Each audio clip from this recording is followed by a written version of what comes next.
可以多，它就是那个桌子不要动，它有采访。是，我这个角度。要那个角度，刚才调好。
CYBATHLON, where skillful pilots team up with new technologies to accomplish stunning things. CYBATHLON macht glücklich. 우리가 포기할 수 있는 일들을 가능하게 만들어줍니다. Wir treten mit und gegeneinander an. Teams from countries around the globe fight to win the competition. Which team will present the smartest technology? And who has the best pilot? CYBATHLON competitions include 8 disciplines. They all call for skill, precision, concentration, and endurance.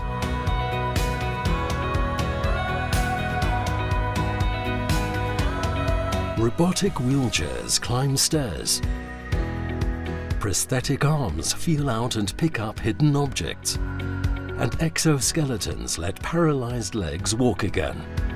Intelligent assistive technologies help simplify the everyday lives of people with disabilities. Technology, competitive spirit, emotions. CYBATHLON is all of that.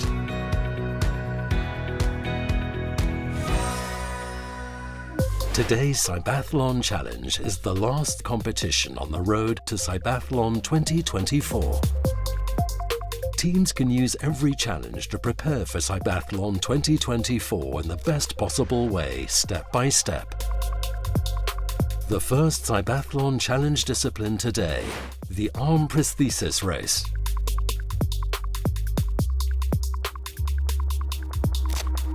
The first task involves some do-it-yourself action, including the handling of various tools.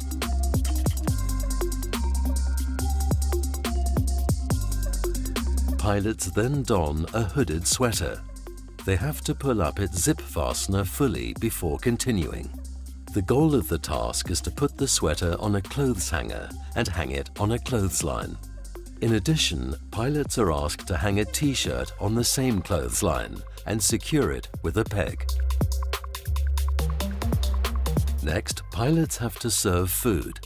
To do this, they need to transfer a casserole and a frying pan from the stove to the dining table. In the final part of the race, pilots stack blue cups and build a vertical pyramid while sitting at a table. Pilots can score 10 points for every one of the 4 tasks. The pilot who completes the most tasks in the fastest time wins the race. The time limit is 6 minutes.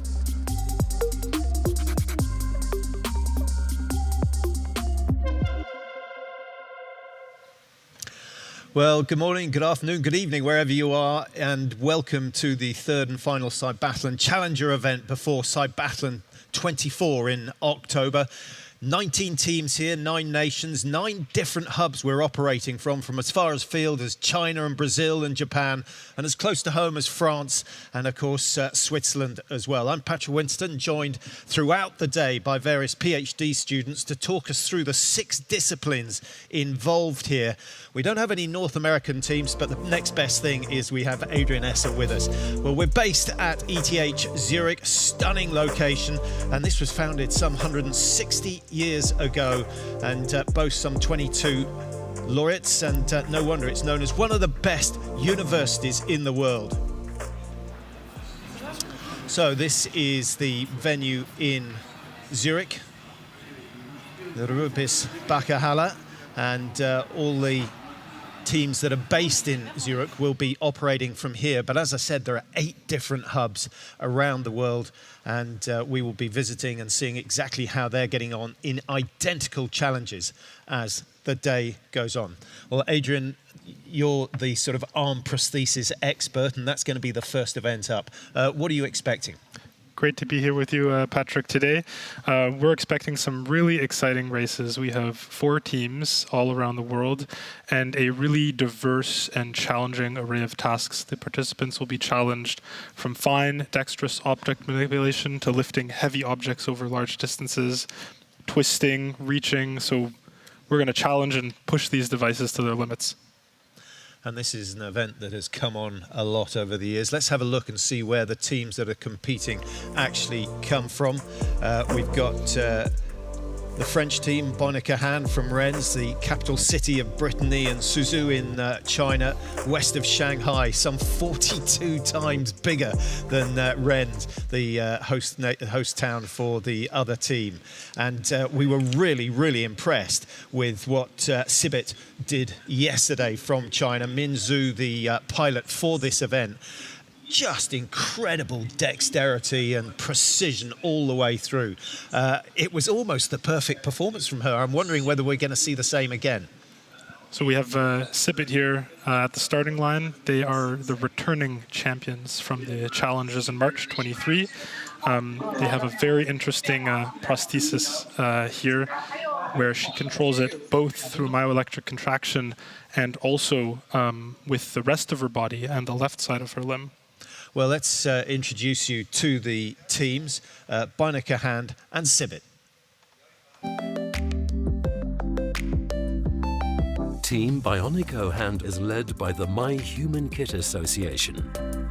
The French team specializes in hand prostheses and is making their debut in this CYBATHLON tournament. Bionico Hand was founded by Nicolas Houchet, who lost his hand in a working accident back in 2002. Instead of buying an expensive hand prosthesis, he decided to create his own hand and then make the prosthetic hands accessible for anyone who needs them. There is even a user manual to repair them yourself. Now Nicolas and his team are all set to succeed in the CYBATHLON Challenge 2024.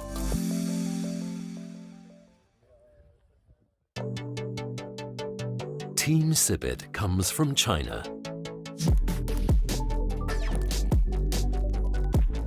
What drives its researchers? For me, it is meaningful to see the equipment and design help the people with disabilities return to their normal life. CYBATH already participated in the CYBATHLON Challenge back in 2023. They won their event in a close and fierce race. The goal of the Chinese team and their pilot, Min Zhu, is obvious. This competition provides a great platform for prosthetic developers around the world to showcase their innovations. They are determined to succeed again and win a second time.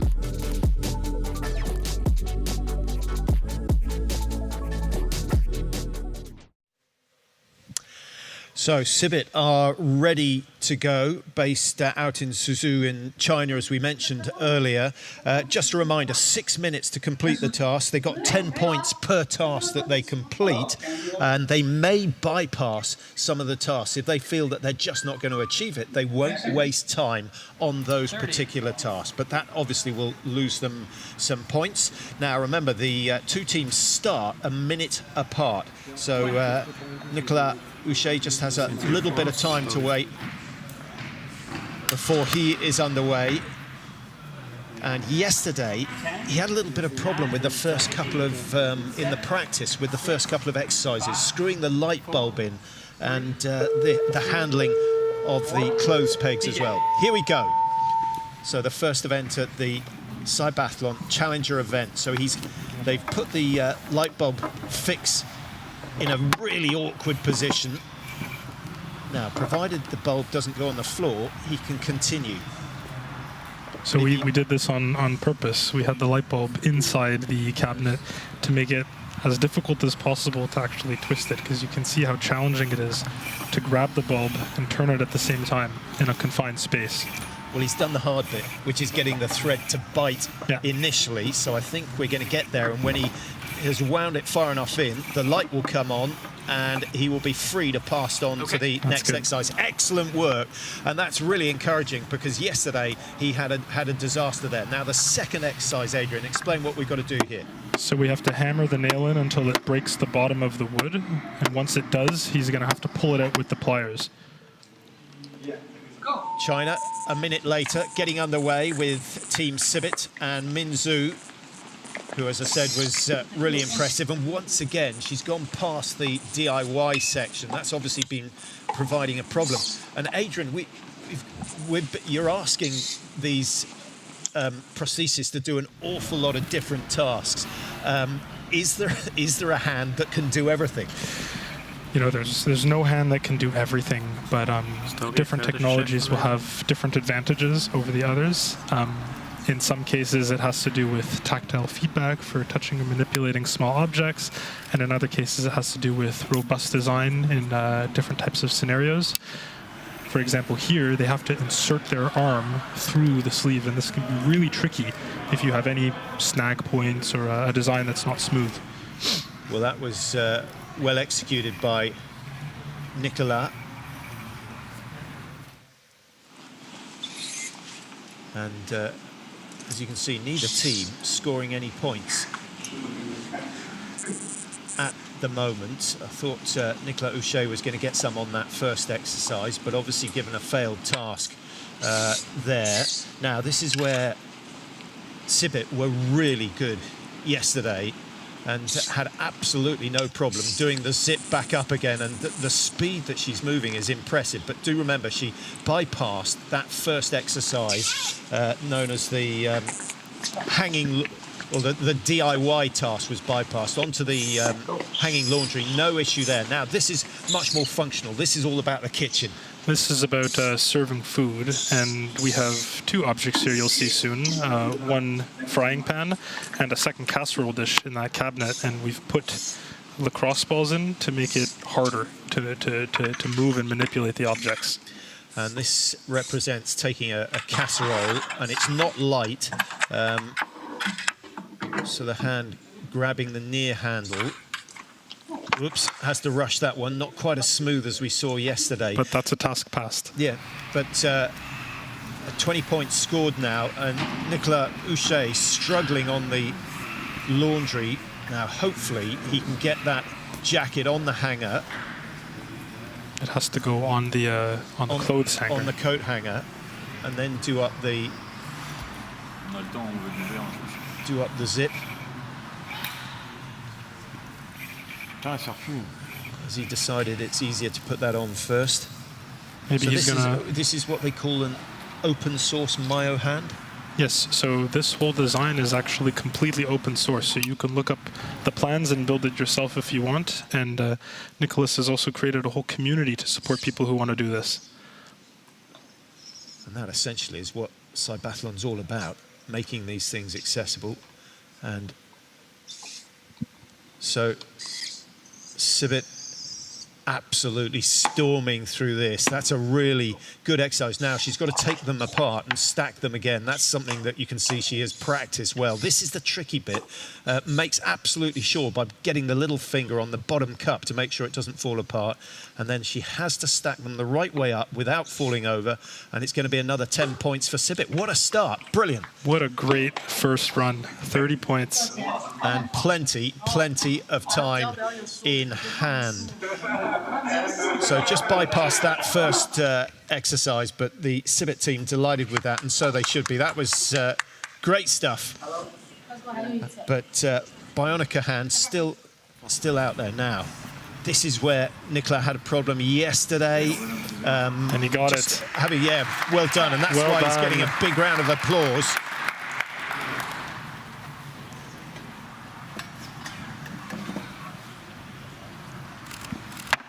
Yeah.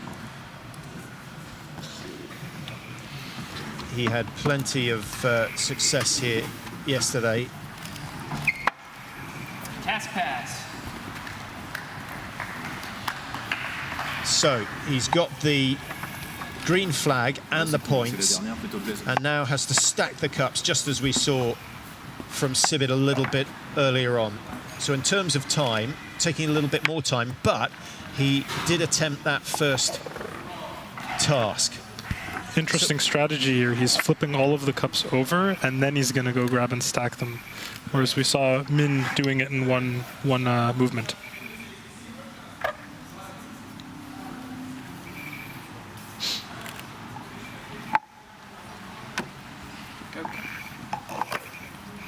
And what's nice about this system is it's very minimalist. It's incredibly minimalist. Actually, there's only one motor in the hand to close it. Yeah, remember it was a 6-minute time margin. He's completed the task, but he has run out of time. And, well, a big round of applause because he attempted all the tasks. And if it wasn't for the laundry section, which took a bit more time, but he got through it and he passed that, which he didn't do yesterday. So very, very tight. Well, let's have a little replay of this. This is Minzu from China. And as we mentioned, just walking past that first task, but after that, she was incredibly fast. No problem grabbing the zip at all, and that's what they call a hybrid control system. Yeah. So with Min's device, what you can see is she's also controlling the opening and closing of the hand with her left arm. Just like when you steer the wheel of a car, the computer then turns the wheels. In the same way, she sends a signal to the prosthesis with her left arm to open and close the prosthesis. Yeah, you can see her moving the left arm there.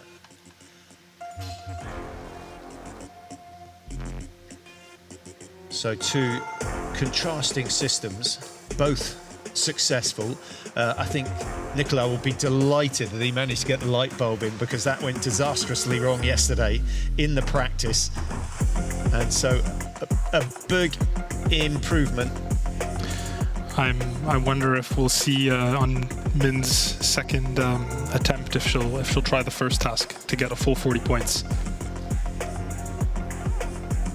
And again, another task that Nicolas failed yesterday but succeeded today. Well, despite the technological issues, we are going to head to China and try and get an interview with the team out there, Team CYBATH, who have just put in a really good performance. There they are. Hello in China, can you hear us? Hello in China, can you hear us? Good. Yeah, we can hear you. Well, I must say, you've started off the competition at the highest level. That was absolutely fantastic. How does it feel? How are you feeling after that performance? How about let our pilots say first? 你可以说说你的感受。我的感受，有点紧张。She's a little bit nervous, although we have trained a lot of time. But when we do it in the real competition, he feels very nervous. She is afraid of doing some fault. Well, I don't think you need to be nervous, because that was an impressive performance. Can you tell us why you went past the DIY task? 就问你为什么第一个任务做不了？那个任务，那个榔头敲那个太，你说吧。When we do the hammer task, it's hard to grasp. Maybe the next time in Zurich we can fix that. And another thing is for the rotate the bob. Maybe for our current version we can't handle it very well, so we decide to skip that. So you have another attempt coming up a little bit later on. Will you attempt the DIY, or are you just going to go for a faster time than you produce now? Yeah. We maybe want to choose a faster way, so we maybe direct skip that. We do not train much about the task. Sorry. Okay, that is fantastic. Well, thanks very much, and we'll see you a bit later on. Thank you.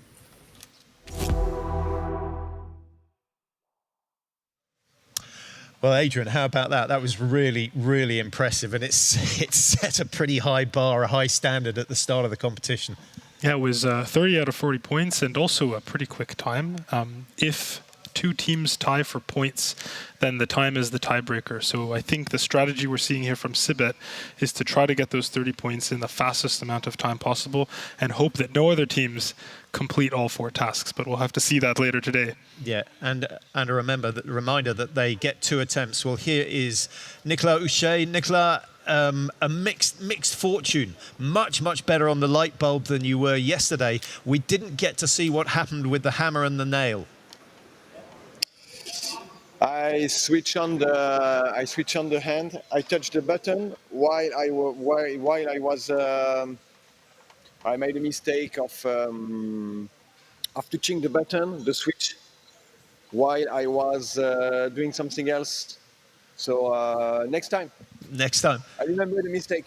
Yeah, but you must be happy with the way it's gone so far. That was a big improvement on yesterday. Yes, sure. Yeah. Can improve. I can improve again. Yeah, I can do my goal is to do the four of them, and the strategy is a little bit different. I'm not running after time, but after the tasks, the complete tasks. That's my goal. Excellent. Well, we'll look forward to seeing your second heat, and well done for now. Thanks very much. Thank you very much. Thank you. So, two pretty happy competitors. Well, they both look pretty delighted. They get another chance in half an hour or so. We will move on to the next of our categories. But Adrian, are we going to see an improvement? I think they've set the standard too high. They've set a pretty good bar, but there's always room for improvement. We've seen the DIY task completed before. There are other teams that can do it. So neither teams are out of the woods. Okay, well, we'll look forward to that. Let's have a look at the results of that first heat. So Sibet coming away with 30 points, Bionica Hand on 20 with 2 failures in the 4 tasks. Room for improvement, maybe. Well, we'll take a quick break here on CYBATHLON and we'll be back with the next event, which is going to be the wheelchair race. And that's another very, very competitive event.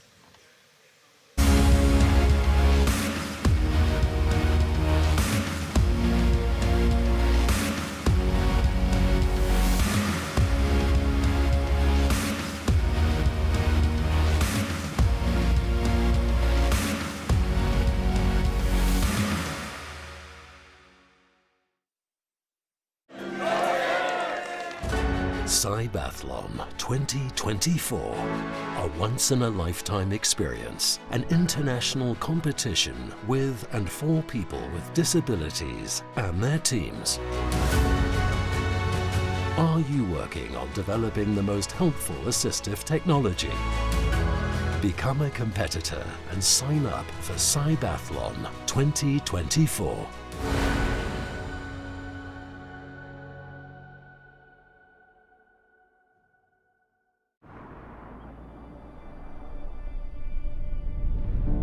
Mein Name ist Michel Fornasier und für mich hat die Zukunft längst begonnen. Mir ist es wichtig, dass Technik der Menschheit dient, sie unterstützt, ihnen Hand bietet und den Alltag so erleichtert. Fortschritt ist Lebensqualität, welche man mit gutem Gewissen auch nutzen darf. In dieser Hinsicht ist EKZ für mich ein verlässlicher Partner, denn sie bieten Lösungen, die mich begeistern. Willkommen zu Hause, Michel. EKZ bietet ökologische und zukunftsfähige Lösungen für Ihr Zuhause.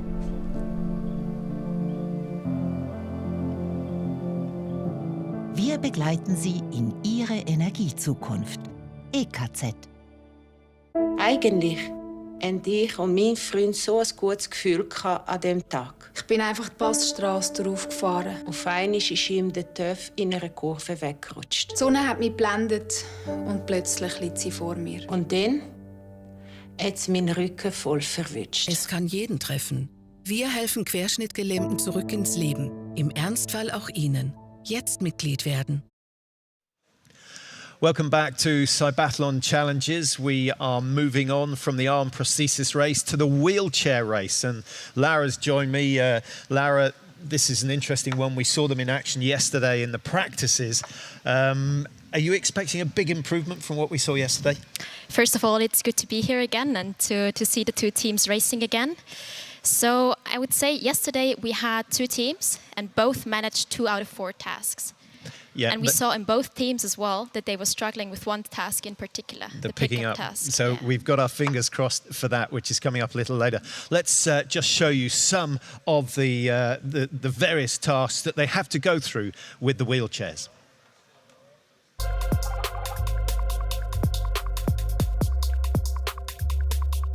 Today's CYBATHLON Challenge discipline, the wheelchair race. Teams will have to complete the following task both correctly and as quickly as possible. In the first task of the race, pilots have to navigate their wheelchairs and position them at dining tables so that half of their thighs are under the table surface. They must not move any other furniture to get to the table. Pilots are then challenged to navigate some rocky terrain with their wheelchair. In the second half of the course, they have to bring their wheelchair to a stop at one point before continuing on their path. Then pilots have to pass between two tables while avoiding collisions with both robots that are roaming the task space and a crowd of people. To complete the tasks, pilots have to pick up a bottle from the floor and place it on a table. Pilots score 10 points per completed task. Whoever completes the most tasks in the fastest time wins the wheelchair race. Pilots have to complete the race within 6 minutes.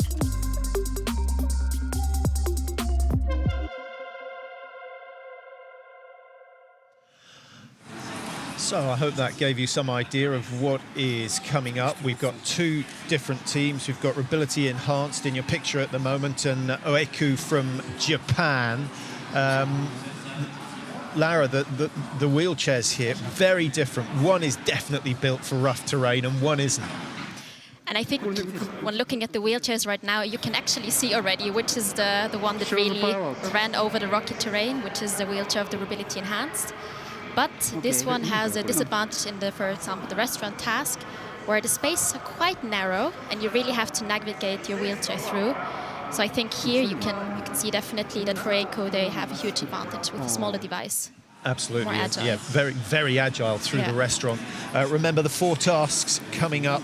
They have the restaurant to negotiate, the rocky terrain, the crowd, which is where the obstacles are moving, so that makes that much more difficult, and the task where they have to pick something off the wheel. Let's have a look where our teams come from. Oeku from Osaka, the island of Honshu, famous for its cherry blossom, and then in Zurich, of course, for Robility Enhanced. They have not had to travel far. Definitely not.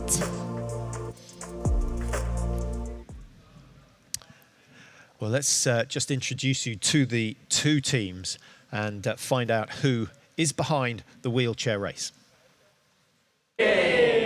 Team OECU is from Japan. The team's pilot is Toshiki Ogura. He loves cars and motorcycles. The Japanese team is working on an electric wheelchair that can navigate steep stairwells, pick up objects, and open doors. Their new prototype, known as the RP Wheel 24 PT, is intended to one day compete with commercial wheelchairs. Ogura and his squad are very experienced, and they've been training hard for today's CYBATHLON Challenge. Ogura loves speed. How fast will he be in today's challenge?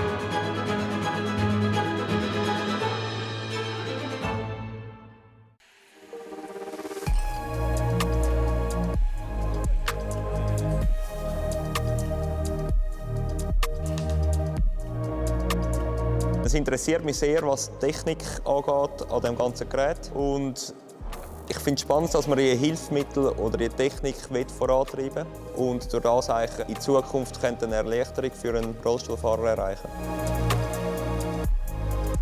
Für uns als Team Robility Enhanced ist es mega wichtig, dass wir immer die Fähigkeiten der Piloten ins Zentrum stellen. CYBATHLON ist eine super Plattform, um sich austauschen mit anderen Teams. Wir wollen mit all unseren Entwicklungen Technologiegrenzen verschieben. Aktuell sind das vor allem eben Sachen wie geneigte Ebene, die sehr anstrengend sind zum Fahren. Solche Sachen wollen wir lösen.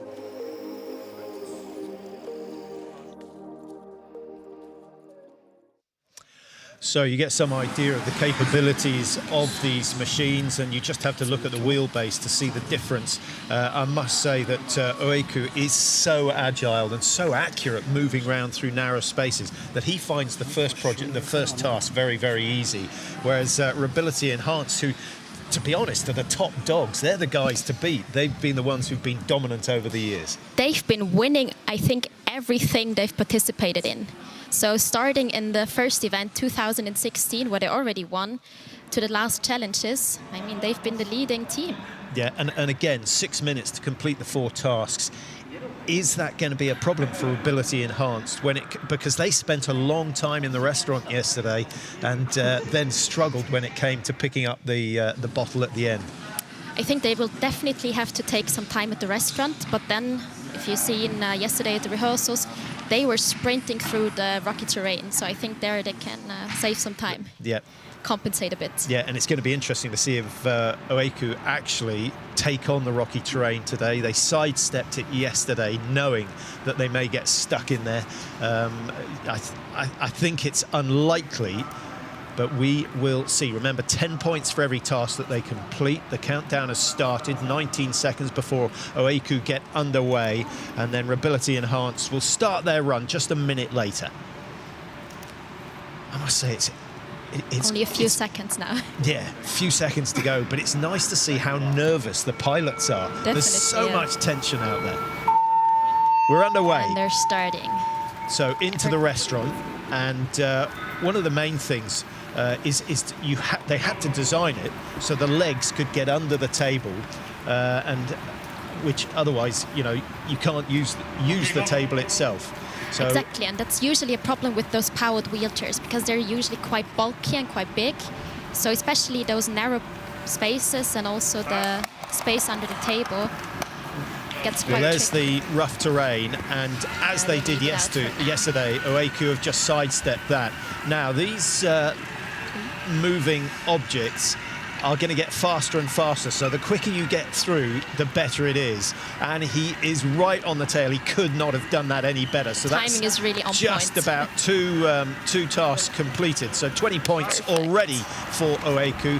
Yes, they missed out the second task, but now they come on to the task where they have to pick up the bottle. And this is going to be the trickiest. Yeah, only a minute gone, and Ability Enhanced are into probably the toughest section for them. But Rolf Schock, plenty of practice yesterday. He looked good. He was a motocross rider. And he's really here. The precision is incredible. The way he controls the device, really knows, first try. Yeah, it's been given a fail. You do not get a second attempt at that, so you can see the frustration. So 20 points scored by Oeku on the first run. They will get a second run, so they can improve on that, and that's important. Whereas Ability Enhanced still on the first exercise. Nice and accurate, well worth taking your time here. I don't think the time is going to be the issue. 48 seconds gone. He's still got 5 minutes to go. And just watch him go through the rough terrain. Raises the feet out of the way. Here they go super quick. Yeah, no problem whatsoever. Now stand still. And you can actually see the band underneath, which helps him go up even bigger steps if he has to. Now, bigger wheelchair means it's a bigger problem to get through the third task, which is known as the crowd. But they have some practice, for the last challenges in 2023. Almost the exact same task was there as well, and they were just brilliant. Yeah. They really have the timing, they know where to go at exactly what time point. Yeah, and the practice makes perfect in this game, and you can see all 4 wheels turn. All 4 wheels are powered, so it's a 4x4 wheelchair, and he's putting it to good use here. Through there, no problem at all. No, that is 3 tasks completed. Now, this is where Rolf had a problem yesterday, picking up the bottle. They've got a system that relies on suction. You can just see the 2 suckers underneath. And I think the fact that it's quite a soft bottle. But still heavy. And heavy. It's 1.5 litres, so that's 1.5 kilos that they've got to pick up with this device. Is it going to work today? If it does, Ability Enhanced are going on to maximum points on their first event, and it's business as usual for them. He got it about 1 inch off the ground yesterday, a couple of centimetres, and then it dropped. This looks better. He's got a clean contact. He's Job a pro. done. He works well under pressure, Rolf. Experience counts. 2:33, 2:35. Watch the clock, because that is what the other teams are going to have to go for. And he brings the prosthetic arm back inside the boundaries of the wheelchair, and there's absolutely no hurry whatsoever. Wow, Using the what a time. mobile there to control that 2:51. That is a massive improvement on yesterday's run, and a big round of applause from everyone in the hall here. He seems relieved, very happy and relieved. He looks pretty cool to me, as if he expected something like that. Well, let's have another look. This was so impressive from Oeko in the early stages, straight underneath.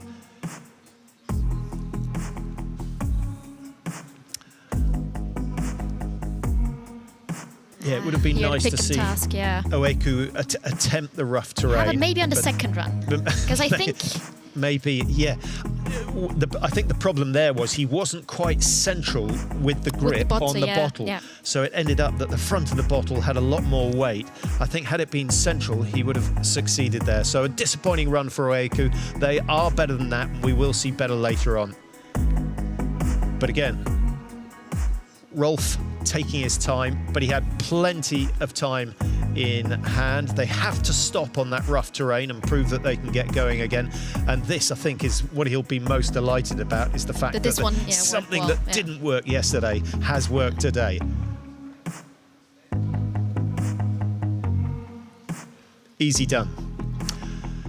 Well, two fantastic events so far. Let's see if we can get hold of Rolf, who was the pilot for Robility Enhanced. There he is. You're looking very cool, Rolf. That was a fantastic performance. Yeah.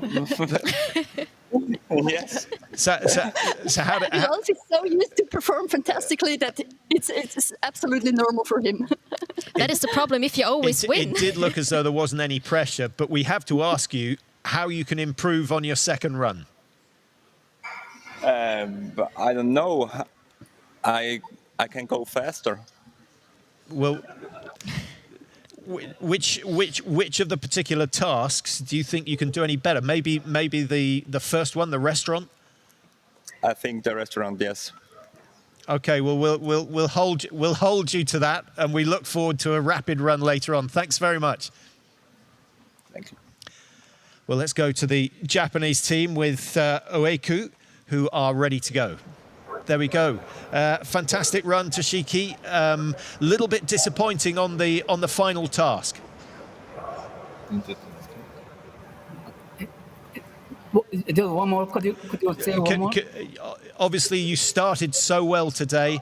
We wanted to know what went wrong on the final task, picking up the bottle. Picking up the 最後のタスクピッキングでそれ何が問題だったんですか？いや、もしかしたらそのタイミングであったりバランス、そのパワーであったりとかっていうところが合わなかったのかなっていうふうに思ってます。Maybe he says that there is some wrong timing to pick up the bottle. Okay, so you can definitely improve on that this afternoon. What about the rough terrain? Will you tackle the rough terrain on your second run? 2回目のセカンド2回目のロッキーってことかね、それもやるのか。今回はパスし。Okay. No, we skip the rocky terrain this time. Okay, thanks very much, and good luck for your second run. Thank you very much. Well, that was a resounding no. Yeah, I've seen in the preparation they had some problems with the crawler because they're aiming to shift the wheels and then go over the rocky terrain with the crawler underneath. That you also actually see with the Robility Enhanced team when they're climbing stairs. They have a similar system. So we'll look for that later on. Now let's have a look at the results of that first heat of the wheelchair race. Rolf Schock on Robility Enhanced, perfect, 40, and it was quick. That is going to be a tough time to beat, but hopefully we've challenged him to attempt that. And then Toshiki Ogura with Oeku, not quite as smooth as it was yesterday. I think the pressure getting to him. So we'll see how he handles the event second time round.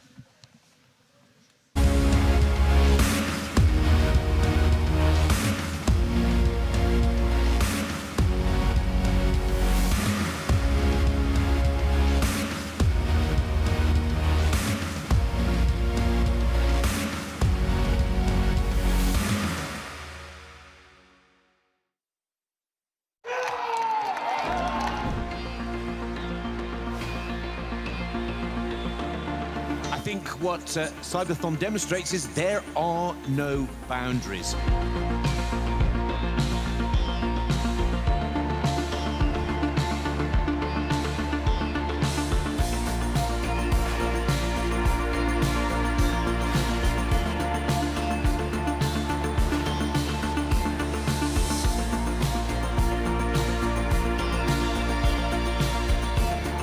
When you watch this event, you start to believe that is possible.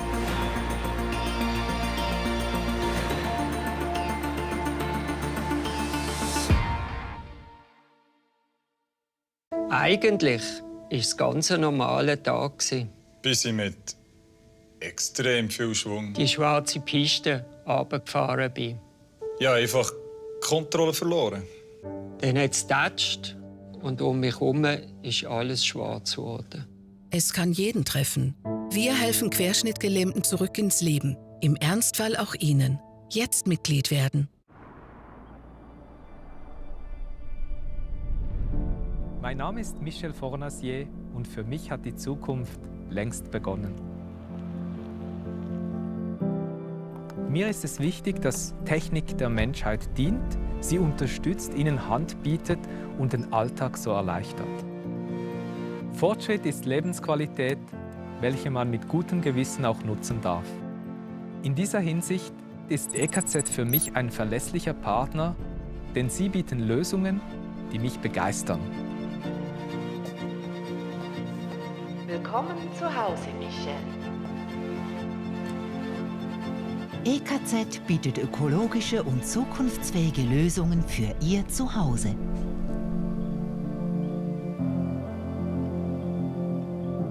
Wir begleiten Sie in Ihre Energiezukunft. EKZ. Welcome back to CYBATHLON Challenger. We've had the first two heats of the arm prosthesis race and the wheelchair race. They get to do their second run now, so it's the arm prosthesis is next, and Adrian's back with me.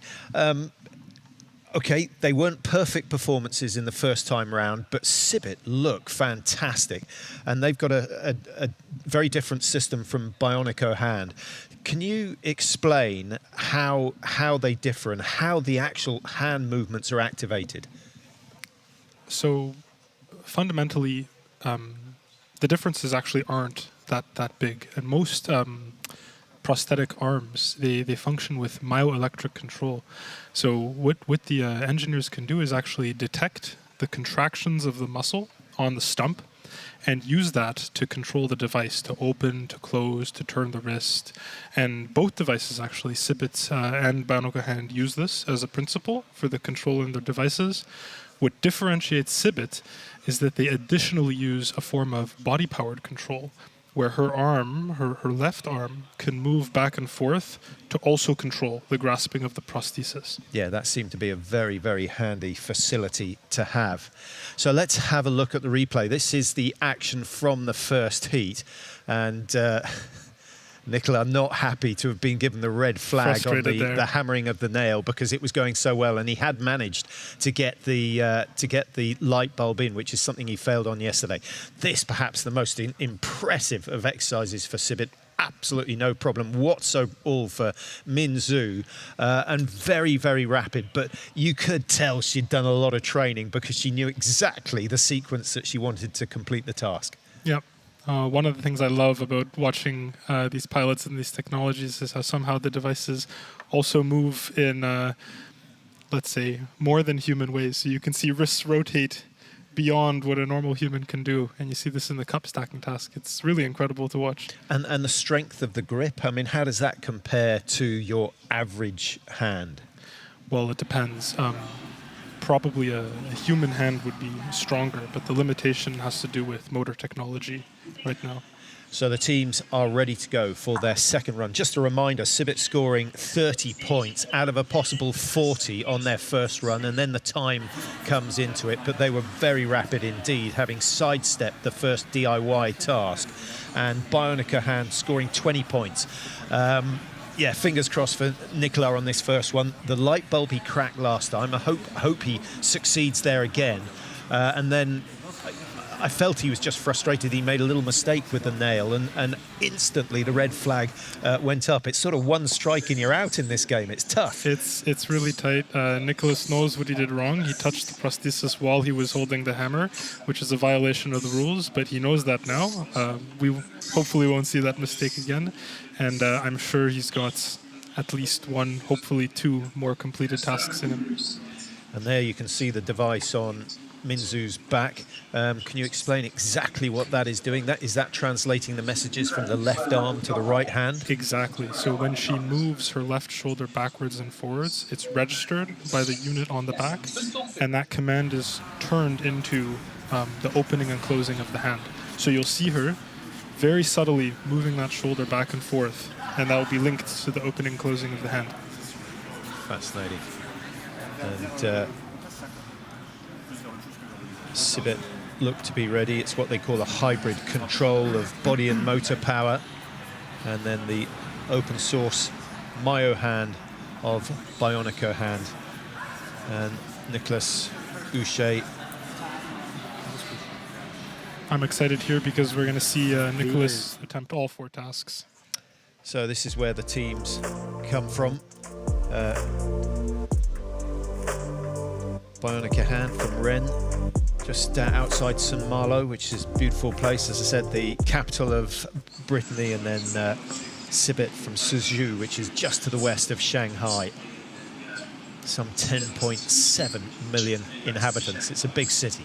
I think one super exciting thing to see is how quickly the technologies change and develop. So in March, we saw Min and Team CYBATH with a completely body-powered gripper, and now it's actually controlled by wire, which means the shoulder controls a motor, which controls the hand. And without these competitions, the development or the incentive to develop and progress would not be as great as it is today. Yes, I mean, these CYBATHLON shows the world what these technologies are capable of. It shows them the shortcomings as well, so we also see where they fail, the path for improvement. Absolutely. You learn more from your mistakes, but it's all about the development, and if it speeds up that development and gives disabled individuals access and independence, really, which is so important. So here we go, second run, and Bionica hand going first on this occasion, straight on to the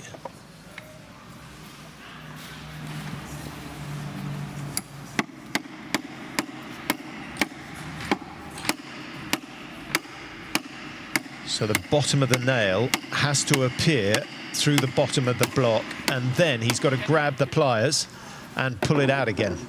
Now that's not an easy task for anyone. So now he's allowed to just adjust the hand. Now he has to remove the nail using the pliers.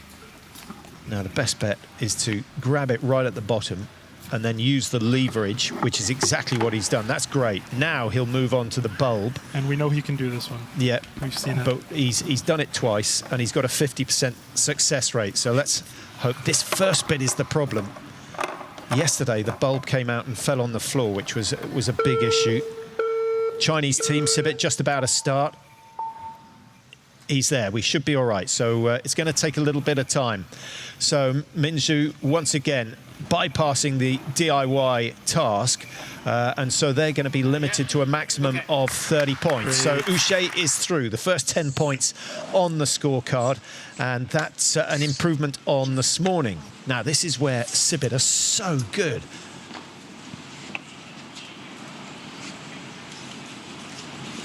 And it's going to be interesting, Adrian, that both teams on the same section now, and you'll get to see just how quick CYBATH are negotiating their way around here.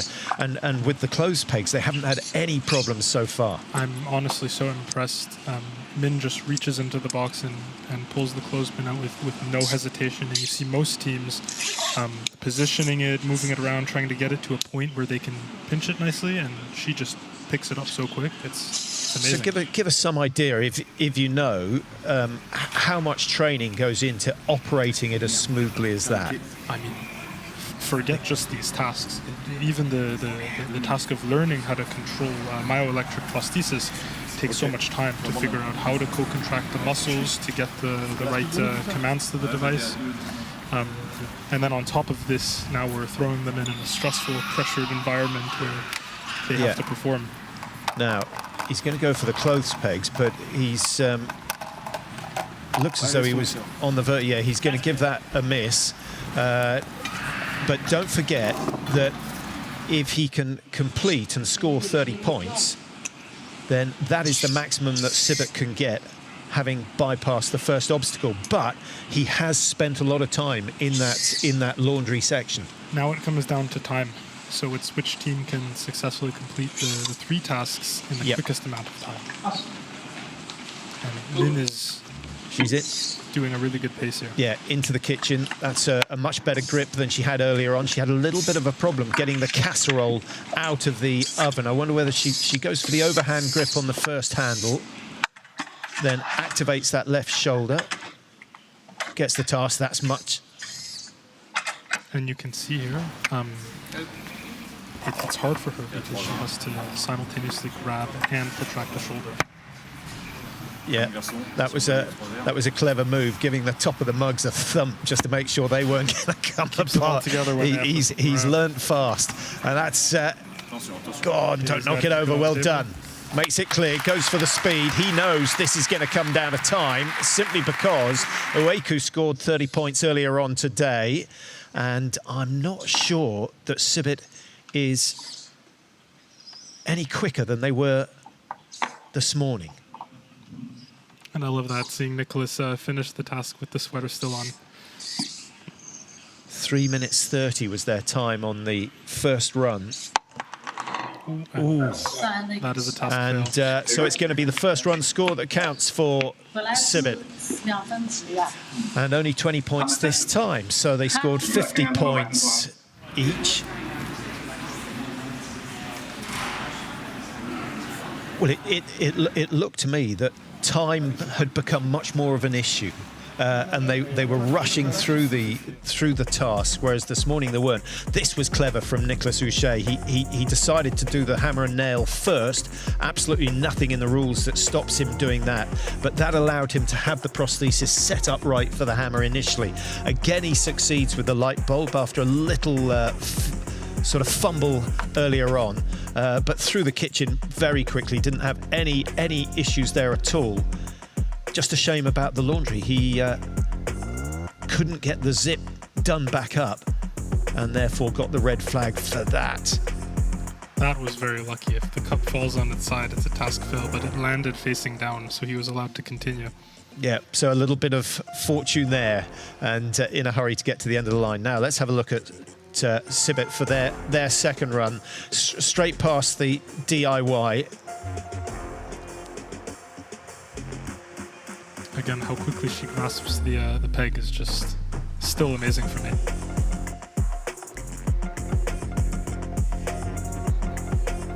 Yeah, dexterity absolutely fantastic, and the precision very, very impressive. Out comes the casserole, much cleaner than she did first time round, but surprisingly on a task that she succeeded with no problem earlier on. Just a slight fumble there as well. Well, let's have a chat to CYBATH and Minzu. Congratulations once again. It looked to us as though you were trying to complete the task even faster than you did this morning. Yeah, we are trying to do fast, but we still miss have some minor errors. Yeah, and keeps that. Well. So far, are you happy so far with the way things have gone? I'm sorry. What is gone? Are you happy? Are you happy with the competition so far?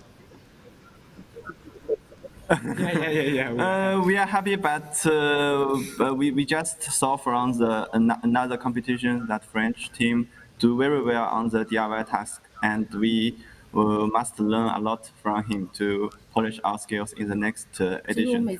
Yeah, well, we look forward to seeing you in the next edition and any advancements that you make, but we're really, really impressed with what you've achieved so far. So thanks very much, and we'll look forward to seeing you again. Yeah, thank you so much. Nicola, a smart move on the first task, on the DIY task. We were impressed.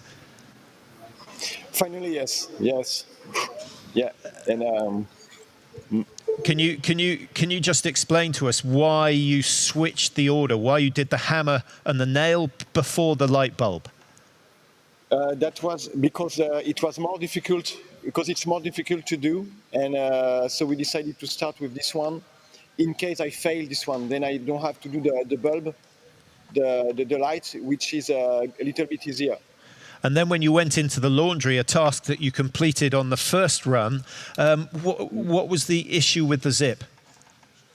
The thing is that we realized that we were too slow on the first trial, and we didn't want to overpass the time, and the hand doesn't have enough grasp force. It's not precise enough, so it takes too much time. And I didn't want to. I wanted to achieve everything, so we made it in 3:40, I think. And so. Yeah, well, it's going well so far. A good 30 points scored on that run. It's quite a competitive discipline you're in. There are another couple of teams competing this afternoon. Do you think your time will stand? The goal again is to complete all the tasks. So we need to improve the hand. What was the question? If the other teams? Well, whether you think you're good enough to beat the other teams.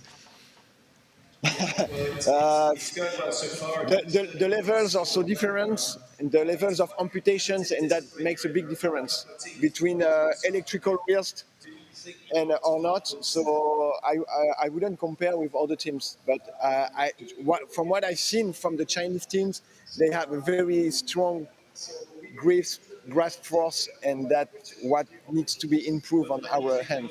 Yeah, but you're absolutely right. It's all about completing the tasks, and we really look forward to seeing any developments you make with your prosthesis. So well done. Thanks very much.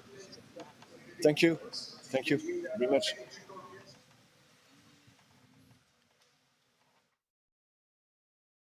So the second heat completed, and interesting tactics.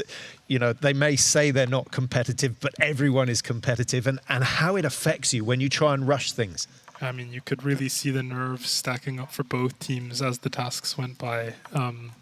Really, really great performance from the two. I'm really looking forward to see in 2024 if Nicholas can come back and get that zipper.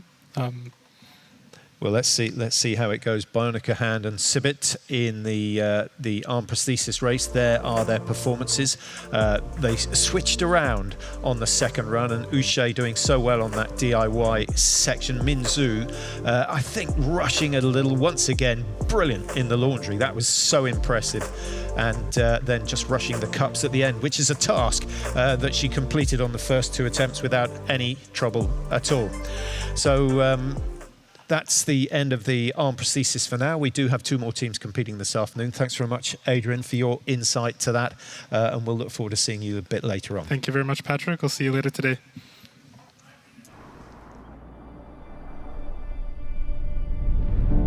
Mein Name ist Michel Fornasier und für mich hat die Zukunft längst begonnen.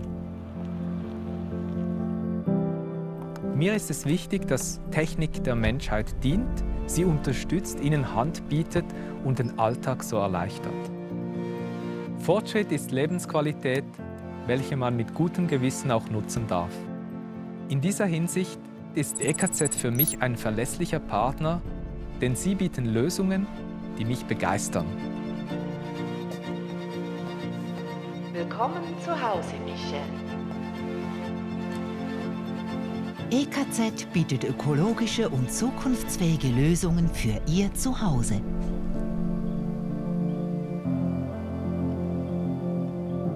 Wir begleiten Sie in Ihre Energiezukunft. EKZ. Eigentlich Und ich und mein Freund so ein gutes Gefühl an diesem Tag. Ich bin einfach die Passstrasse draufgefahren. Auf einmal ist ihm der Töff in einer Kurve weggerutscht. Die Sonne hat mich geblendet und plötzlich liegt sie vor mir. Und dann hat es meinen Rücken voll verwünscht. Es kann jeden treffen. Wir helfen Querschnittgelähmten zurück ins Leben. Im Ernstfall auch Ihnen. Jetzt Mitglied werden. CYBATHLON 2024, a once-in-a-lifetime experience, an international competition with and for people with disabilities and their teams. Are you working on developing the most helpful assistive technology? Become a competitor and sign up for CYBATHLON 2024.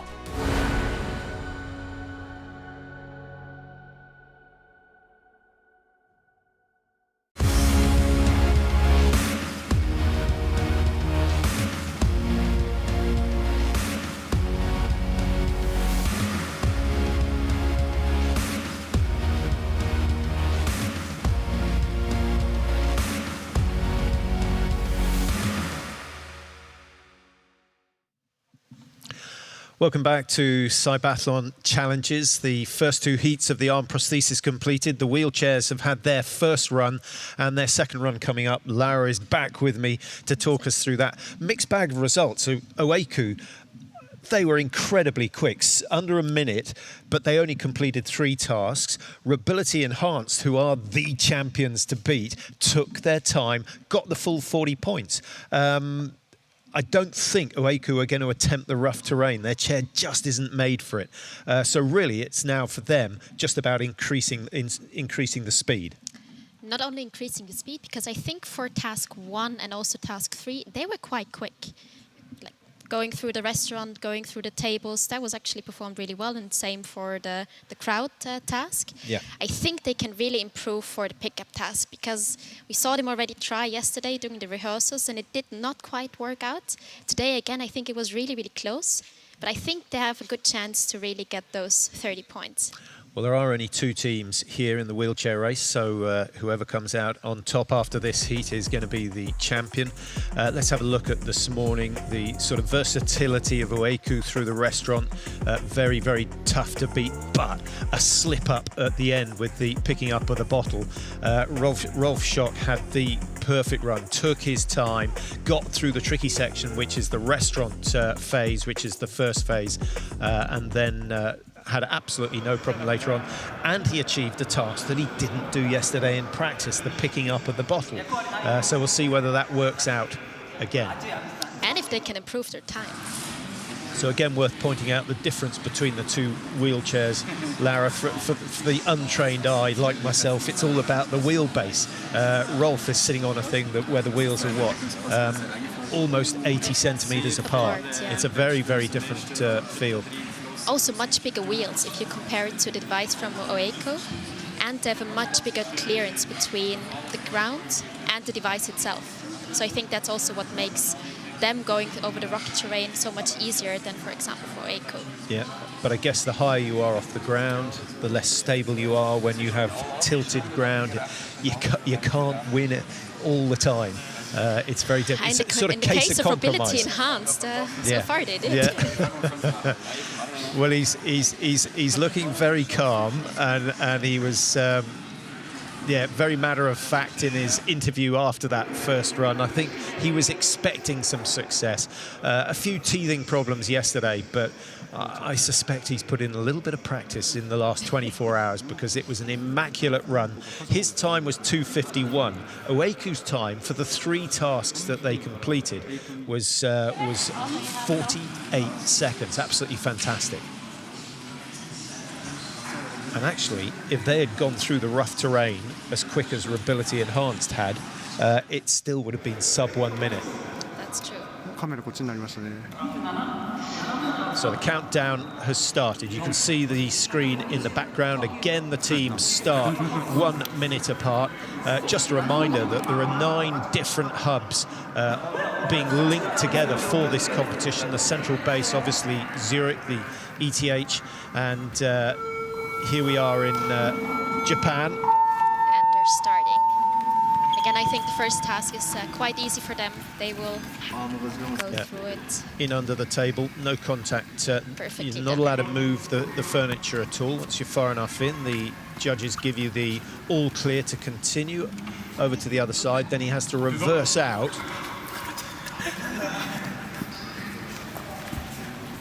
Job done. Perfectly done. Really just about focus there. This goes past the second task. There's the rough terrain. As he said he was going to do, he was not going to attempt it. And this is where he's been good in the past, just tracking the moving obstacle. Really precise movement. Again, here the advantage of the smaller device makes it much easier to time it to go past the team. Yes.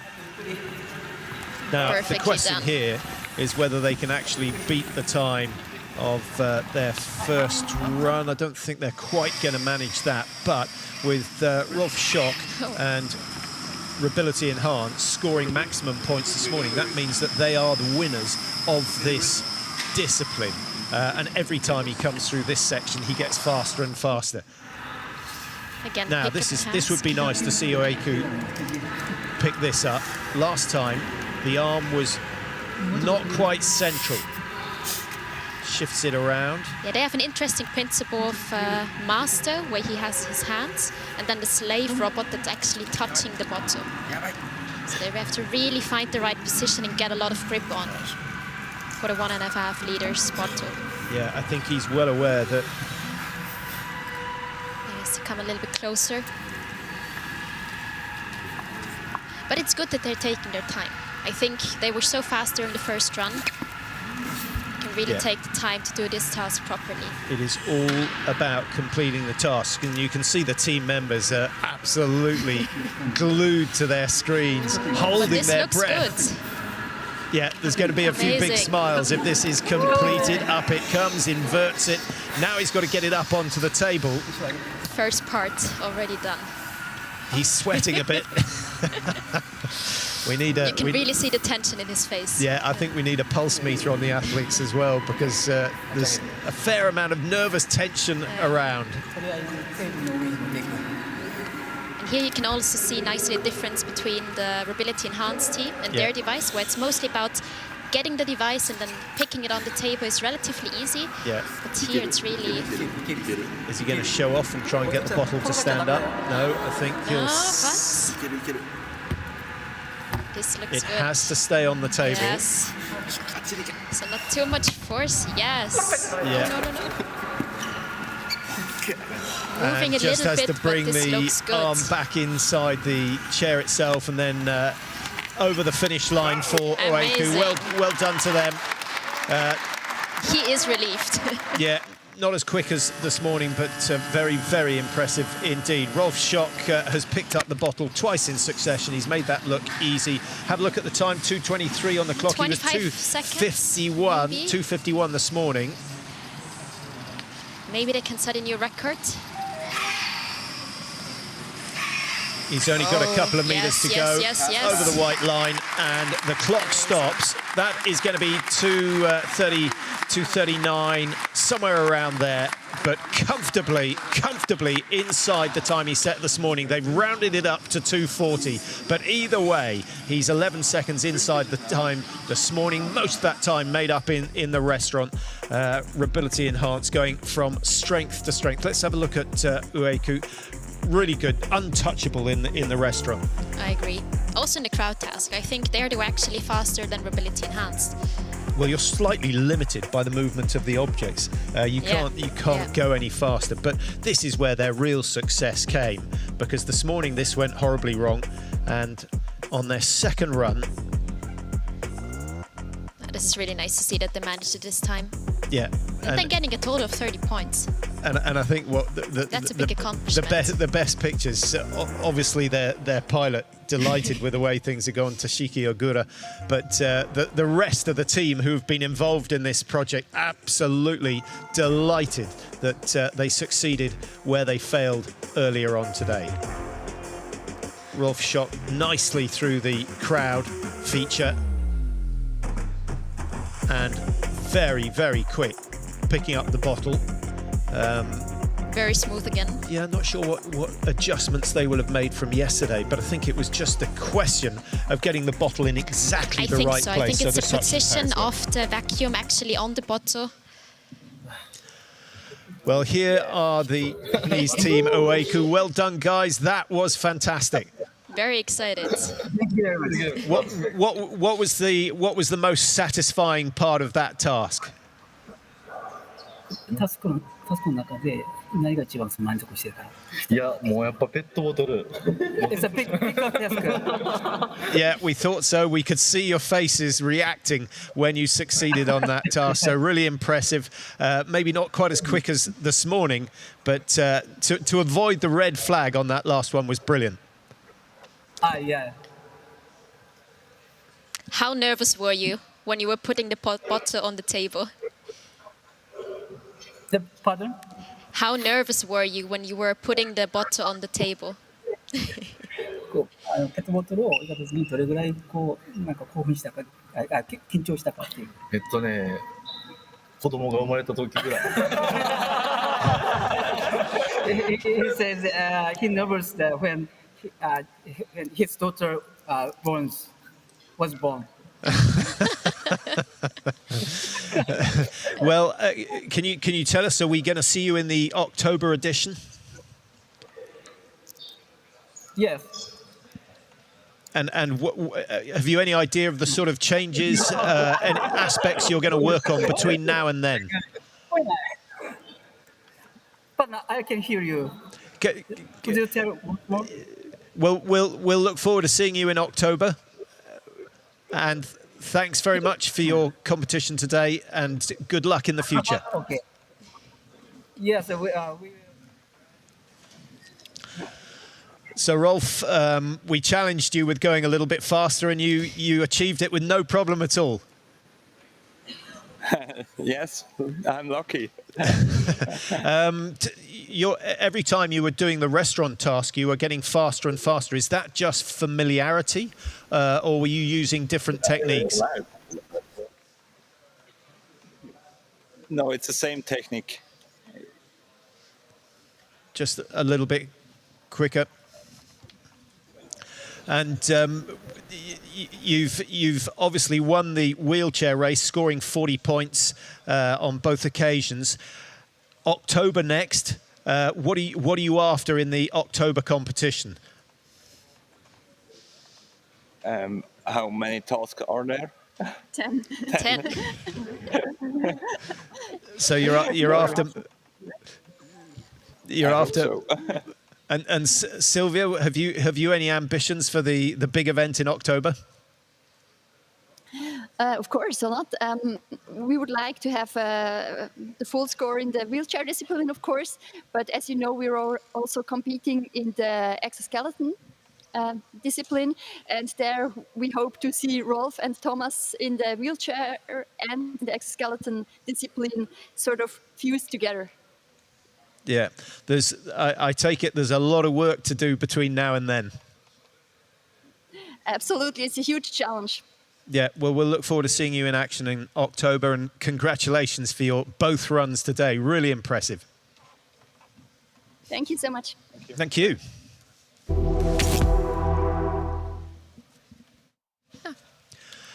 So the two disciplines completed. Do you think we'll see major adjustments, or is it just too little time between now and October for the teams to make any changes? Yeah, I think looking at the tasks, 4 of the 10 tasks we already saw today. So I think the two teams actually got those two covered quite nicely. As for mobility enhanced, they also did the doorstep during the last challenges. So for them, they're practically halfway there. The stair task is already familiar from the last CYBATHLON Challenges. So I think they will once again have very good chances. They are going to be difficult to beat. There's absolutely no doubt about that. Maximum points, 40 points, and a rapid time, 2 minutes 40 their time. They were allowed 6 minutes. It only took 2:40 to get through. So congratulations to Mobility Enhanced. And I must say, Oeku, fantastic. If they can get through the rough terrain, they are going to give Mobility Enhanced a run for their money.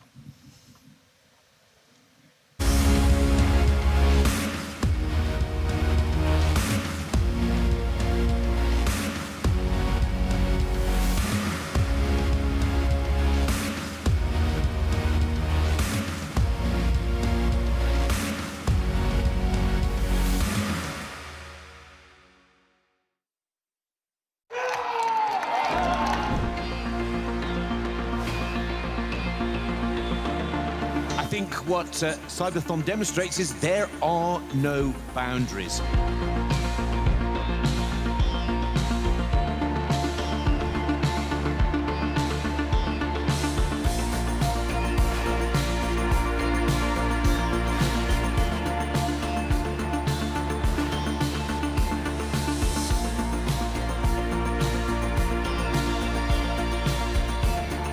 When you watch this event, you start to believe that is possible.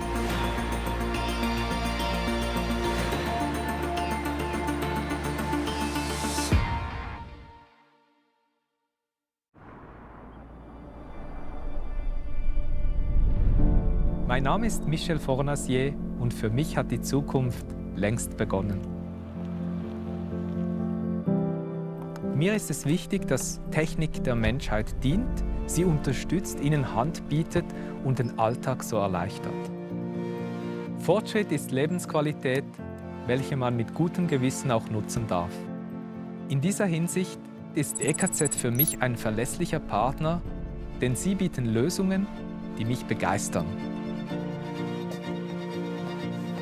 Willkommen zu Hause, Michel.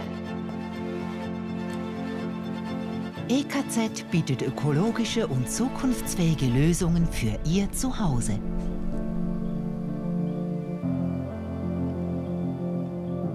Wir begleiten Sie in Ihre Energiezukunft. EKZ. Eigentlich war es ganz ein normaler Tag.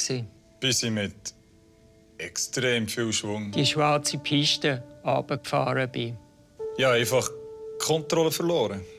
Dann hat es getatscht und um mich herum ist alles schwarz geworden. Es kann jeden treffen. Wir helfen Querschnittgelähmten zurück ins Leben. Im Ernstfall auch Ihnen. Jetzt Mitglied werden. Well, welcome back to CYBATHLON. The first two disciplines completed, the arm prosthesis race and, of course, the wheelchair race. And now we move on to FES, which is functional electrical stimulation, which is something that you may well have come across in when you've been treated for physiotherapy or whatever. It's about getting the muscles to contract by using electrical currents. My expert is Yong, next door to me, who's the head of this discipline. And this is all about activating the leg muscles to enable the pilot to propel a bicycle. Yes, that's correct. So all these pilots are paraplegic, so they are paralyzed of the low extremity, so they can't move their legs. So they require this electrical stimulus to contract their muscles and start pedaling and then start riding from there. Well, before we meet the teams, let's have a look and see what the event is all about.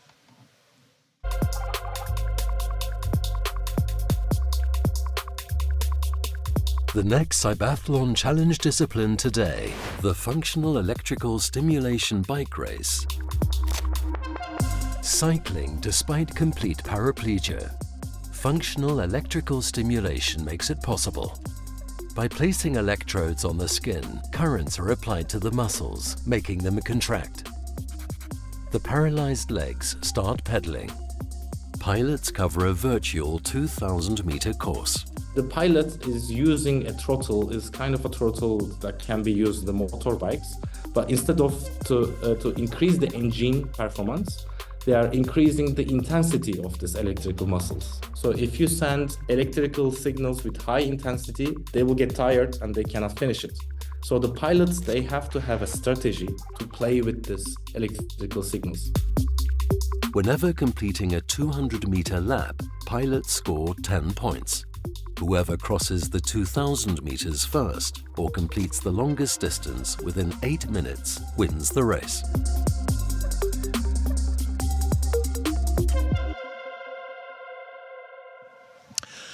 So that just about explains what they've got to do, and you could see the pads that were used to carry the electrical current through to the muscles to activate them and cause the contractions. And you also, Jon, got an idea of if you crank up the electricity too much, all it does is cramp the muscle and you go nowhere. Yeah, exactly. So, and the higher electrical current you get, the higher contraction you get as well. So therefore, you get tired quickly, which you want to avoid. Yeah, and fatigue is a major issue. Two teams involved in this one today. We've got Saba Zamosa from Hungary. They're based in Budapest. And their task, 2,000 metres in 8 minutes. Just have a look where the teams are from in this event. And the two we have this morning from Amsterdam and Budapest. And in the afternoon session, we will have Polomi from Milano. And we also have EMA, who are based in Brasilia, in Brazil, of course.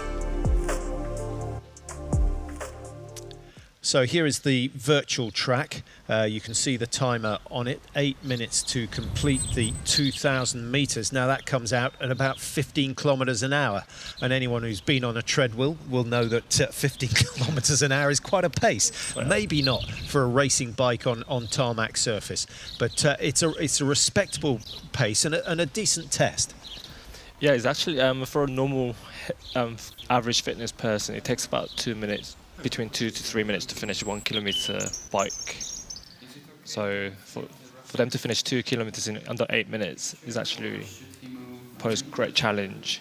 And are the ergometers or the bikes that they're using, the tricycles really, yeah. are they standardised?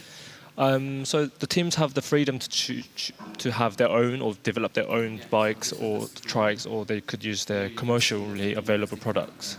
And these two teams are actually using same trikes. Well, this is Hunfes in Budapest in Hungary. Joseph Lashko is the team leader. Our pilot Saba Zamosa, who had a bike crash, 10 years ago now, and then started FES training in 2019.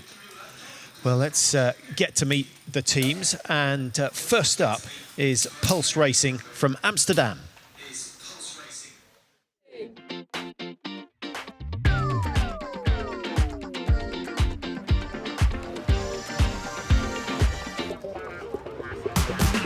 My name is Peter, I'm 33 years old.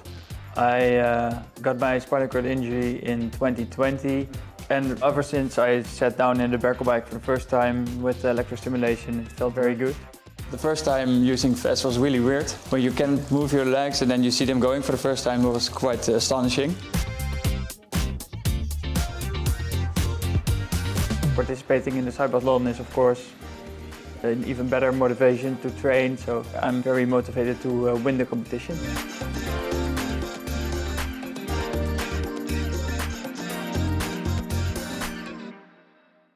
Üdvözlök mindenkit!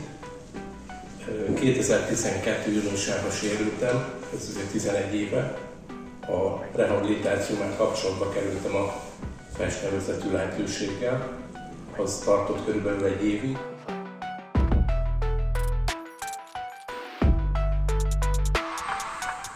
Hát nem tudom, hogy mennyire látszik a videón, gyakorlatilag fontosnak tartom, hogy ne csak a felső test legyen karba tartva, hanem a lábak is megfelelő módon a körülményekhez képest edzésbe legyenek. Ez rendkívülien befolyásolja a vérkeringést is.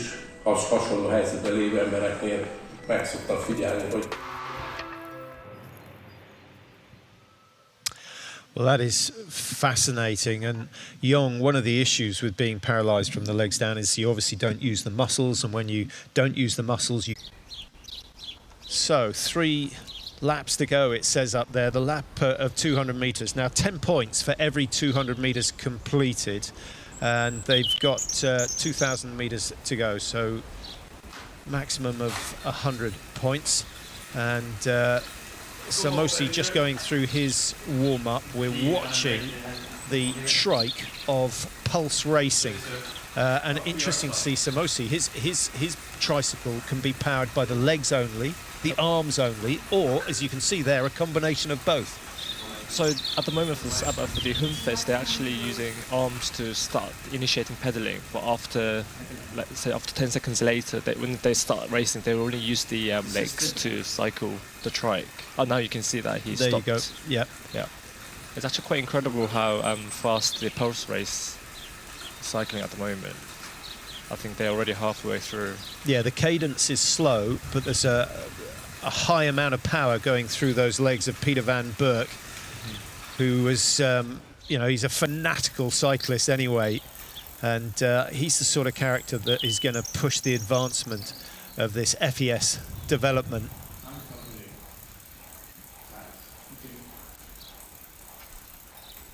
And just waiting for the Hungarian team to start. Yeah. Here we go. I have one more question because So yeah, they've already lapped one. Live streaming anymore, but I don't know. We've got 2 more laps to go. Well, looking fairly smooth at the moment. I guess when things go wrong and when they push it too hard, you just see the leg action stops instantly, and we've all had cramp in our feet or our hands. But when you have it in your quads, it's a very different matter. Nasty. And they're such a powerful muscle group that it's very difficult to cope with, and very difficult to shake it off. I mean, it's quite phenomenal that Peter looks quite relaxed as well. He doesn't seem like he's putting so much effort into it at the moment. And in a way, that's a good sign because, to cycle it for 8 minutes, you don't want to be sprinting all the way through, which he isn't. It would be interesting to have a shorter sort of sprint race over 200 metres just to see how they change it. Yeah. And Peter van Berk of Pulse Racing, 2:44 on the clock. Remember, he's got 8 minutes. He's absolutely storming this one. I'm not sure it's going to come down to the time. 40 points on there, so he's completed the 800 metres so far. Yeah, okay, we'll do that. 10 points for each 200 metres completed. Yeah, you can see the electrodes and wires are all attached to the big muscles, so like glutes, hamstrings and quadriceps. And would there be an option of putting it onto the gastroc and the soleus, the calf muscles? I think it's still early phase, right? Because stimulating the small muscles are more challenging, and that's why they put the cycling bit, let's say, to maintain that calf position and to maintain that pushing force onto the pedal. Yeah. And they're just literally just focusing on the power contraction from the big muscles.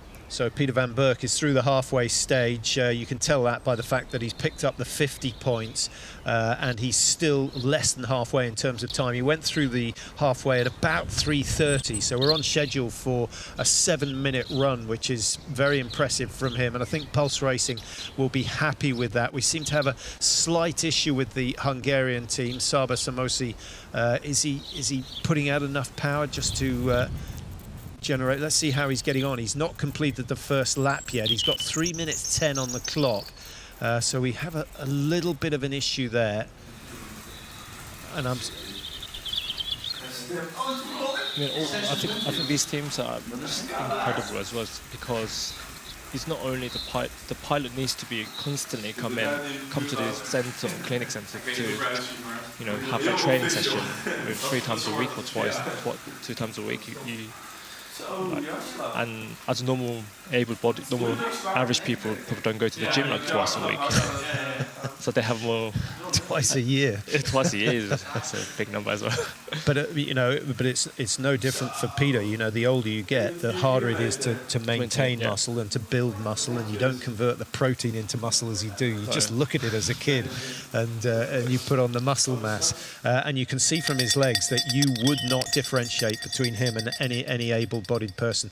Now we've still got an issue, Yong, with Saba, who I don't think is pushing out enough power to actually activate the computer reading. Yes, I mean, because of all these virtual machines at the moment are only accustomed for able-bodied cyclists, so where your normal average output would be, we see some slight technical issue. that's the stimulator box. So this is where the electrical signal has been sent from. It was going so well, 70 points out of a maximum 100. He's just crawled over the where is he? He's at 1,600 meters completed. He's got another 400 meters to go, and he restarts it by the use of the arms as well. Yep. And the champions from 2020 will be a little bit relieved that they're back underway. 6:13 on the clock at the moment, so they've got just under 2 minutes to complete this run. There is only one attempt at this race, simply because the fatigue levels are so high that it wouldn't be fair to ask them to do it twice. But he looks happy enough with that. But I think that is a smile of relief. Yeah, I think he's really happy to finish the race if he can within time. And it's actually more challenging to initiate the cycle, starting the movement in the first place, because you require high power output, and maintaining that is a slightly easier task compared to. Absolutely. Well, the competition isn't actually coming from the Hungarian team, who've got real problems at the moment, which is a real shame. But we do have 2 more teams in this category this afternoon, so it's important that Peter van Berk keeps the pressure on. 7:12, and he's through the marker. He's completed the 2,000 meters. 7:14. Jong, is that going to be quick enough to take the win? I think so. Yeah, I think that's just really impressive, I have to say. As I say, just normal average fit person would require about 3 minutes to finish one kilometre. So yeah, I think the thing to do is to look at the faces of the rest of the team members. They look absolutely delighted with that. And Pulse Racing team, I think, will be pretty happy. It's a group of students from mechanical and electrical engineering, and of course the marketeers are in there as well to sell the idea and raise the funds to develop the technology. And you can clearly see the Peters are huffing and puffing. So. Well, this is Saba Samosi on his early stages. He looked very good in the warm-up, but you know, the power levels just dropping down dramatically and unable to register any distance at all. So it's not gone right for the Hungarian team at the moment. As for Peter van Berk, I think he'll be delighted. We hopefully will get a chat to him in the very near future, find out about the run. Yep. So a decent time, just over the 7-minute mark. And the man from West Frisia should be with us very shortly. There he is. Peter, well done. Congratulations. How was that? Well, thank you. Quite eventful, I guess. Like you get 8 minutes for the battery to keep running, but it didn't. Still managed to finish, so quite good, I think. And so you're saying that the battery on the electrical controller just ran out, or you forgot to change it this morning? I forgot to change. No, well, not this morning, but I did an extensive warm up, and then forgot to change it in between the warm up and the actual race. So it's a bit stupid, but well, we're humans, I guess. Any other comments about your performance? I mean, the pace looks steady. The time was good, just over the 7-minute mark. How's that going to contend with the other teams this afternoon? Yeah, well, I'm quite curious. Let's see if they can beat it. I'm quite happy with the battery falling out. So we'll see. You don't fancy a second run? Of course, I like a third and a fourth. I can keep going forever, you know. Good man, good man. Well done, really impressive, and we'll look forward to seeing how you get on later on. Okay, thank you.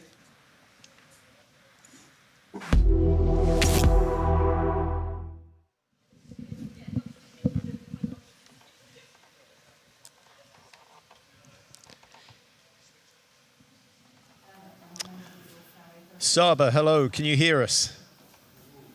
Yep. Yes. Good. Can you give us some feedback on how that performance went? I think it went very well. So it was more than 8 minutes, and I think it is very promising for preparation for the October meeting, but I don't know how the other group members think about it, or may ask Shaba how he feels. Yeah. Any other feedback on the run? Well, from our side it went quite smoothly, but well, technically I don't know how was the connection because we didn't see the avatar moving, but I hope you were able to measure everything. Yeah, I don't know whether it was a technical issue, but we weren't registering the distance that you were covering, so we were unaware of how far you got. You were or you were not? We were not. So, I don't know why. Yeah, well, I hope you're going to be competing in October, and we wish you well on that occasion. But well done for today, and thanks very much. Thanks very much. But I mean, so you were not able to measure the distance or the time or anything? Well, we'll have to have a word with the technicians, but we weren't getting a readout on our screen, so we'll have to find out exactly what the performance was. Because I think it went very well, much better than yesterday, and it was a good performance. So I would be very, very sad if this result wouldn't be seen by us. So I really would like to ask you to get as much result of it as is possible. We'll do our best, and we'll keep our fingers crossed. Thanks very much. Thank you. So obviously a little bit of an issue there, Yong. That you know, they look bitterly disappointed with that, but maybe we'll get some more information on the performance of the Hungarians. Of course.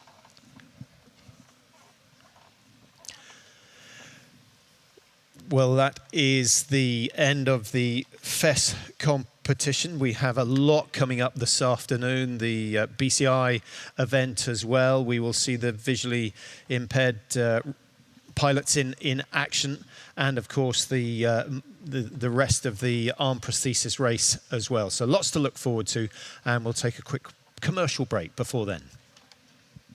Und ich und mein Freund so ein gutes Gefühl an diesem Tag. Ich bin einfach die Passstrasse darauf gefahren. Auf einmal ist ihm der TÜV in einer Kurve weggerutscht. Die Sonne hat mich geblendet und plötzlich liegt sie vor mir. Und dann hat es meinen Rücken voll verwünscht. Es kann jeden treffen.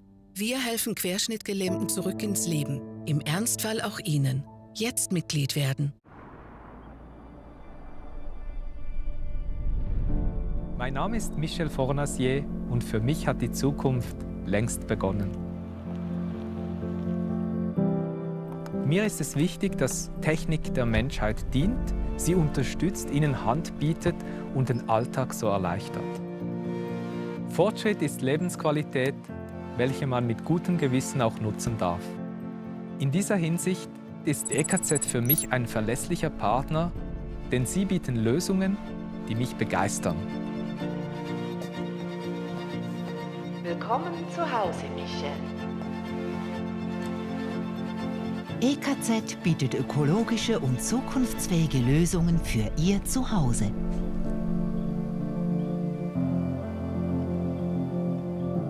Wir begleiten Sie in Ihre Energiezukunft. EKZ. CYBATHLON 2024, a once-in-a-lifetime experience, an international competition with and for people with disabilities and their teams. Are you working on developing the most helpful assistive technology? Become a competitor and sign up for CYBATHLON 2024.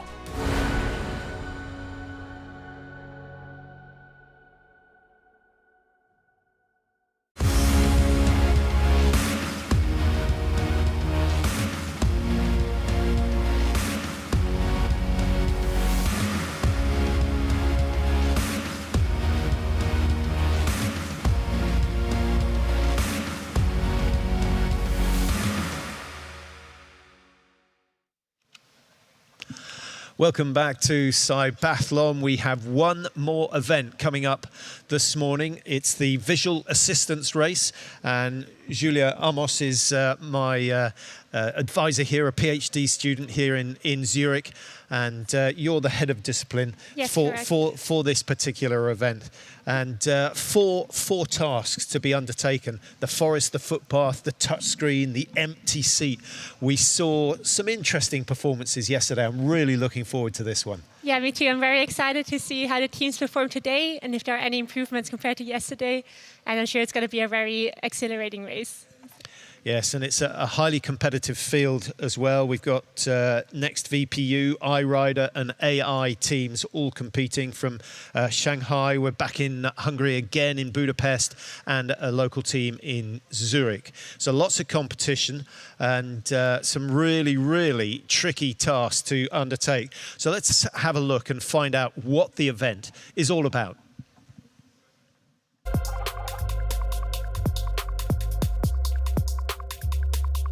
The next CYBATHLON Challenge discipline today, the Vision Assistance Race.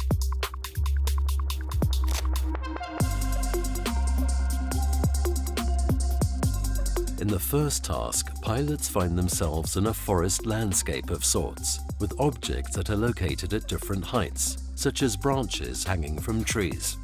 Pilots are asked to navigate through the maze of randomly positioned objects. Then they follow a footpath without touching the ground along the path. Again, the course runs in various directions. Pilots have no knowledge about the route in advance. Next, pilots are asked to order a fruit salad by pressing the corresponding icon that is randomly placed on a touch screen. They must not touch any of the other icons. And finally, pilots are required to identify empty seats, as they would be required to on a train or when visiting a theatre. Once they have found free seats, they indicate their choice by removing the corresponding small blocks. Pilots earn 10 points for each task.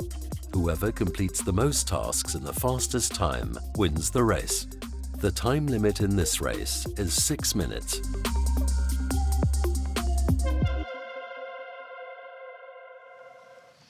So 6 minutes again is the key amount of time permitted, and the task gaining 10 points each. So we're looking for a maximum of 40 points. I guess, Julie, here it's about completing the task much more than it is about the time. But as we've seen already today, as soon as you put a time element in, some of the teams start to rush, the mistakes get made, the tasks get failed. So is the best approach just to take it easy? For sure, the best approach is to take it easy. I think it's also a quite big stress factor to be here live and have that many people watching you. So I think it's really about staying calm and concentrating on solving the task. And the first task they have is the forest. It's just actually bits of wood that are placed at different heights, and generally visually impaired people they can find out exactly what's at ground level with the use of the cane. But as soon as something's up at maybe a meter or a meter and a half, that's much more difficult to detect. Yeah, exactly. So most accidents actually happen at this chest or head level because it's not the range that the right cane can usually detect. So here we're actually challenging this and hoping that we can make some improvements in this area. Certainly. Well, let's find out where our teams are from. Once again, this is a global event. So we've got Next VPU, who are in Shanghai. That is over 9,000 kilometers away from Zurich. iRider are based in Budapest. And then we've got AI, who are a local team, Sorbonne University, and they are competing in Zurich. So here's the pictures from the hall, and each of the teams using different devices to try and negotiate the tasks today. I guess there are as many different methods of doing this as there are teams. Yes, correct. There are quite a lot of different methods, and we're going to see a wide range of different complexities of the devices as well today. So some teams only rely on a smartphone, while others have a whole array of different cameras. Next VPU, based in Shanghai, an AI company with some 300 employees, 80% of whom are involved in the R&D, and masses of engineers. iRider with Peter Suliok They won the challenge in 2023, so they are on a high, and they are the last team to have won an event. So great things expected from them. And yeah, certainly worth watching out for. So next VPU, iRider and AI, the three teams involved. Next Guide pulling out with short notice. So we're disappointed to have lost them, but hopefully we will see them competing in October, which is the big global event on a much, much bigger scale. Yes, we hope so too. Well, let's have a look at the teams and the team members. Remember, it is not just about the pilot. There are so many individuals behind each team. The next VPU team is from Shanghai, China. The Chinese researchers focus on artificial intelligence to improve the lives of people with impairments. Next VPU has created an experimental device that uses a wearable camera to recognize the environment. The device provides feedback in the form of vibrations and audible effects, allowing the team's pilot, Dongyu Kai, to navigate different situations. Next VPU will be tackling today's challenge at their Shanghai home base. Team iRider joins us from Hungary. They've spent the last few weeks working hard to prepare for today's CYBATHLON Challenge. The team's pilot is Peter Suljog, who already competed with them in 2023. He will complete the tasks with the help of a cell phone app's camera that provides him with voice descriptions. Last year, the Hungarians won the CYBATHLON Challenge. Now they are back, determined to defend their 2023 triumph. Bonjour! My name is Sébastien, but I like to be called just Seb. I am blind from birth and a software engineer. One of the dreams I have for many years now is to be guided by a robot. I have always been interested in being as autonomous as possible, and it is this exploring which led me to meet the team. I very much enjoyed the fact that it was creating reality test for technologies. I am also very happy to participate to this competition. Nous sommes l'équipe AI! Woo! So the pilots involve Dongyu, Peter and Seb. Julia, where's your money on this one? Who do you think has the sort of the device that can cope with the four very different tasks ahead? I think it's very challenging to say because we actually haven't seen the pilots performing these specific tasks live yet. So there could be, like, everything could happen. So there are four tasks. The forest, what's the main problem there? I think the main issue here is that we have obstacles at very different heights and also very thin obstacles that are hard to detect. And here I think a camera that can be moved up and down to actually screen the environment is the most useful approach. But we'll see what happens. Yep, and the footpath. Now, worth pointing out that when they take the footpath, they're not allowed to use the cane on the outside, which is what they would normally do. So it's all using other technology that gives them an idea of where the path is. Yes, exactly. Here, the really challenging part is that they can't actually rely on their sense of touch or like the haptic feedback. And then, of course, we go on to the touch screen, which we saw a little shot of, where they have a choice of 20 icons. Somehow they've got to find that fruit salad one, which is not easy. We saw a few teams struggling with that yesterday. And then the last exercise is the empty seat. 2 rows of seats, effectively a train sort of setup.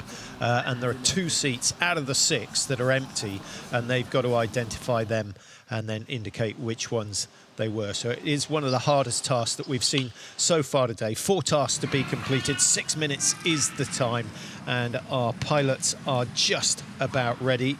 Dongju from Next VPU in Shanghai, and their feedback comes from a mixture of vibration and sound. Yeah, that's correct. So they have some earphones where they get some sound information as a feedback, and then they also have 2 motors in their hands, which gives them some vibration feedback. So lots of different sensory feedback sources. And this is Seb on your screens right now. His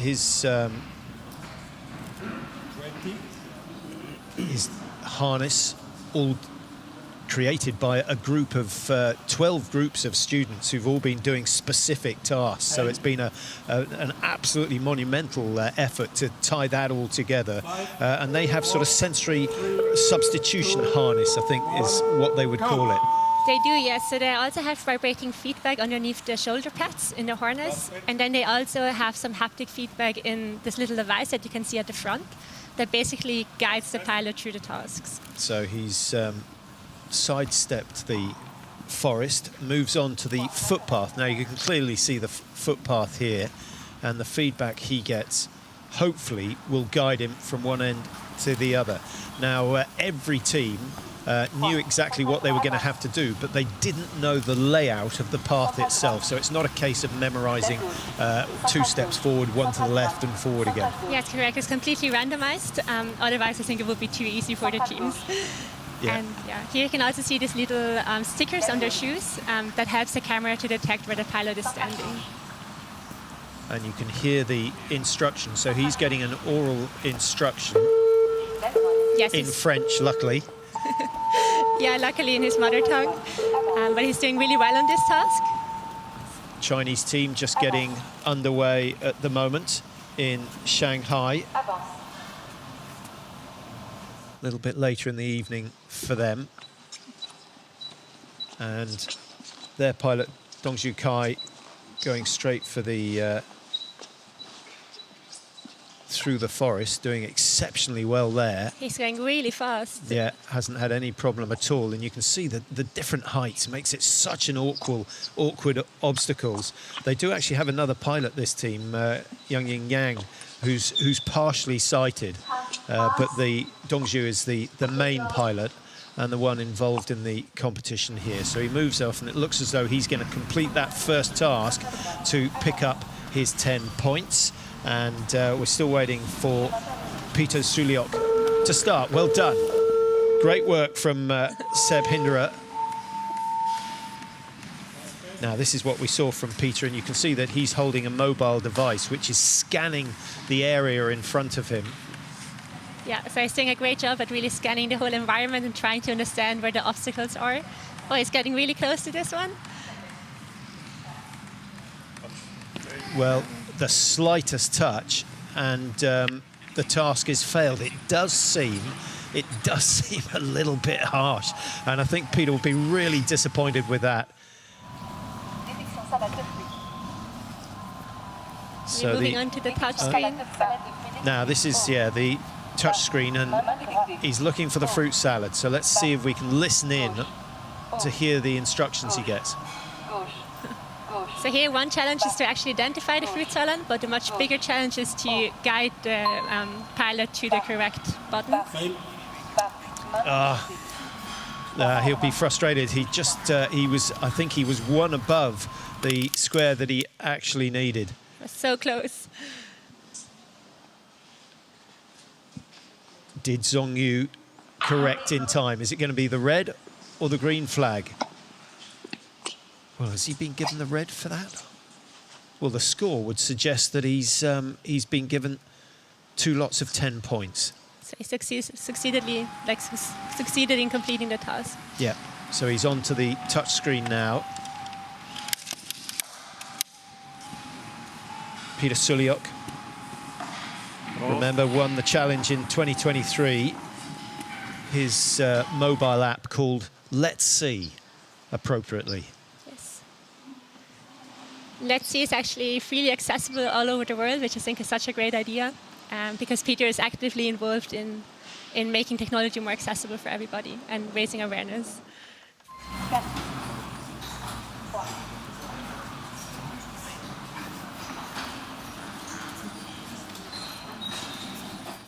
Wrong. Okay, go.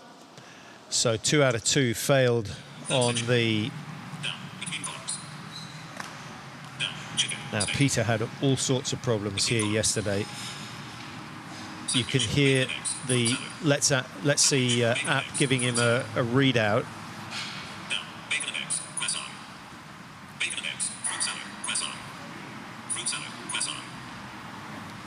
So he's also getting instruction on where the fruit salad is.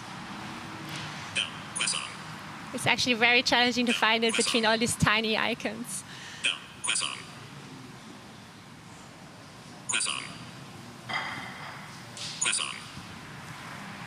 And part of the problem, I imagine here, Julia, is that the finger is in the way of a lot of the icons. And so how does his mobile phone read that actual icon? Yeah, it's super challenging. I'm actually also super impressed by how well he solved his task now. But it's insanely challenging to achieve that. 20 points for Dongyu so far, and he passes the empty chair. Yesterday there were only 2. Today there were 3 empty chairs, so he's succeeded really well. 2 passengers, supposed passengers here, and 1 bag. So they've got to identify that, and the 2 chairs with bags on.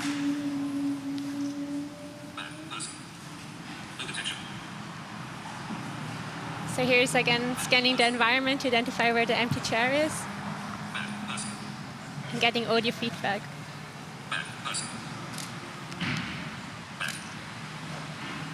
Yeah, quite tricky that the empty seats are actually at the back.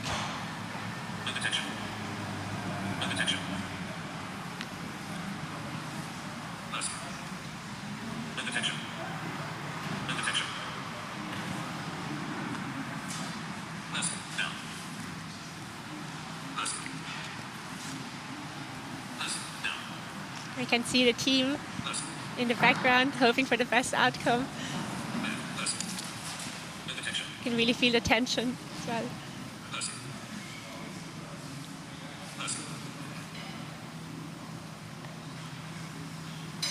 Well, time is becoming an issue here for Peter Suliok. Only 1 task completed so far. He was a little bit unlucky through the forest section.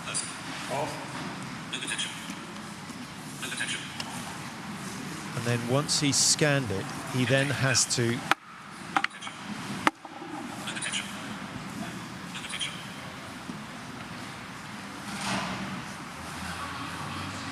I think now he's scanning again from the back, looks like.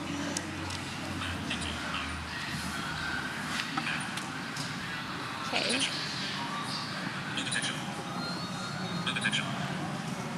Oh. So he's identified 1 seat as spare, and that is very, very good work. Really impressive. And the smiles on the faces of his team say it all. It wasn't quick. It wasn't quick, and huge amount of tension there, but total focus from Peter Suliak. And he nails that last task to put his score up to 20. I got him his shoe. Yeah, I get. Dongyu Kai, who was the pilot for the next VPU team, Seb just sidestepping the initial task, the forest, but he did well on the footpath. He did really well on the footpath. He was very, very fast on the footpath.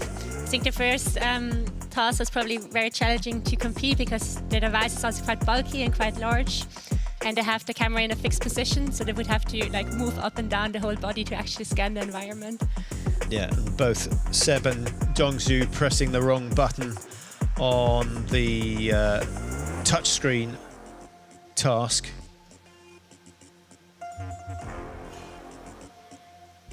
And this is where Peter Suliak just a little bit unlucky, just the faintest touch. Yeah, he actually just touched the bottom of the object, so that was very unlucky.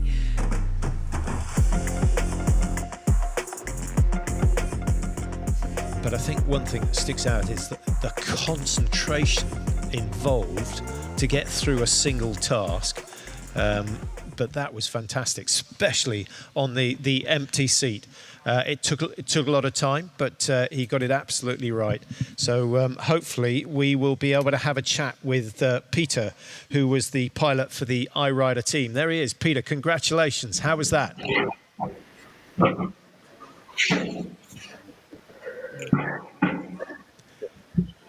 It was interesting as always. The Forest, you were a little bit unlucky on the first task, just the faintest of touches, and then the red flag went up. No problem on the footpath. What sort of feedback were you getting on the touch screen task? Även jag har ju varit så jag förlåt. Stänger åt att har The phone always announces what can be read right above the finger. So it's quite easy to have your finger in the wrong place and obstructing the view of the app. It's not that easy, but you can always move your finger to know what to see. Absolutely. Where do you think you can improve on your second attempt? Mit gondolsz, hol tudnál javulni a második futamon? Nehéz kérdés. Jó, szerintem sehol. Most ismételem. Nagyobb szerencsém van a Forestnél, mert ott azért a szerencsé alapul. Yeah, very difficult question, but he says probably at no places. Maybe with better luck for the forest run. Well, thanks very much. We were very impressed, particularly on the last task, and we wish you well for your second run. Thank you. So straight on to the Chinese team, Dongyu Kai. How can you tell us about that first run and how happy are you? Very happy. Yeah. And you missed the forest task, the first task. Any particular reason?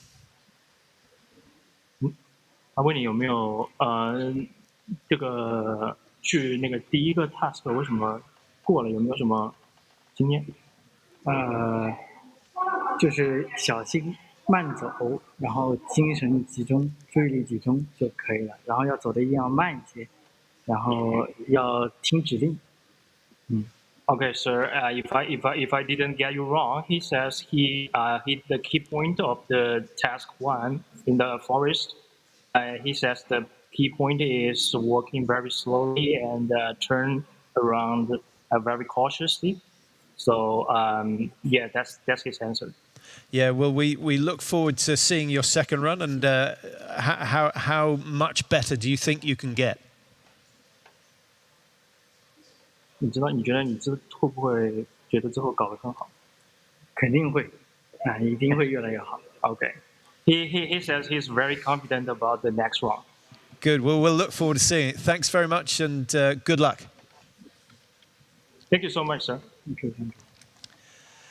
Well, let's have a chat with Seb Hinderer, who was competing for AI. Seb, an interesting contraption. Can you explain how it works a little bit to us? Yes, I am not the most suitable person to explain, but basically we use plenty of captors. So there is this one which is a haptic. So this one tells me where I need to go by putting an effort on my hand. Then we use also cameras, and so I have the cameras have the input to see where I am and what it was happening, and to provide information to me. I have this haptic captor, and I have the text to speech, which you might have heard. And which of the 4 tasks was the most difficult? So I think they are differently difficult. Footpath, I am more trained, but it requires a lot of concentration. Forest we cannot do because the bars are too thin for the system, so it cannot detect them. The touch screen, it's tricky because I need to do stuff with my hands which are difficult. And empty seat is a less developed one, so it's the most random actually, where I am a little bit left on my own. You may have noticed that I started to use my stick at the end of the challenge, and this is because these are less prepared. Okay, well, thanks very much, Seb. We wish you luck for your second run, and very impressed with what you've done so far. Thank you. Thank you.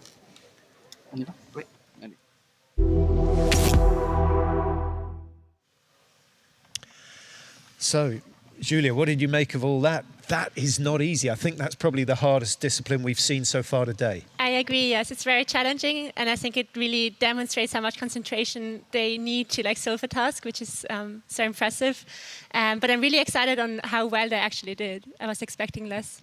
Yeah, it was, and I think we'll see even better this afternoon. Well, let's have a look at the results of the Vision Assistance race. Next, VPU with 30 points. iRider matched them with 30, and Sebastian Hinderer, who we saw just couldn't pick up the sticks in the forest, so he missed that, ending up with 20 points. So it's very tight in the Vision Assisted race. Well, thanks very much. Thanks to you, Julia. We'll see you a bit later on for the second run. We'll take a quick break now, and we'll be back with the more of the action from CYBATHLON.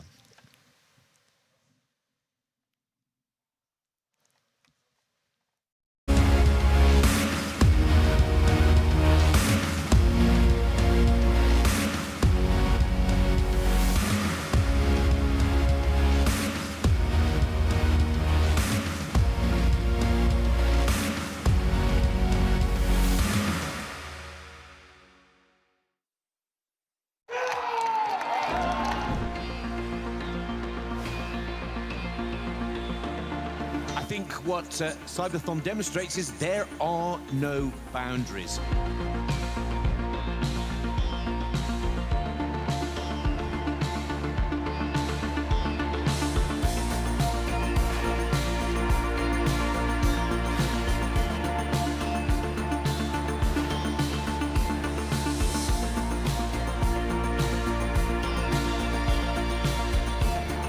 When you watch this event, you start to believe that is possible.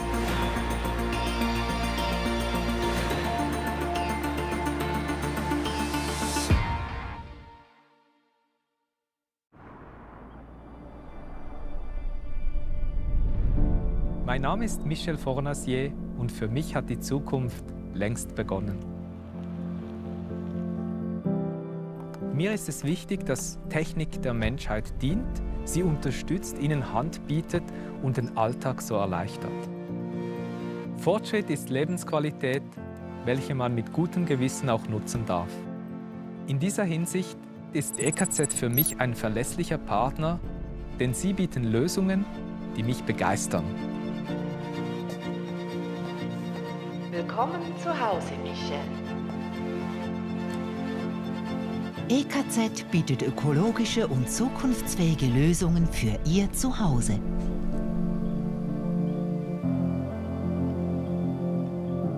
Wir begleiten Sie in Ihre Energiezukunft. EKZ. Eigentlich haben ich und mein Freund so ein gutes Gefühl an diesem Tag. Ich bin einfach die Passstrasse darauf gefahren. Auf einmal ist ihm der TÜV in einer Kurve weggerutscht. Die Sonne hat mich geblendet und plötzlich liegt sie vor mir. Und dann hat es meinen Rücken voll verwünscht. Es kann jeden treffen. Wir helfen Querschnittgelähmten zurück ins Leben. Im Ernstfall auch Ihnen. Jetzt Mitglied werden. Well, welcome back to CYBATHLON. Delighted to have been joined by Annie Kern, who's the co-head of CYBATHLON. You've been involved since 2016. It is a fantastically ambitious project. I'm so impressed with what I've seen so far. How is it going on your front? How's it been going this week? Oh, it's going very well today. I think we had a rehearsal yesterday, so we tested all the things because it's quite a complex competition and a complex setup. So, but I think it's going very well. I certainly agree with that. Now, the first thing that strikes me is all big events you tend to go to, everything's happening in one place. You've got hubs all over the world, Brazil, China, Japan, Ireland, they're everywhere. Why have you opted for that? So it was, yeah. So we came up with that concept because of the pandemic in 2020. So our second edition of the CYBATHLON was scheduled in May 2020. And we had to postpone the event or cancel the event or come up with another concept. So we decided on this multi-hub concept, and ever since we are doing that because we realized also it's more inclusive, more sustainable, and it makes it easier for pilots and teams to compete at their hometown, and they are all free to come here to Zurich, but it makes it easier for them. And that will be the case in October? Yes, in October we will have the big event here in the Schlurweg in Zurich, the Zurich hub, and then all over the world we have different hubs or teams competing at home as well. So we've got 19 teams here. In October, I know you've got over 100 teams. It's massive. It's massive. So what have you got to do between now and then? And have you got time? Yes, we have. So that's also part of the challenges, because not only the teams can test their devices in the competitions or in the races, we can also test the whole setup, our result system, how we communicate with the hubs, how everything comes together, that we have this nice CYBATHLON competitions. That's what we test today as well. And just for our viewers, when is it? October, at the end of October? 25th until the 27th of October. You can either watch on cybathlon.com like today, or you can buy tickets and join us in the Schlurweg Arena in Kloten. And what is your biggest problem? What's your biggest sort of challenge between now and then? Is it getting the technology so it works perfectly well, or are there other things that we don't see? Yeah, there are many different things. So I think we are on a very good way organization-wise. So we have tested in 2022 and 2023 and now. So this should be all done by now, but I think every event or competition has its own challenges. So making the whole stadium accessible, we have to build a wheelchair stand for people that are in the wheelchair. We want to make the whole hall accessible for blind people, for people that have hearing impairments. So we have, again, come up with new concepts how we can make the event not only in the live stream accessible, but also on-site accessible. Fantastic. And I guess the biggest challenges are the ones you don't know about yet, because they have still to come.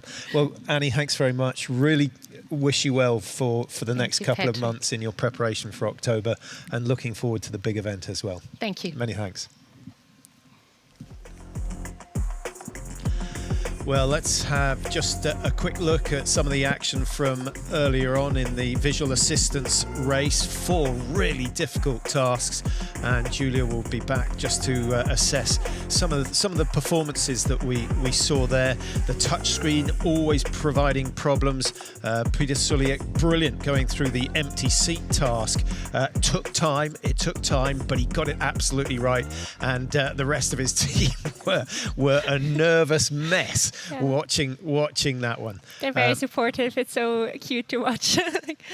But it's important, isn't it, Julia? Because it's not just about the pilots. As we have a look at the results, Suliak coming out on top with 30 points, Hindra from AI with 20, and next VPU with 10 points. I think we will see an improvement from them on the second run, which is just about to get underway.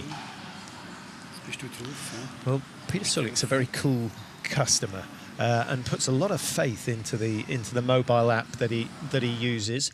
Just a reminder, we have the forest is the first issue, and Dongju was he was. I actually said to him he hadn't done it, but he was very quick through that section, and it was Seb who sidestepped the forest simply because the branches, or the lookalike branches, are much thinner than you'd actually get in a forest, and his machine can't pick them up. Yes, correct. So they have issues to detect these very thin branches with their algorithm that they run. But we'll see how they do this time, if they're going to try it or bypass it again. 5, 5, 4, 3, 2, 1, go. And it looks like they're going to bypass it. That's great. It might have been worth a guess. Yeah, I assume they don't want to lose any time that they could use for the touchscreen or the empty chair. Absolutely.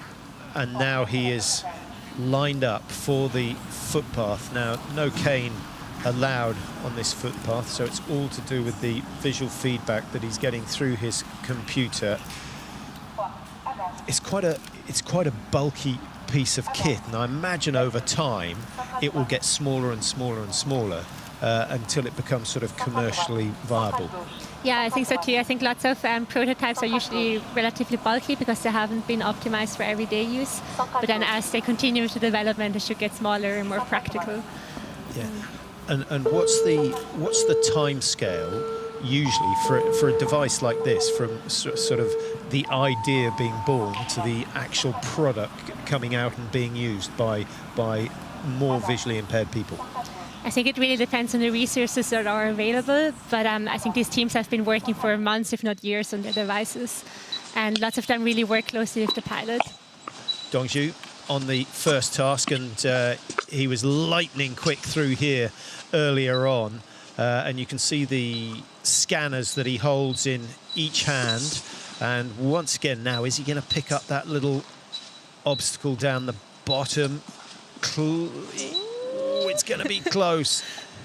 They are very, very harsh. The slightest touch and the task is deemed to be failed. There's absolutely no bias here whatsoever. So the green flag is up, 10 points on the board for next VPU, and they have a real chance of scoring well. 30 points scored first time round. Now, Peter Suliuk, the forest has been changed just so they couldn't memorise, and the piece that gave him a problem was the one that's pretty much in front of him now, just slightly to his left. Yes, we'll see how it goes this time. He's quite close again. And it's scanning at the right height, and again he's heading straight for, ooh, he might just have picked that up. I can feel the tension in the air. Yeah, well, that was an even slimmer touch than the first time around. So again, Peter Sully failing on that forest task. Now we have Dongzu going through the footpath, and he's very confident, isn't he? It's tiny little steps, but he just keeps moving. And the time is obviously an issue. 2:02 on the clock at the moment, 6 minutes the allowed time. And at this rate, next VPU are going to complete this course with plenty of time. But he's doing really well on this task as well, and being super careful and making sure to follow the correct path. Now, what's the rule on the feet? If the foot overlaps the edge at all, do they get disqualified? They do get disqualified if they touch the edge.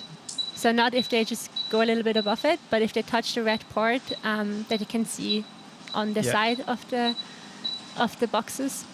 Well, he's going well. Seb Hindra is a little bit ahead, having started earlier. He's again clocked the fruit salad, which so many people have found difficult on the touch screen task. So was he given the he got a pass. He got a pass for that, so 10 points on the board. Now, this is the touch screen, which he failed first time around. He puts the scanners on the shelf behind, and then moves his device up to get a good picture. So he has more cameras on his hands, and I think he positions it in a way to get the best possible picture of the touch screen.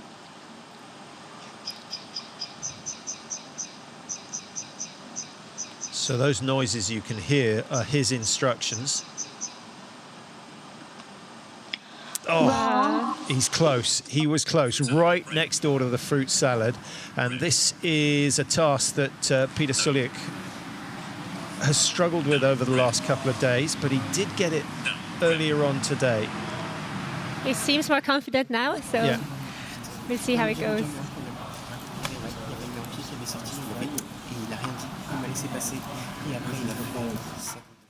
Down between columns. Down between columns. Down, red. Down. So it remains interesting, but he's getting close. Now this is a task that Dongzhu was successful with earlier on.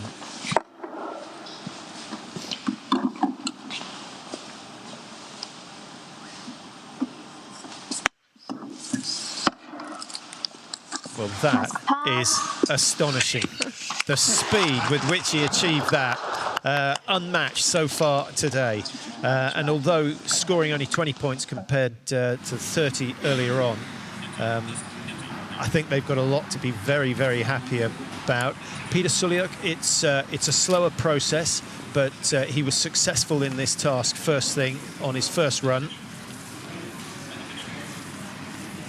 Now, what he did before was to go behind the chairs just to double check, but this time It looks like he identified the empty seat much faster this time,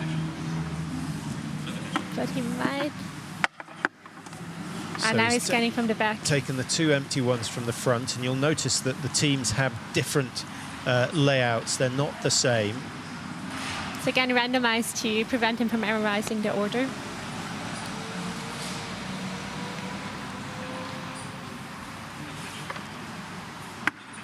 Peter looks confident. Let's see if he got it right.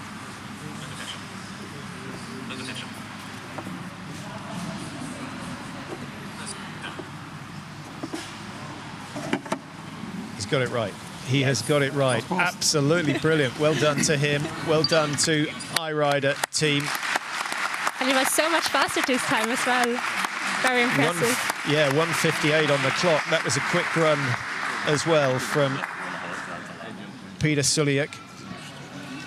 And his first attempt was the best one of all. So Peter Suliuk is going to come out on top with 30 points. Next VPU, really impressive. The speed that he identified those empty seats. Yes, the device seems to work really well, and he can scan the environment pretty well with this torch-like camera almost. Well, it's exciting that there are so many different systems for doing it. It's very interesting, yes. Yeah. And Seb was definitely the quickest on the touchscreen task. And this is where Dongzhu was outstanding.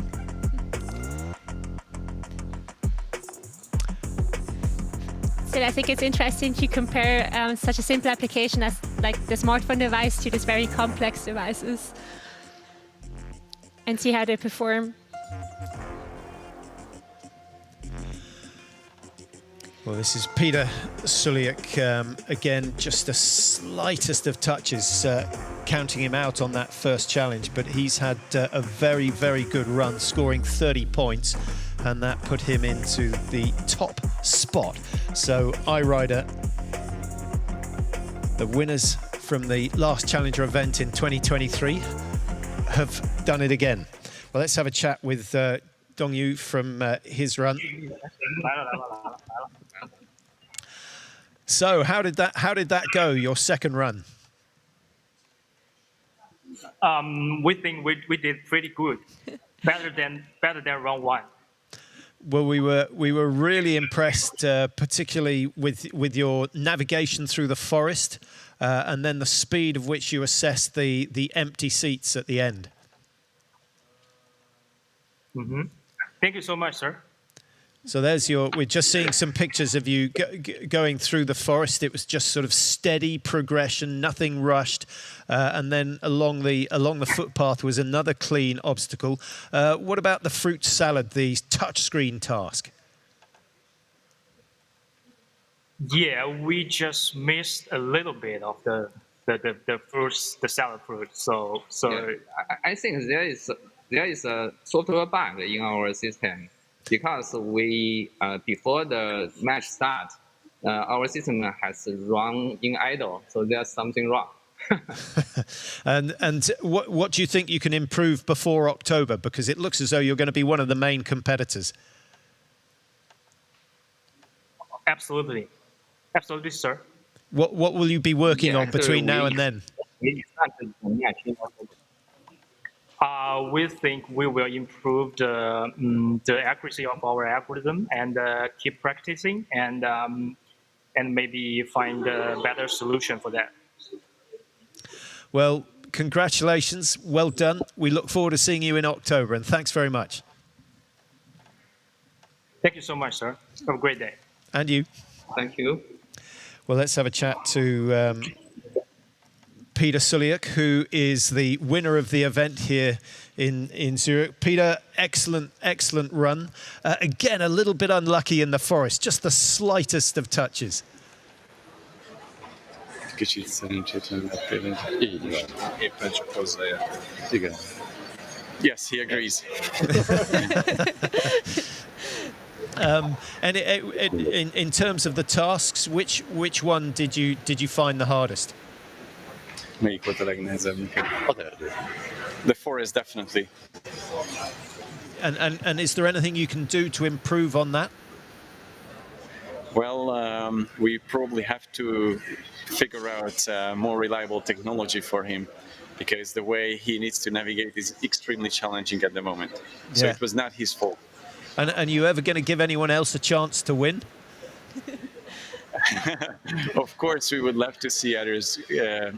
I mean, this is for the service of the community, so we are very grateful for the organizers. Yeah, well done. Really impressive. We'll look forward to seeing you in action in October. Thank you.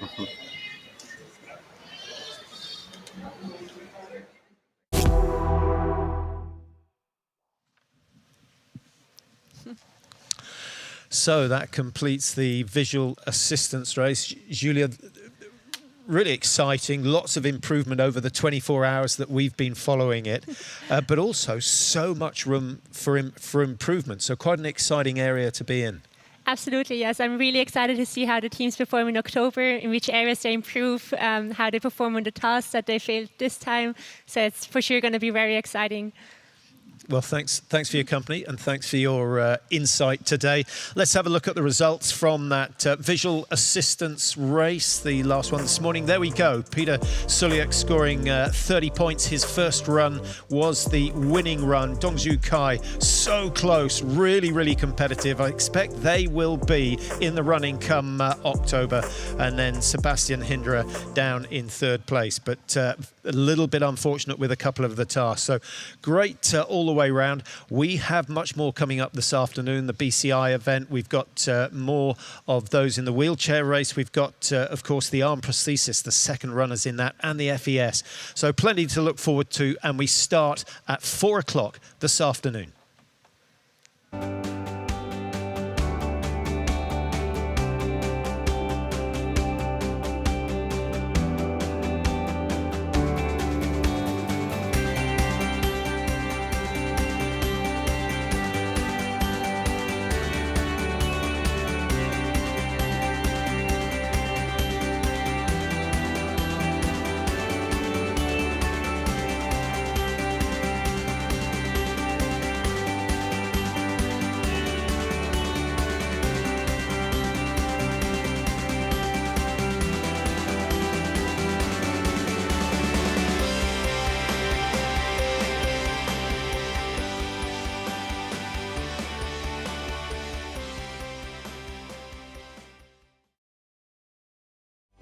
The CYBATHLON Challenges.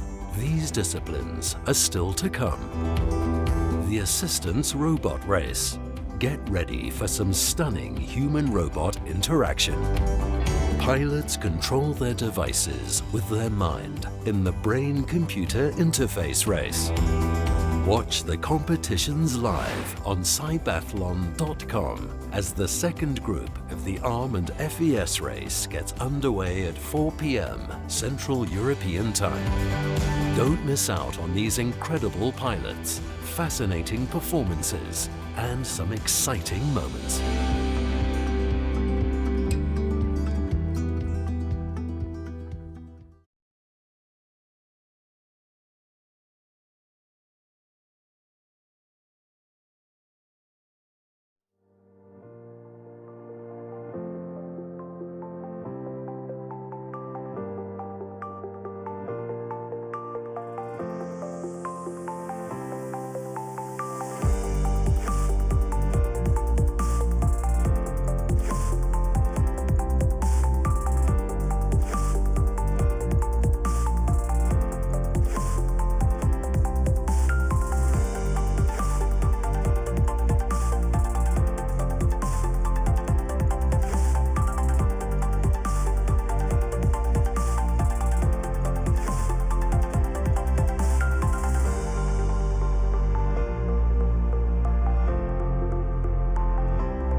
This is only the beginning. Warning.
arm prosthetic race, and some very, very technical tasks indeed. We start with the DIY, which is a light bulb fitting and a hammer and a nail that have to be hammered in, taken out. Adrian, impressive performances this morning in particular, but no one really managed to complete all 4 tasks. Yeah, and we also saw this morning some of the most difficult points being the laundry task.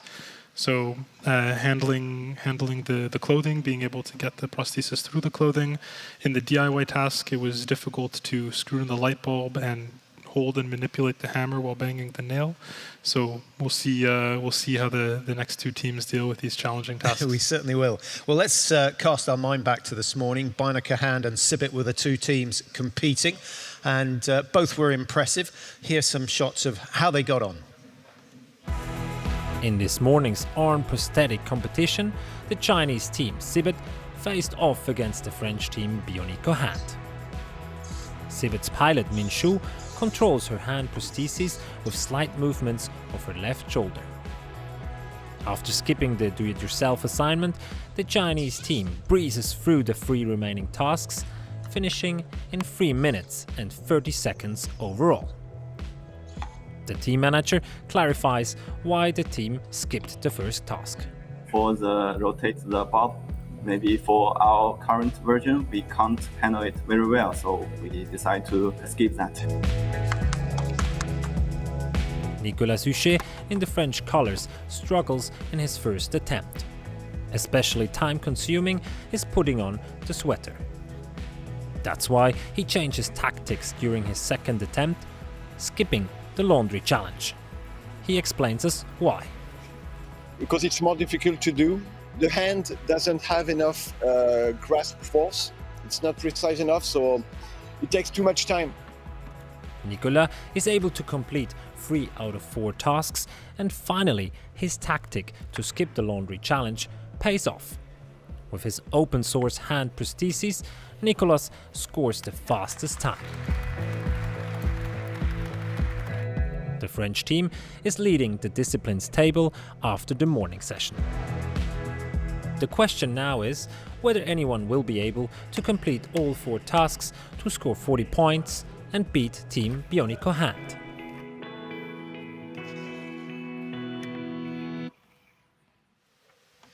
So, some nice pictures from this morning's race, and Nicolas Huchet, tactical move from him to abandon the sort of the laundry room, as it was called, and producing a time of 2 minutes 10, 30 points scored, 4 disciplines, remember, 10 points for each one completed. So if a team gets through all 4 tasks, and provided they do that in under 6 minutes, then they will go ahead of Bionico Hand. I get a feeling you think that might be possible this afternoon. I think it might be possible, but 2 minutes 10 seconds is a quick time. There is no room for mistakes here. And they're not very lenient. One slight mistake, if you knock a cup over, you lose that task. And so it's very, very important that they take time just to ensure that. This is Christophe Huchet and his opponent, Philippe Balushka, who's come in at the last moment instead of Salvatore De Chillis, who's actually here. So lots of pressure on Philippe.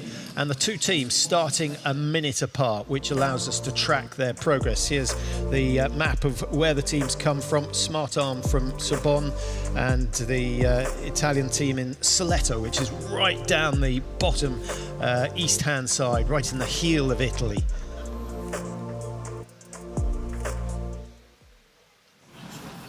So there you see the first task table, and to make life difficult, the actual socket for the light bulb is in the cupboard. Really does make access very difficult indeed.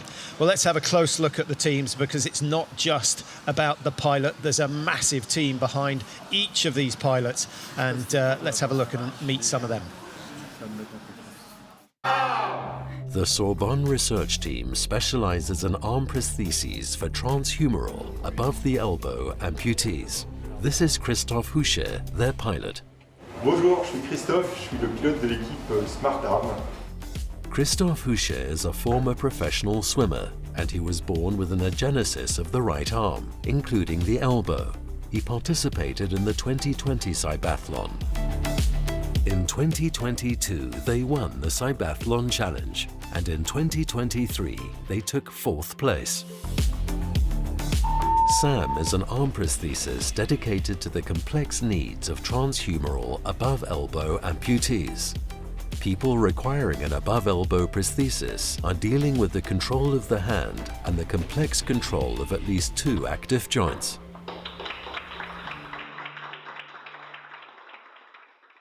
Giovanni Sapatore is the founder and CEO of Bion IT Labs, a medical technology business from Italy. The goal of the Adamsen is to bridge the gap between digital and polyarticulated devices. That's why Adamsen is the first of its kind. The Italian team changed pilots at the last minute, with Philip Balushke now racing for Bion IT Labs instead of Salvatore Silis, who placed 3rd at last year's challenge. Despite the little preparation time, Philip and his crew appear to be ready for today's tasks.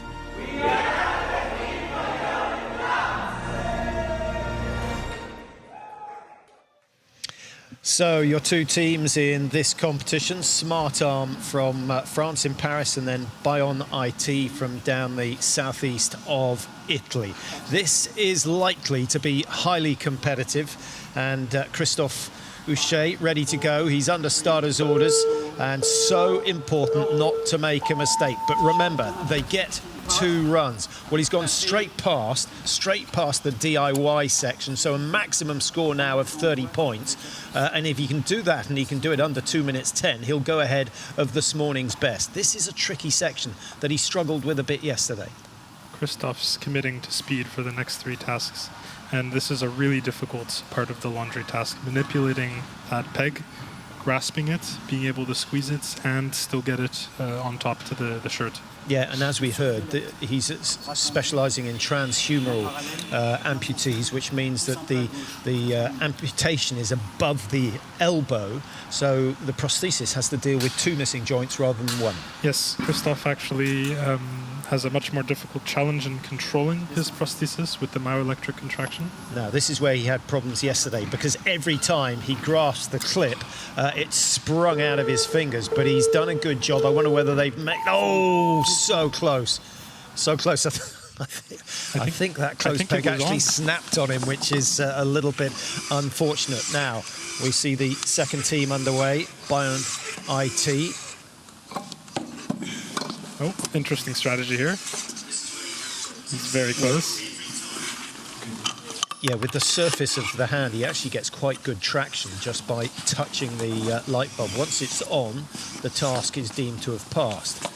So, and part of that has to do with the skin on the hand of the prosthesis, giving him some more grip there.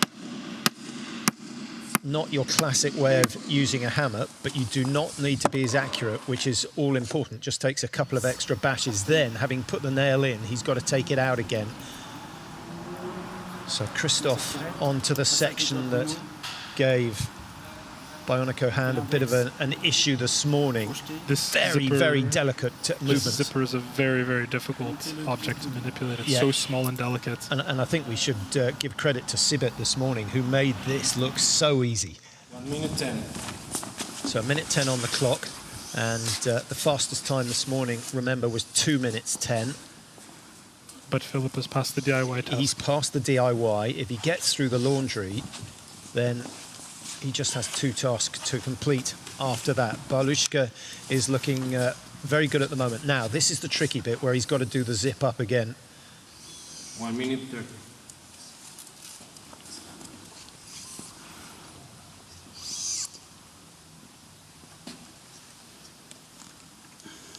Easy. He seems to have a pretty good grip on the zipper. Let's see if he can hold it closed. Okay. So Christophe Houchet just marginally ahead. But do remember, he started a minute ahead.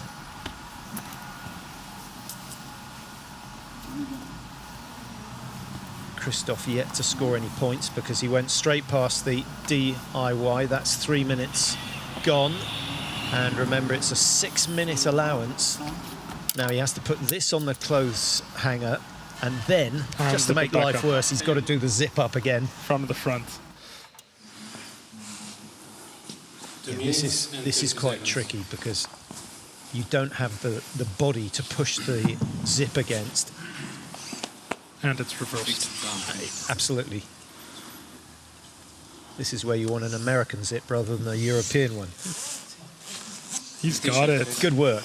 Really good well work. done. Really good work. I would say that's... He's not only is he focused, but he's looking very, very cool. Now, this is the tricky bit. Let's see how he can cope. He's got really good friction between the hand and any objects. That rubberized skin is really helping him hold on to the clip. So clever work. And a very different technique there to take the peg out, clip it onto the box, to put it into the optimal position. There's been a bit of training going on there. So Christoph is up to the final task. He's just trying to get the hand to just explain, Adrian, how's he activating the fingers? So he's activating the hand with myoelectric contraction. So he has to squeeze the muscles in the stump, and he has to do that in different ways so that the controller can recognize and differentiate if the hand should close or the elbow should flex or the wrist should rotate. And I think we can see here he's having a little bit of trouble. Now, if you have a look down the bottom right-hand corner, you can see that Balushka has scored 30 points already from the 3 disciplines. So if he can complete this one without knocking over a cup, as soon as a cup lands on its side, then it's deemed a failure. This is very tricky indeed. He's got a little bit of time. 4 minutes 12 on the clock at the moment. Okay. He's got 2 minutes and 45 seconds. If he can get this task, he'll take the lead. There is no room for error. Yeah, and the fact that this morning no team scored higher than 30 means that he is much better taking every second he's got. Just take it easy. He's put the pyramid dangerously close to the edge of the table, which doesn't give him a lot of room for error. So final cup to the top, but then the catch he still has to disassemble. He's got to take it all down together, stack the cups, and this is where some of the teams have come unstuck in the last couple of days. Good work. Just look how nervous the rest of his team sitting on the edge of their seats. That's a great tactic. Turn it upside down. Crack it down, make it nice and firm. Let's go. Task complete. 40 points scored. We have our winner from the arm prosthesis race at the moment. Of course, they get a second run a little bit later on. We get a victory dance as well. Yeah, he must have kids if he's been taught that particular dance. So great work, and really very impressed, and congratulated there by the other pilot, Salvatore De Chillis. Christoph rather still out on the course.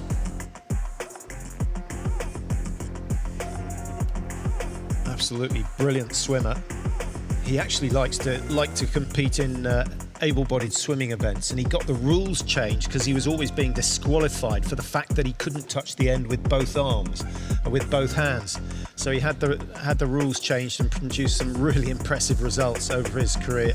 Well, this is a quick look at the Italian team, Bion IT, who just whistled through those issues. And the laundry room is where most people are getting held up, and that's where Bion IT were absolutely sensational. I want to say we have the 2 more difficult tasks at the beginning, but then once you get to the end and everything's on the line and you're trying to stack those cups, the nerves get to you, and I'm curious how he felt. Yeah. Well, that is not a bad performance for a replacement, and a last-minute replacement as well. And really, really good work. Here he is, and no wonder you've got a big smile on your face, Philip. That was fantastic. How was it for you? Thanks, mate. It was a nice race. It's a nice track, actually. It's a totally The tasks are for a lot of daily work stuff. So it was a great challenge, and even doing with this hand. So she's able to do a lot of tasks, daily tasks. It was nice. What's the surface of your hand made of? Because you seem to have really good friction between the hand and any object you touched. Yeah, it's just basic silicone. So like silicone gloves. Yeah. Fantastic. Now, you've got one more heat to run this afternoon. Is there anywhere you can improve, or was that the perfect run and you're going to put your feet up? No, so probably the next race I go some faster or try some faster. The first task or the first race I want to be safe, finish every task. So let's see what's happened on the second race. Well, I think you can afford to take some risks and really push the pace. We're impressed with that. We want to see your second dance after your second run. Well done, and thanks very much. Yeah, thank you.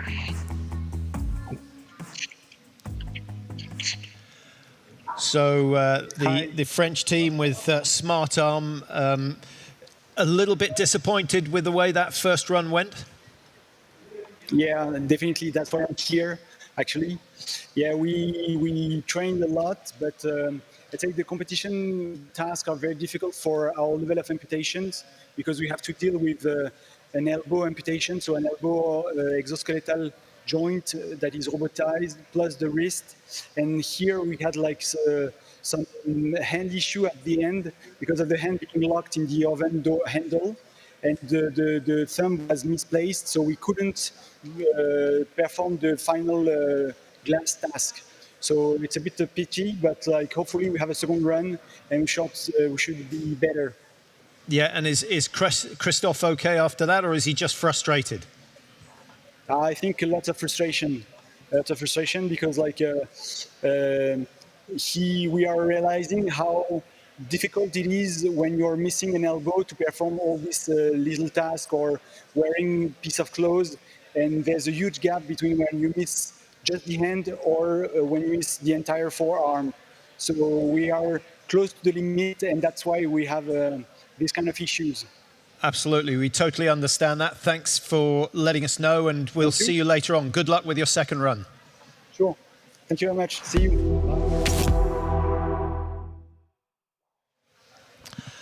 Well, that was interesting and super impressive from the Italian team. Yeah, so we really saw them come through and shine with their prosthetic hand, Adam's hand. Really great show. I was amazed with the consistency. Particularly, in my opinion, I think one of the biggest thing is the grip that silicone coating provides. So there you see the standings at the moment. Bayona IT leading the way, 40 points scored. That's a maximum, 5:06 on the clock. They can only improve on that. We'll see whether Christophe Houchet can improve. He is the only one now that can upset the Italians in the prosthetic arm. So that's fantastic. Thanks for your company throughout the day. And we will see you back again when we have the second heat for those two teams. I'll see you for the second arm heat. I look forward to it.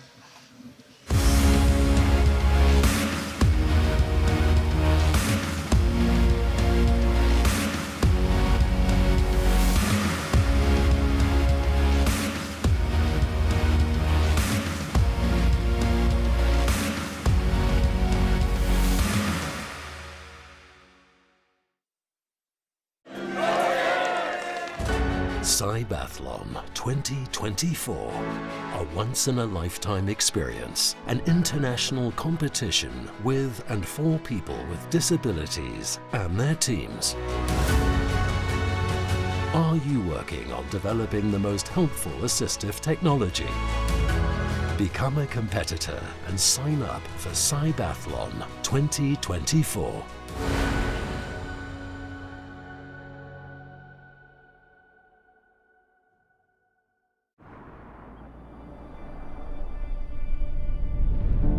Mein Name ist Michel Fornasier und für mich hat die Zukunft längst begonnen. Mir ist es wichtig, dass Technik der Menschheit dient, sie unterstützt, ihnen Hand bietet und den Alltag so erleichtert. Fortschritt ist Lebensqualität, welche man mit gutem Gewissen auch nutzen darf. In dieser Hinsicht ist EKZ für mich ein verlässlicher Partner, denn sie bieten Lösungen, die mich begeistern. Willkommen zu Hause, Michel. EKZ bietet ökologische und zukunftsfähige Lösungen für Ihr Zuhause.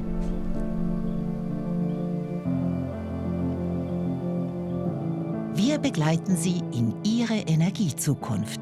EKZ. Eigentlich war es ganz ein normaler Tag. Bis ich mit extrem viel Schwung Die schwarze Piste runtergefahren bin. ja, einfach die Kontrolle verloren. Dann hat es getatscht und um mich herum ist alles schwarz geworden. Es kann jeden treffen. Wir helfen Querschnittgelähmten zurück ins Leben. Im Ernstfall auch Ihnen. Jetzt Mitglied werden. Welcome back to Zurich. We continue now with CYBATHLON 2024, the arm prosthesis race. We're halfway through the second stage of that. We slow the pace down just a little now with the BCI event. Ingrid Obermatt is here. Ingrid, just explain what this is about. For me, it's all about brain power and thought process. That's exactly what it is. So the brain-computer interface race is basically a game that is controlled just by brain signals. So there is a software behind that is trying to detect in the brain signals what the pilot's intention was and translate that into a computer command to control a game. Well, let's have a look and see what they do, how they do it, and what the tasks are.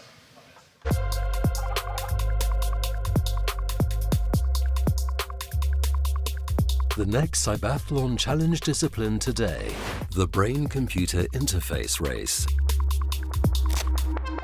We use it to try to decode the intention of the user and translate them into commands for external devices.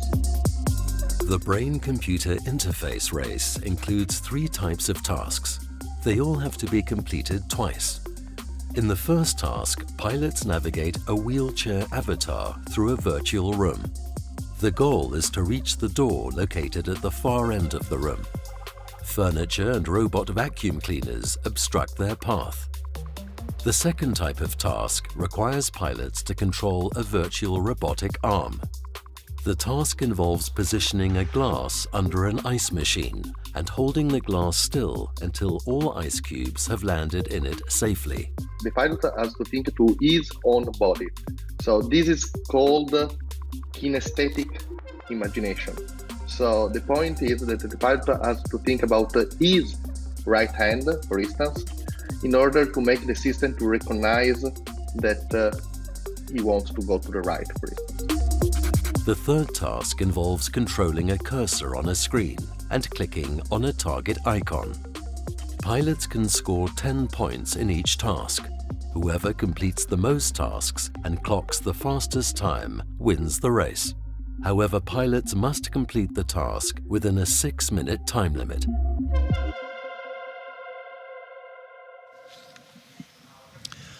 So here we go. I hope that helped you understand exactly what is coming up. There's no doubt for me that this is where the brains are applied and the amount of research that goes into this. And it's a very young discipline indeed. And there's a long, long way to go. But you can just imagine the benefits if you can convert your thought process into action.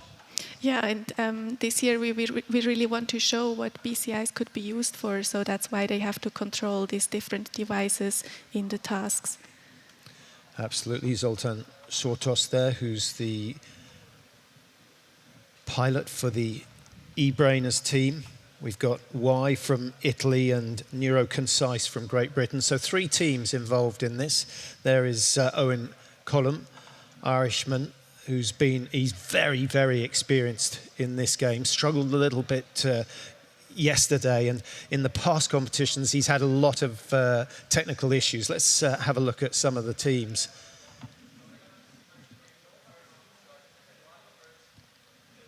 So you can just see the team behind, and It's a difficult process. There's the Italian team Y, which stands for Variable Hybrid Interfaces, and we'll just have a look and see exactly where the teams come from.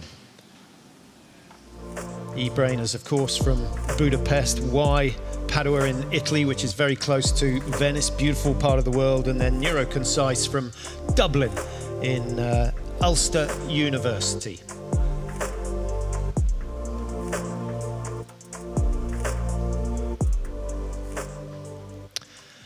So they're from all around Europe, and the pressure is on. We saw yesterday that just having a calm situation and not having interference with the thought processes was so important.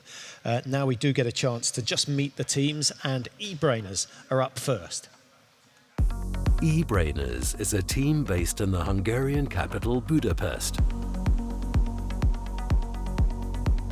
The team's pilot is Zoltán Csortos. They demonstrate how their technology works. Tehát most tettük föl a pilótára az EEG sapkát.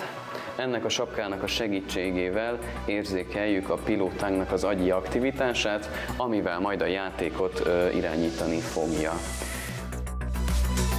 Általában ezek a feladatok a CYBATHLONhoz kapcsolódóan valós életből vett példák, ahhoz hasonló feladatokat tartalmaznak. Nyilván ez hosszabb, rövidebb távon valóban meg tudja könnyíteni a mozgássérült pilótáknak az életkörülményeit.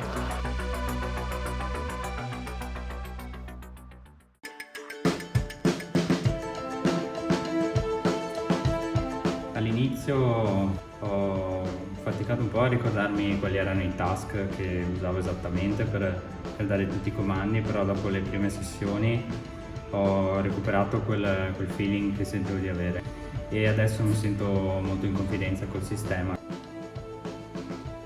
Ma il segreto è rimanere calmi e bisogna avere molta pazienza e concentrazione e capire quali pensieri poi effettivamente fanno dare il comando giusto.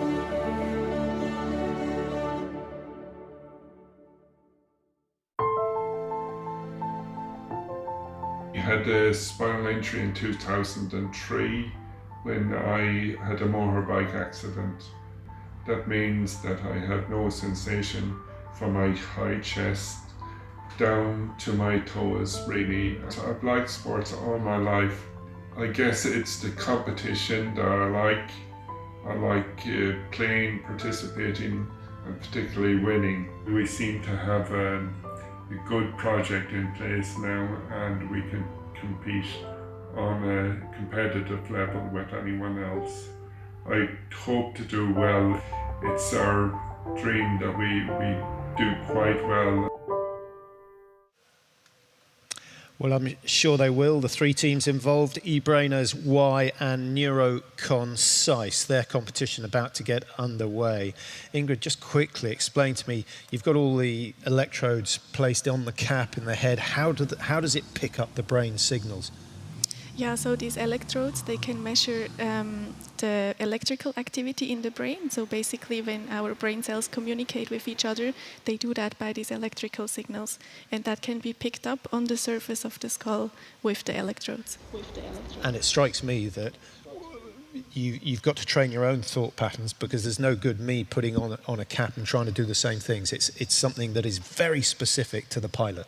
Yeah, so they usually really train a lot to find mental strategies that work well for them, so they are really able to control the game later. So it's a visual contest where they try and move the object on the screen or move the cursor to where they want it on the screen. And in the early days of development, Csortos there for E-Brainers. I guess Owen Cullum of Neuroconcise is perhaps the most experienced of the riders, but it's about who can stay calm. And when you put them in a pressure situation such as this in a competition, that and staying calm don't really go together. It's very difficult in this discipline, I think, because you can imagine that when you're nervous, your brain is in a different state, and now we need to see how the pilots are going to manage to stay calm, and also how the software of the teams is going to be able to handle that maybe the pilot is a bit in a different state today. And yesterday, a lot of the pilots had problems getting away from the first gate. Whenever they stopped to move, it turned back to face the start gate rather than the finish gate.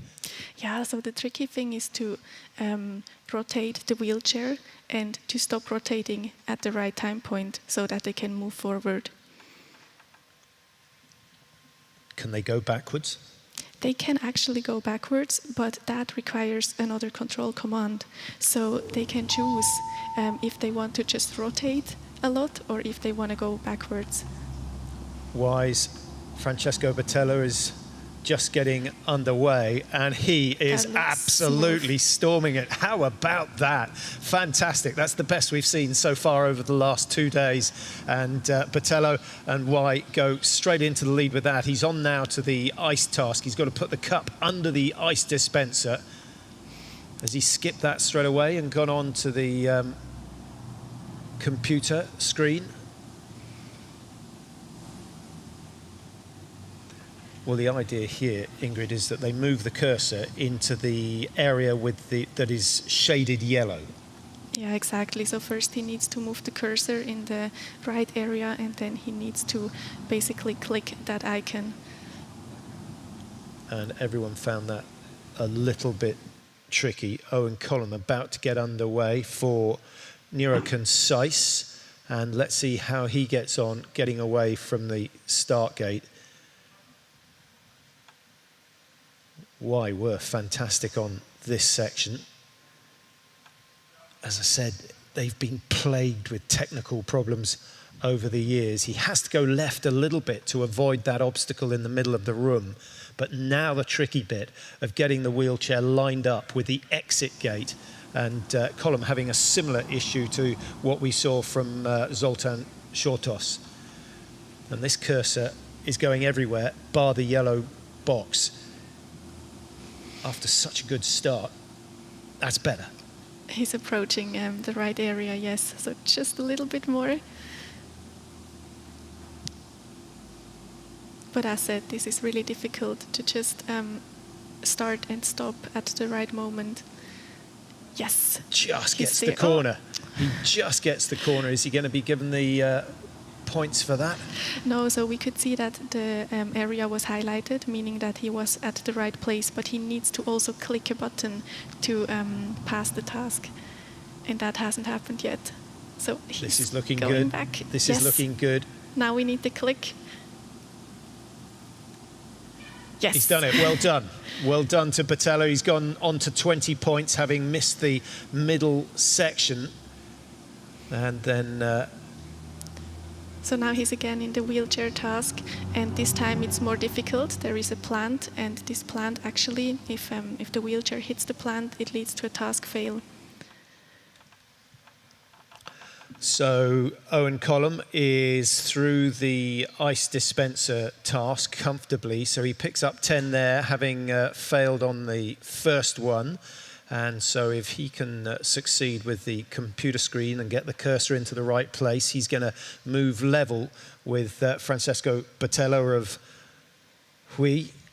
So yeah, the ice cubes still have to fall down, I think, for him to pass. It's got to be right underneath. 2:21 on the clock at the moment. And in this task, it's difficult first to place the cup in the right position, and then also to just wait and not send any commands for a while, so all the ice cubes can fall in the cup.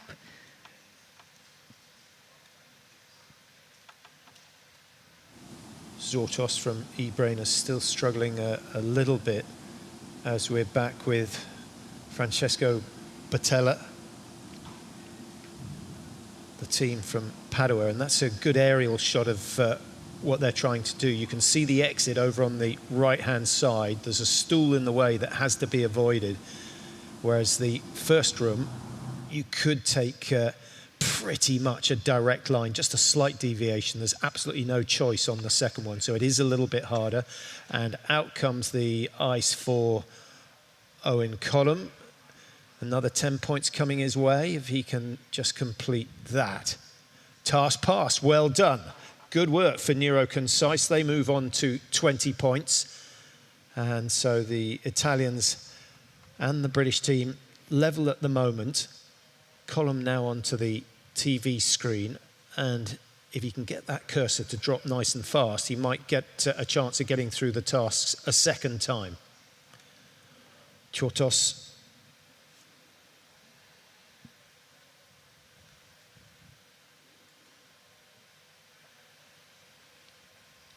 So he seems to have skipped the first task, and now he's trying the ice cube task. Batella has moved on to 30. And if you can get the cursor into the yellow area again, you can see the cursor, the yellow shaded area has moved round. And that just makes things that little bit harder. 30 points. If he takes it up to 40, that could be a really competitive score. So the 6 minutes that they have to solve all the tasks are quite an ambitious time. So 4 tasks would be a really great performance. So the compass you can see in the top left-hand corner, Ingrid. How does that work? How does that relate to that relates to the direction of the cursor? Exactly. So the direction in which this pointer shows is indicated where the cursor is going to move if he sends the command to move forward.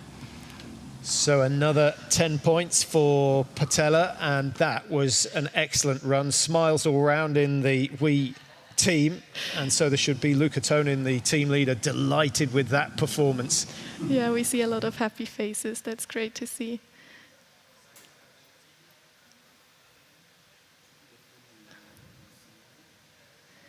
Zortos still struggling a little bit to pick up the points, and on now to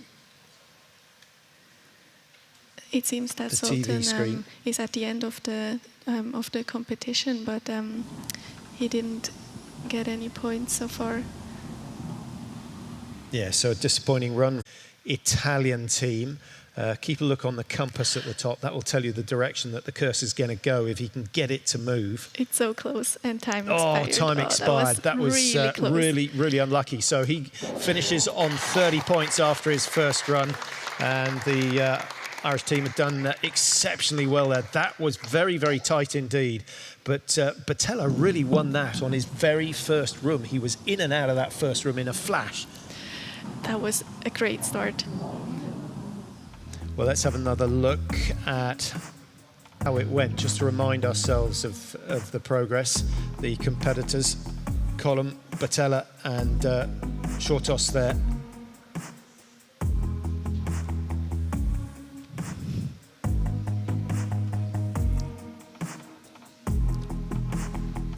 Francesco Batella, medalist at the Paralympics in Rio, so just a little bit more success coming his way this afternoon. I think he's really used to competitions, so maybe that also helped him to stay calm and focused. Yeah, he's been doing this a long time. He's been wheelchair bound for since the age of 2. Owen Column, a big man, and his team, really good supporters. So let's see if we can get a chat with Francesco Patella of the Wii team.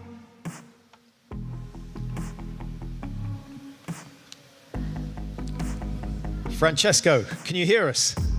Yes. Good. Your first task was incredible. You were in and out of that first room in about 3 seconds. Yes. And so just tell us how you were doing it and what thought processes you were going through. It was the first task. We train. I train a lot. We set our parameters to obtain the minimum time. I'm quite in control today. We have a little problem just before the start, but we solved it. And yes, usually the first task is the more difficult for me, because it is the start to set my mind. but I'm very happy for the result. Yeah, so you should be. I want to know whether it's more nerve-wracking competing in this event or the Paralympics. It's very different because in Paralympic I can express my strength. I can download my adrenaline.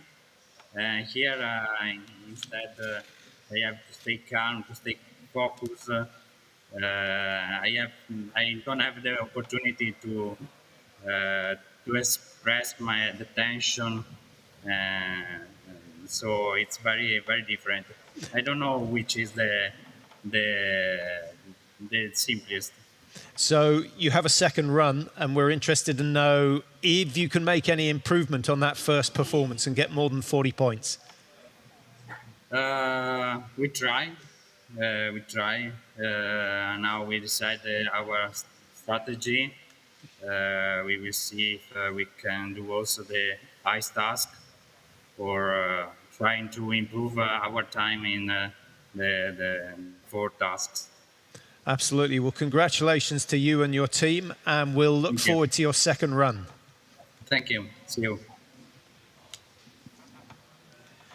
So congratulations to we. Let's go to the Irish team, Owen Collum, who finished on 30 points, just ran out of time before pushing the tally up to 40. Owen, congratulations. A little bit tough, but just running out of time on that last task. Yeah, just a wee bit there. A few more seconds, and I think we could have got up to 40 there.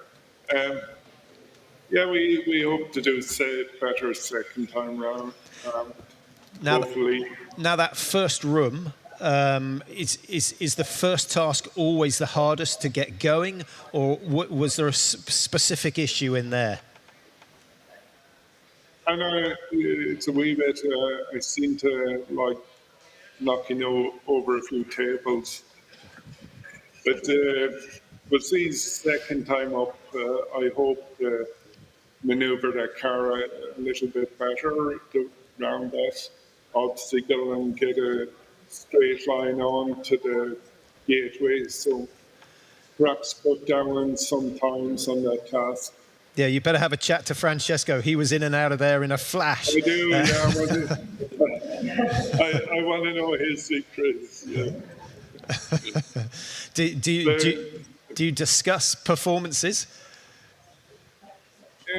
Not particularly. I'm here with Professor Kyle. He does my strategies, so. Well, I had a couple of conversations with my wee team. Yeah.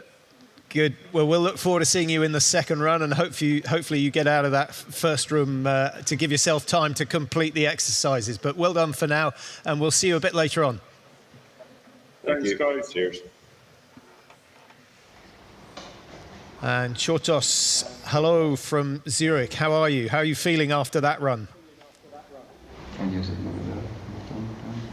Better than yesterday. So better than yesterday. Better than yesterday. Can you talk us through the tasks and where the problems were?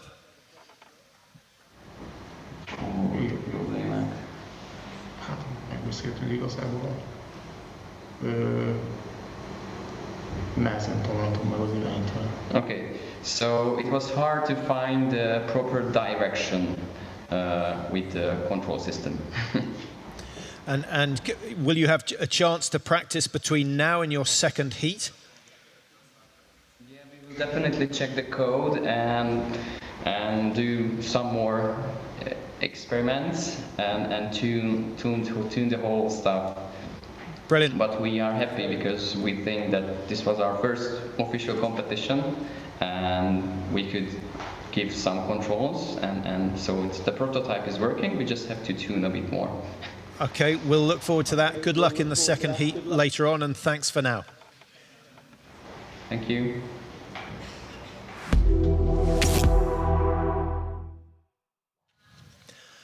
So that's the first run of the BCI. We have the second run of the arm prosthesis race still to come, and plenty more to come. Ingrid, what was your overall assessment of that event?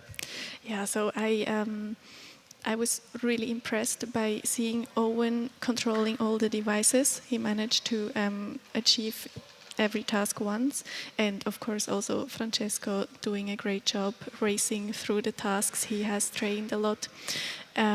Yes. So when we come to October and CYBATHLON 2024, will those sort of performances be competitive? There you have Francesco Batella scoring a full 40 points. Fantastic run in 5:16. Owen Collum just running out of time. Otherwise, he would have been up at the 40 as well. And Sortos, well, they were encouraged. I was glad to see they were still optimistic. No points scored, but they got the control. They were getting the objects to move, and a little bit of tuning. Maybe they'll be a bit more competitive in the second run later on. Yeah, I think a bit more of training will definitely help them and improve the performance a lot. Yeah, practice, preparation never goes amiss, and we've still got that to look forward to this afternoon.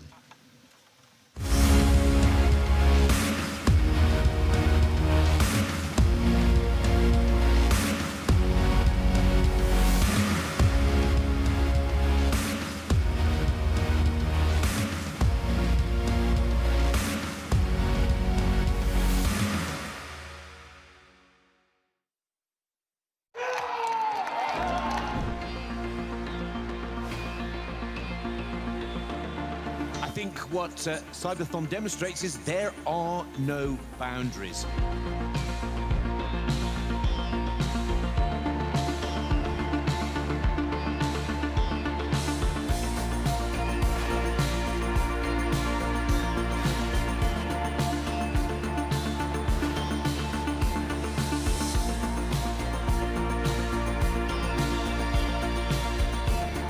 When you watch this event, you start to believe that is possible.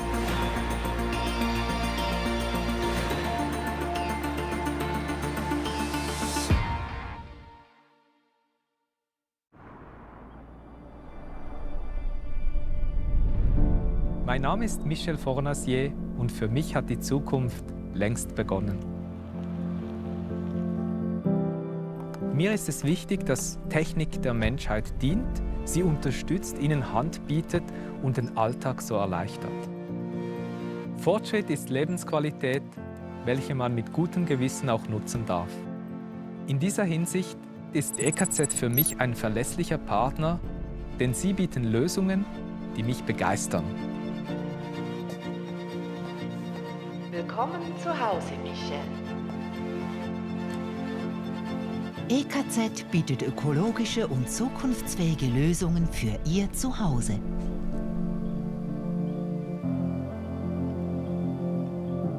Wir begleiten Sie in Ihre Energiezukunft. EKZ. Eigentlich haben ich und mein Freund so ein gutes Gefühl an diesem Tag. Ich bin einfach die Passstrasse drauf gefahren. Auf einmal ist ihm der TÜV in einer Kurve weggerutscht. Die Sonne hat mich geblendet und plötzlich liegt sie vor mir. Und dann hat es meinen Rücken voll verwünscht. Es kann jeden treffen.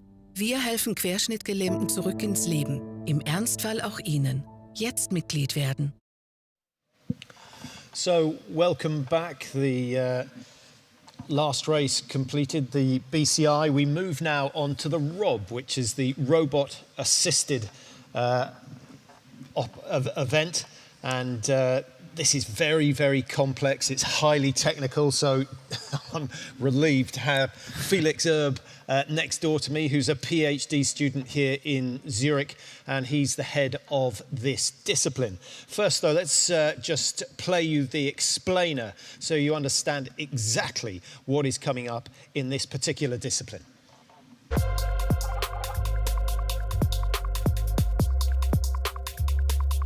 The next CYBATHLON Challenge discipline today, the assistance robot race.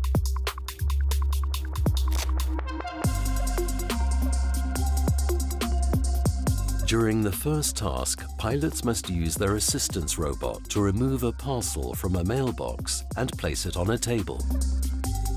Next, pilots must bring a toothbrush to their mouth with the help of the assistance robot. In the third task, they are asked to hang a scarf on a clothesline with the help of the assistance robot.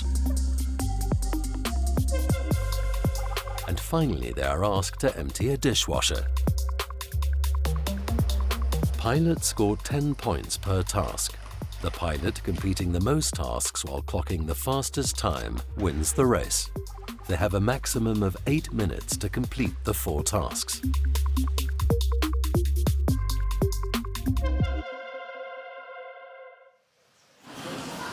So welcome to the competition hall. You've got some idea of the tasks they've got to undertake. Now, Felix, these are all everyday tasks. And if they can master these, it's a sort of indication that they can gain themselves some independence in life. Yes, exactly, Patrick. This is actually the idea of this discipline, to bring very ordinary tasks that seem very simple from an able-bodied perspective, but actually to execute these by robotic means can be quite complex. And that's what we wanted to push with this discipline. Certainly is. Well, originally we had 3 teams involved. Smart Arm Rob aren't actually taking place, but we've got BFH and RSL with 2 completely different devices. And this is what's fascinating. And you know, it's anybody's guess who's going to come out on top. But the articulated arm yesterday in practice did look almost unbeatable. Yeah, well, I was really impressed by the practice session yesterday. I'm really looking forward how they actually, if they are able to even improve this performance that they had. But both of these devices and the pilots, of course, did exceptionally good. And of course, RSL, who are based in Zurich, they focus on robots with arms and legs, as you can see. Let's just see where the teams come from. BFH from Zurich. In fact, both of the teams are local, and they're both in the Ruhrbach-Halle competing this afternoon, as opposed to the hubs that are based all around the world. 9 different hubs being used during this event, and it will be an even bigger number when it comes to October and the Global CYBATHLON 2024. So this is a small-scale version of that, and for that we limited ourselves to 4 tasks. We have 10 in total in October, and we chose a few to sort of give an insight on what is actually going to happen. Well, before the event starts, let's meet the teams. Team BFH Fair is based in Bern, Switzerland's capital. The team's pilot is Fritz Eichholzer. Fritz was an electrical engineer. In 2018, just before retiring, he was involved in a severe cycling accident that left him quadriplegic. Gabriela Pozzi was the team's pilot when they finished second in the CYBATHLON Challenge 2023. Can Fritz equal or even exceed Gabriela's achievements of last year?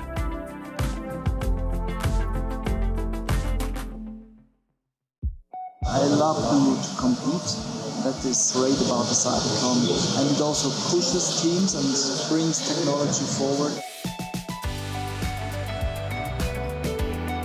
I can still move my shoulders and my elbows, but my hands are completely paralyzed. So anything that has to do with grabbing is just not possible. Our goal is to create a leg robot that can help people with disabilities to become truly independent. Working on a CYBATHLON project is a really nice opportunity to combine a lot of different skill sets, from perception to motion to fluid control interfaces, and that's been very, very exciting. With a robot, I think I could be more spontaneous. If it could cook, that would be really awesome. I think I would enjoy having an assistant robot as well, not having to empty my own dishwasher.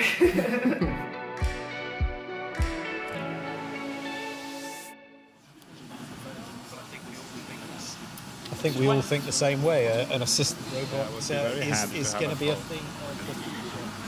This is BFH Fair, and you can see the articulated arm on the left-hand side of the chair, which really does remarkable things. It has a much bigger range of movement and far more dexterity than your normal hand. Definitely. Just watch how he goes through the task. The post box is the first one. What's the issue here? Post box is confined space for a robotic arm. It's actually quite there are certain standards in the robotic world where, and most of them exceed sort of the width that would be needed in order to get into such a small, tight space. So don't see. Okay.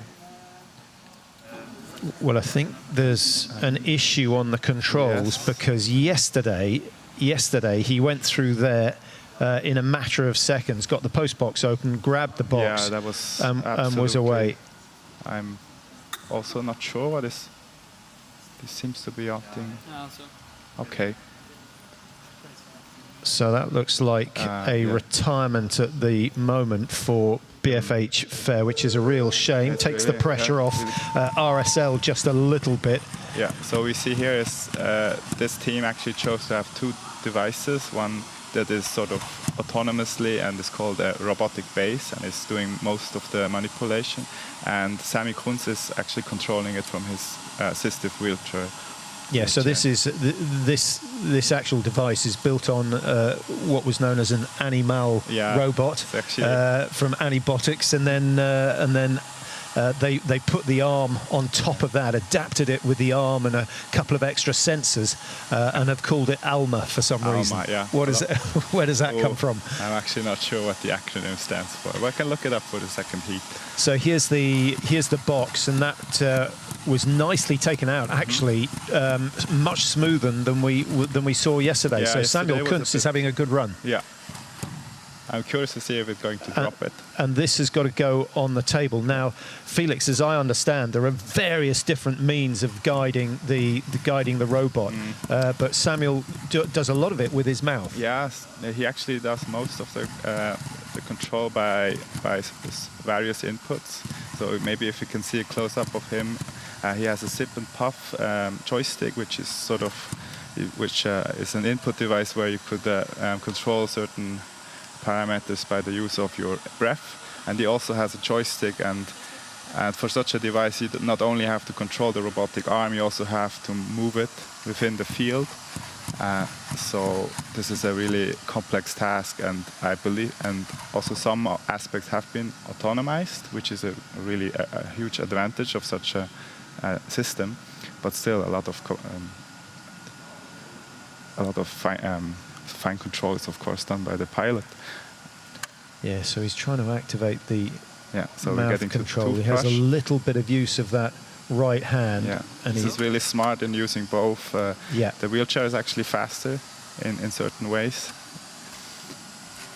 And the idea is to take the toothbrush up to the mouth, and then they have to place it back in the cup. Place it back, And yesterday he did this very quickly, very smoothly. Yeah. This time he had to. When you think of the number of times you've knocked a cup over putting a toothbrush back into it, you can appreciate just how skillful that is. So a brilliant start from Samuel Kunz. Yeah. And surely we're going to get another 10 once he crosses the line. I love just this quite how do you say impressive looking device is actually capable of doing such gentle motions. And so we're getting to the scarf task, which is can be quite difficult for manipulators. Yeah, yesterday you thought this would be difficult. Is that the sort of tactile? That was my guess, that this would be the most difficult, just based on, since fabrics tends to be very difficult to handle by a robot, since it sort of behaves in its own way. It's not as rigid as another object would be. So I was guessing it would be difficult based on that, and also because of the height.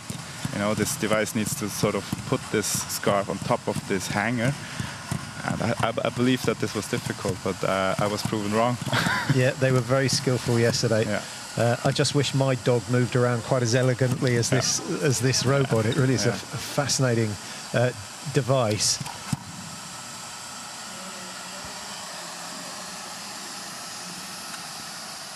Yeah, this is really spot on. We've just heard that Fritz from BFH Fair, who we saw start the problem and then had an issue trying to open the post box, he has retired from this attempt, and they're going to try and get those technical issues sorted out before the second attempt later on. Okay, good. Yeah. But this is a real opportunity for RSL to set an unbeatable score. So they've moved on to 20 now. So that's 2 of the 3 tasks being completed. The next one is the dishwasher. It's actually the final one, yes. I think he was home alone last night. There is only one dish in the dishwasher. It's got to come out and place it on top of the table. Yeah. So of course we had to simplify the dishwasher. Dishwasher would have come with a lot of features and hinges and of course other objects inside. So we had to simplify it. But we're going to see it in just a minute.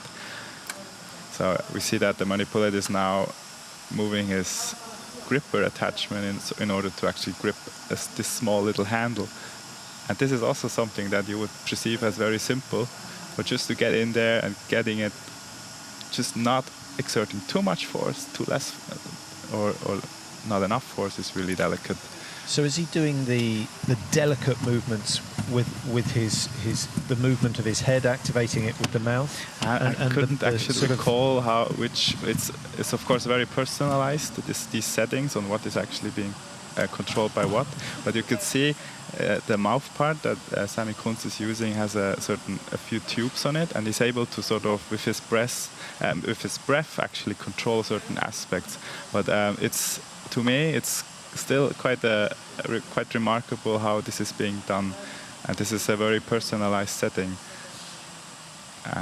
But I believe most of the of the arm is being done by this so-called zip and puff joystick, and sort of large-scale movements like moving the robotic base is being done by the joystick that he has at his right hand. So he has just a little bit of movement of the arms. The hands aren't so functional, and of course that generally depends on the height of the lesion that they suffer in the accident. But this is a really impressive display. Very delicate control of the robot itself. So now they're actually going to leave the field, going for the timestamp. 3 goes. Watch the time. 6:34 on the clock. 40 points scored. Samuel Kunz setting a very high bar indeed. RSL chuffed to bits with that performance. That was fantastic, and he affords himself a little smile. So he should. Much better than yesterday. He promised he'd come back and do better. He's done just that. I'm wondering if he did look forward to having a chat with Samuel session after this. Yeah, great work. And what a disappointment for Fritz, but he's got a second chance, and I certainly wouldn't put it beyond him to match what we've just seen, because yesterday he was super impressive. Super impressive, and I really hope that he can do the same again. It was absolutely spectacular yesterday. I would be just... I'm quite sure that they will get it the next time. I'm with you there. Well, let's have a look at. Here's the post box, and this was very neat indeed. Just pulls the box out a little bit, which he didn't do yesterday. He tried and get the calipers around the box while it was in there. So a different tactic. They'd obviously talked about that last night. Yeah, they realised that they adapted. It's such a in a short space of time. That's really impressive. But one of the differences here in 2024 is that the details, the exact details for each task, weren't given out until later on, and so the teams have had to adapt since the practice yesterday, which was pretty much the first time they saw the actual setup and the materials being used. Definitely, well, this was just thrown at them. And the dishwasher.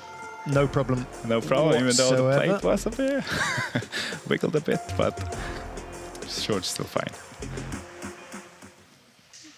So that's the end of the first run, and we have our victorious pilot with us now, Samuel Kunz. That was sensational, Samuel. How are you feeling after that? I'm very happy that it's actually worked. The test runs were quite well, but yesterday I didn't complete the test run, so I'm really happy that this time everything worked fine.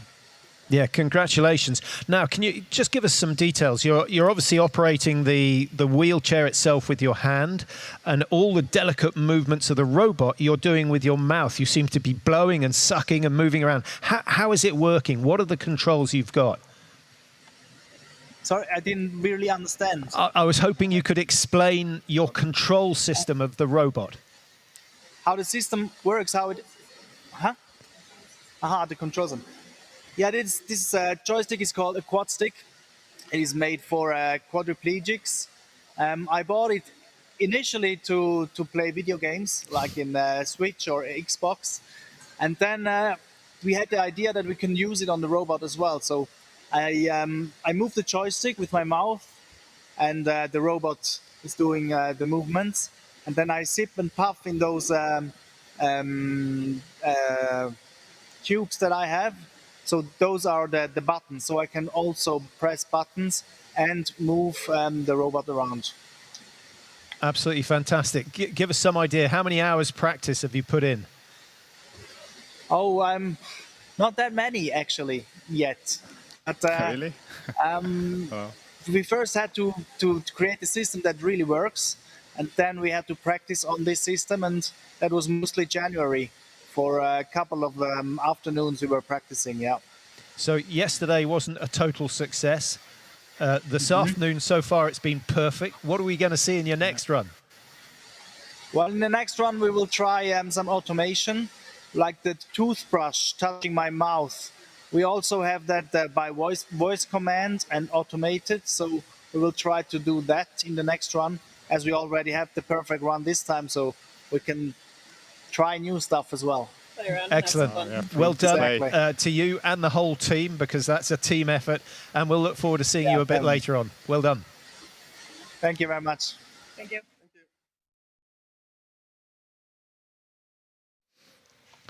Well, that was unbelievable. Sort of mixed fortunes, yeah, Felix. Mixed fortune, yeah. On the other, RSL did really well, really well. But I'm quite positive. Are you confident that Fritz will be back and nail it second time round? They have BFH. The team has developed their device extremely fast. I've seen this progress during the years now, and I think they put together a very highly capable team of adapting to certain circumstances, and I really believe that now, since this is a really special circumstance, they will fix that. The pressure is on. Well, let's have a look at the results as they stand at the moment. Do remember they get 2 runs each. So Samuel Kuntz with RSL 40.6, 34 on the clock. That is so impressive. And then Fritz Eichholzer for BFH Fair, who, to be honest, looked really strong yesterday. I thought they were going to be runaway victors, but they've got a little bit of a problem on their hand. They've seen a perfect run. They have got to match it later on this afternoon, so we'll look forward to that.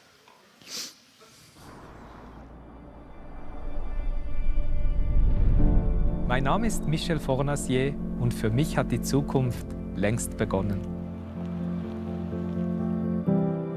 Mir ist es wichtig, dass Technik der Menschheit dient, sie unterstützt, ihnen Hand bietet und den Alltag so erleichtert.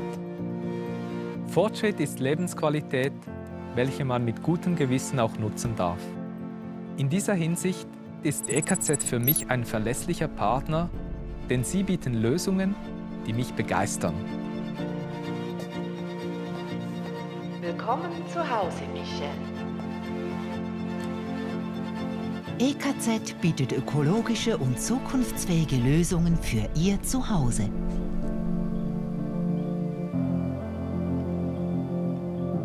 Wir begleiten Sie in Ihre Energiezukunft. EKZ. Eigentlich war es ganz ein normaler Tag. Bis ich mit extrem viel Schwung die schwarze Piste runtergefahren bin. Ja, einfach die Kontrolle verloren. Dann hat es getatscht und um mich herum ist alles schwarz geworden. Es kann jeden treffen. Wir helfen Querschnittgelähmten zurück ins Leben. Im Ernstfall auch Ihnen. Jetzt Mitglied werden. CYBATHLON 2024, a once-in-a-lifetime experience, an international competition with and for people with disabilities and their teams. Are you working on developing the most helpful assistive technology? Become a competitor and sign up for CYBATHLON 2024.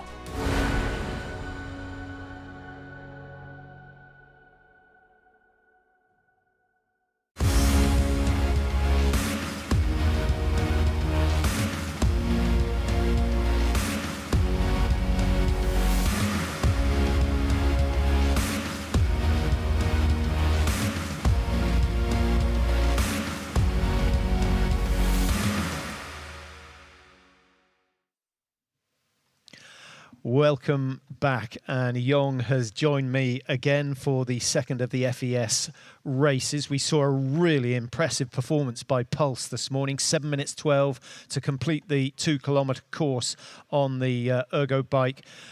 Jong, is that going to be beaten? Do you think we've got a sort of higher standard for the second time round? Yeah, I think the Pulse race team has really set up the highest standard for the others to follow at the moment. I think 7 minutes is not an easy goal, but I think it's not impossible. Not impossible, but you've got to remember that Pulse actually had a problem with 200 meters to go. One of their batteries ran out, so they must have lost 30 seconds. Yeah. And so the opportunity is there. The door is open for the other teams to come through, and we've got two more teams waiting to go. We've got Polyme of Italy and EMA of Brazil, and it's fantastic to have the Brazilians competing, because there is absolutely no way they could have afforded to fly to Zurich to compete.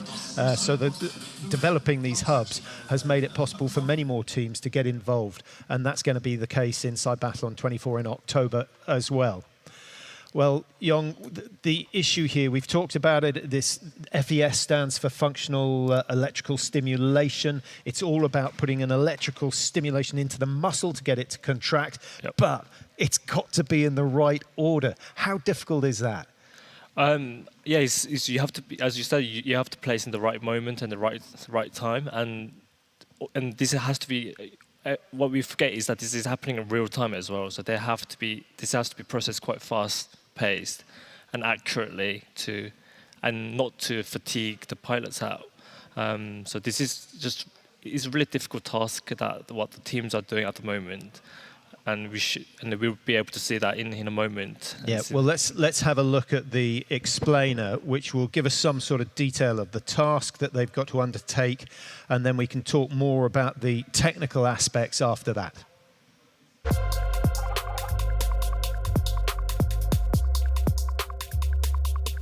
The next CYBATHLON Challenge discipline today, the Functional Electrical Stimulation Bike Race. Cycling despite complete paraplegia. Functional electrical stimulation makes it possible. By placing electrodes on the skin, currents are applied to the muscles, making them contract. The paralyzed legs start pedaling. Pilots cover a virtual 2,000-meter course.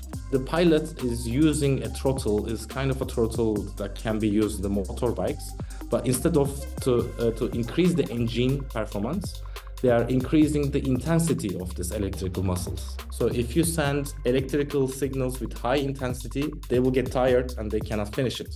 So the pilots, they have to have a strategy to play with these electrical signals. Whenever completing a 200-meter lap, pilots score 10 points. Whoever crosses the 2,000 meters first or completes the longest distance within 8 minutes wins the race.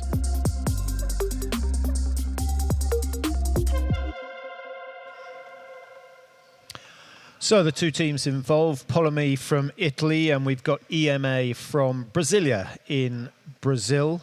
And just a reminder of the course that they've got to undertake, 2,000 meters, 2 kilometers, 8 minutes to do it.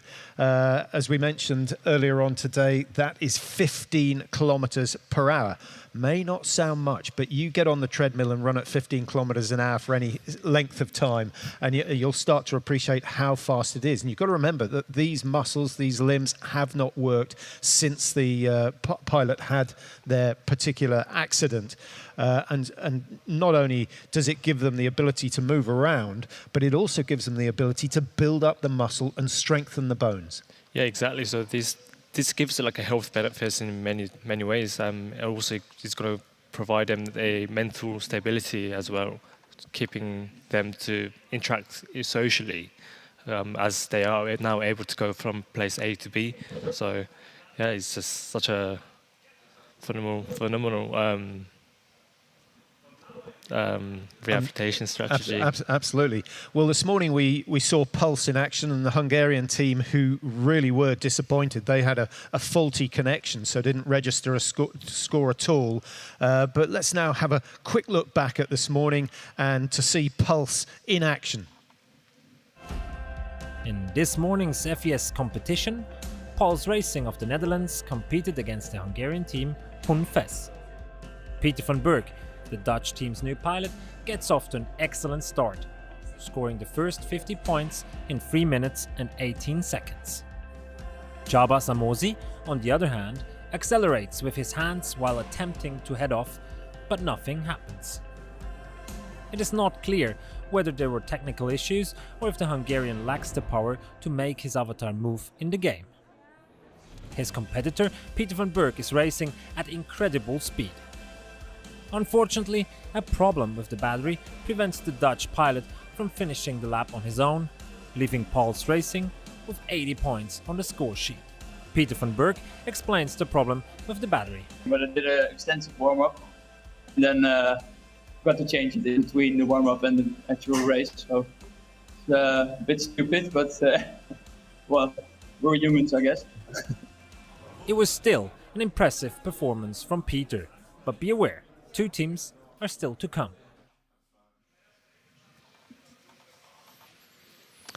And those 2 teams, as we mentioned, Polimi from Italy, based in Milan, and EMA from Brazil, they've got an opportunity. It was a good run this morning from Pulse, but it wasn't perfect. And as you've mentioned, Jong, it's all about setting a pace and sticking to it, but that pace must prevent the muscles from fatiguing too much, because then we'd see cramps and then the actions wouldn't work. Yep. The actual stimulus for the electrical pulse, does that come from the angle of the crank? Because obviously when the pedal's near you, that's when you push using your quads. When it's far away, you pull with your hamstrings. Is that how it works? Yeah, you explained it really nicely. So they get the signal from the crank angle. That measures the crank angle, and depending on your crank angle, the stimulator will send a signal to corresponding muscle to whether to push or pull this pedal according to the crank angle. Well, there's the Estevão of Brazil, and yeah, tragic story. He was in the wrong place at the wrong time when he got shot by a stray bullet and has been in a wheelchair ever since then. Samuel Moltorau, who lives in Lecco, right on the south end of Lake Como, probably one of the most beautiful places on the planet. Lake Como, if you know it, has sort of 2 legs coming down. He's in the southeast version, Como down the bottom of the other one. Well worth a visit as we see where all our teams come from for this FES race. Is it going to be Brazil? Is it going to be Italy? What's your hunch, Jong? Well, they were very close in the last event as well. So EMA were in the 6th, Polimi was in the 7th. So it's going to be difficult. It's a tough call. It's a tough call. It really is. Yeah. And we'll be able to find out today. Yeah. So let's have we've got a chance to meet the teams. Polimi first, and then we'll hear from the EMA team as well. Ciao, sono Samuele, ho 30 anni e partecipo al CYBATHLON 2024.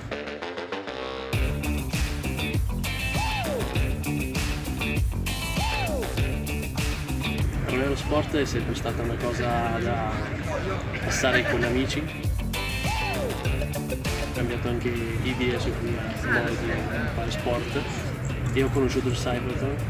In questa situazione ho scoperto anche la possibilità di mettermi in gioco. Vincerò.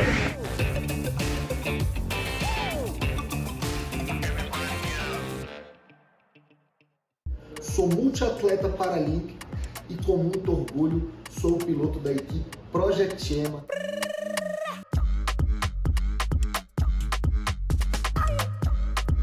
Não nasci numa cadeira de rodas, pasmem.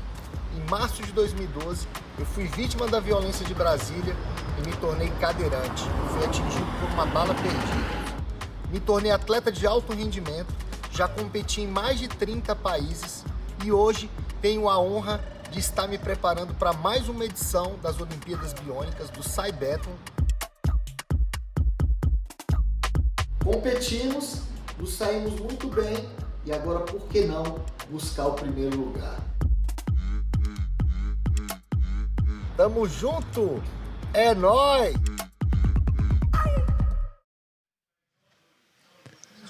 I get the feeling, Jon, we have two incredibly competitive athletes here. Estevão, so positive. There aren't many people in his position who says that their lives are better post accident than prior. Yep. You know, he's a positive thinker, decided not to sit back and be angry and feel sorry for himself. Samuel, well, we know what he's after. He wants a bit of the life he had before, and the more he can get out and do things, the better it will be. And he has assistance here just to get the legs spinning. Once they're underway, then the automatic signals from the cranks then kick in. Yes, yeah. So the pilot has the ability to adjust the stimulus intensity as well once the supporters stops initiating the movement. So then now they'll be complete on their own. And this morning we saw the pilots activating the start with their hands, because their machines were multifaceted, as we see the start for Polimi. And what we're hoping is that we don't have the same issues we had this morning with the Hungarian team, who never actually got off the start line. And this doesn't look good for Samuel at the moment, and I can't believe that he isn't generating enough power to get the avatar to move. But 30 seconds gone. He's still on the line, and that is some concern to them. The Brazilian team, meanwhile, with Estevão just starting, 10 minutes to go before his start is due, and some concern on the look of the faces of Team Polimi. Yeah, I think it's quite strange that they're not getting any. They're not moving at the moment, because you can tell that the Samuel is actually cycling quite intensively. Yeah. And this wasn't an issue yesterday in the practice. So let's hope that Estevão goes a little bit better for EMA. Phew, he's moving. He's moving. He's moving. It's taking a little bit of a while to get going, and the action not quite as smooth. Samuel's giving it another go. Yeah. So Samuel is just cycling more smoothly than Estevão, but you can clearly tell that Estevão is maybe pushing it harder for the avatar to move. Yeah, just occasionally Estevão gets the stimulation wrong, and the leg starts to retract just before it's even finished the extension, which is obviously so important if the crank is going to circulate. But EMA underway now, a minute on the clock for them, and Samuel Maturo, he's on his way, brilliant. Now, every time he goes through the 200-meter mark, he will pick himself up 10 points. So a maximum of 100 points, and of course with an 8-minute time allowance, he wants to be at the 50-point mark in 4 minutes. That might be a bit of a stretch after that slow start. Any idea what was going wrong there, Jon? I don't know. I don't know whether this was the technical issues with the connections, or whether it was just simply lack of push power from the pilot. This was something we will have to look into after the competition, but it's good that we are seeing such a smooth cycling and distance being travelled. We can see that although 2 kilometers under 8 minutes seems like easy task, but it really isn't for Samuel. Yeah, but I think it's going to be achieved. So 20 points on the score sheet for the Italians. Remember, they want to get to 50 before, so they've got to get another 30 in the next minute. They may be just a fraction behind schedule when they go through the halfway point. 7 minutes 12 was the time of pulse this morning, and I think that might well be achievable. It says 2 laps to go. Much better indicator is to watch the points that have been ratcheted up, because you know every 10 points is 200 meters, and 2,000 meters is the distance they want to go. What about Estevão? Have we got any news on his progress? No points so far, which would indicate that he is having similar issues to Samuel earlier on.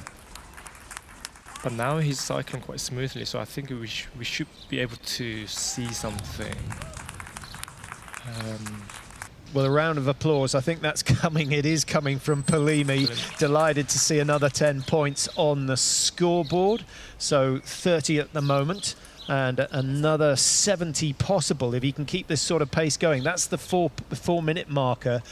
So he's really got to pick the pace up if he's going to complete the 2,000 meters. Yep. Estevão, who's been riding FES cycle since 2016, so he's very, very practiced, and I think he'll be a little bit frustrated by what's going on at the moment. Well, he's up to, yeah, he's still on 0, so he's come to a grinding halt, only some 20-25 meters past the start line, and that's a similar story to the one we had with Hungary yesterday, and or this morning. This morning, yeah. But there was no indication that we were going to have these issues yesterday. No, I mean, this is why it makes such a difficult challenge, because one day everything works well, and then the other day it suddenly stops working, and you can clearly see him cycling with a lot of effort in, but it's not just being reflected on in the game. Yeah, we could do with a power meter on the crank so we can see just how many watts he's kicking out. And Samuel Matura's teammates absolutely delighted as he goes through the 1 kilometer marker, 5 minutes on the clock. This is going to be close, I think. Yeah, I think it's going to be close, but I think at the moment, Pulse, from their run this morning, are about 250, 260 meters ahead of the Italian team. And so Matura, you know, the temptation will be to turn up the stimulation. Yeah, but you know, then he knows things can go horribly wrong. Well, you never know. You know, it's always good to have like a last sprint saved up, and maybe sprint in the last 200 meters, perhaps. It is very close, though. The post 200 meters. That's a distance race for me. And I guess, you know, your average athlete can sprint what, the last 15 seconds without any issues. Would it be the same for Samuel? It could be, but yeah, I mean, any sprint is challenging, right? So he's through the 60, so he's gone through 1,200 meters. He's got another 2 minutes left to go, and still Estevão is plugging away. I think at this rate, Polimi might actually come first place. And one of the issues is they only have one run each. All the other disciplines, they get 2 attempts. But the reason for that is that the fatigue that they go through. So they wanted to have an all-out effort, and a number of the pilots rested yesterday, didn't get involved in the test run. They wanted to save themselves. Yeah, it's like an Olympics, right? When you're watching a track and field, when you watch a 100-meter runner do their sprint 100 meters, and then some athletes will go for 200-meter sprint. I find it fascinating, and I don't think we can repeat that with this discipline. Yeah. So Pulse's score this morning, 80 points for 5 minutes 10. At this rate, I think Polimi is actually slightly faster than Pulse. Maybe. Or am I wrong? Actually, no.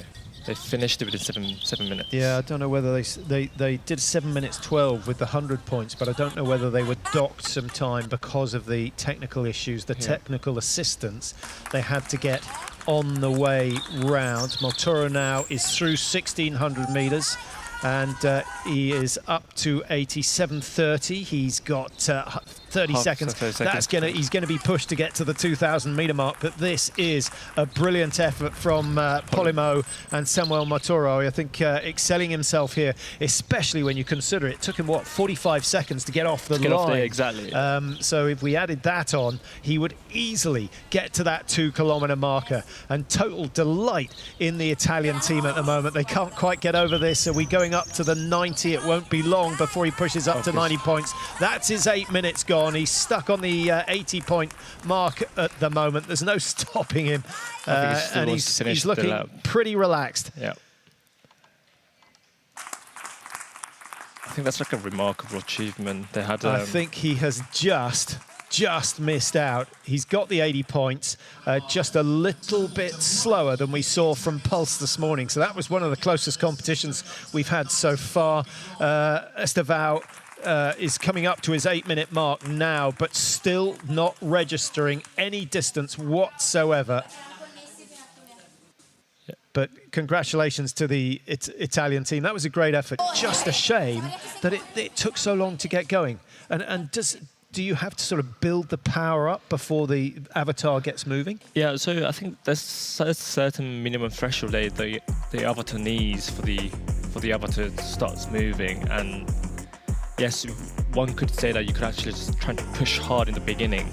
For these pilots, that would be quite difficult to maintain that power after that initiating the movement. So you just got to be really strategically thinking how are we going to best achieve that performance. Yeah, and some really invaluable lessons learned as they start to sort of turn their mind from this event to the next one in October.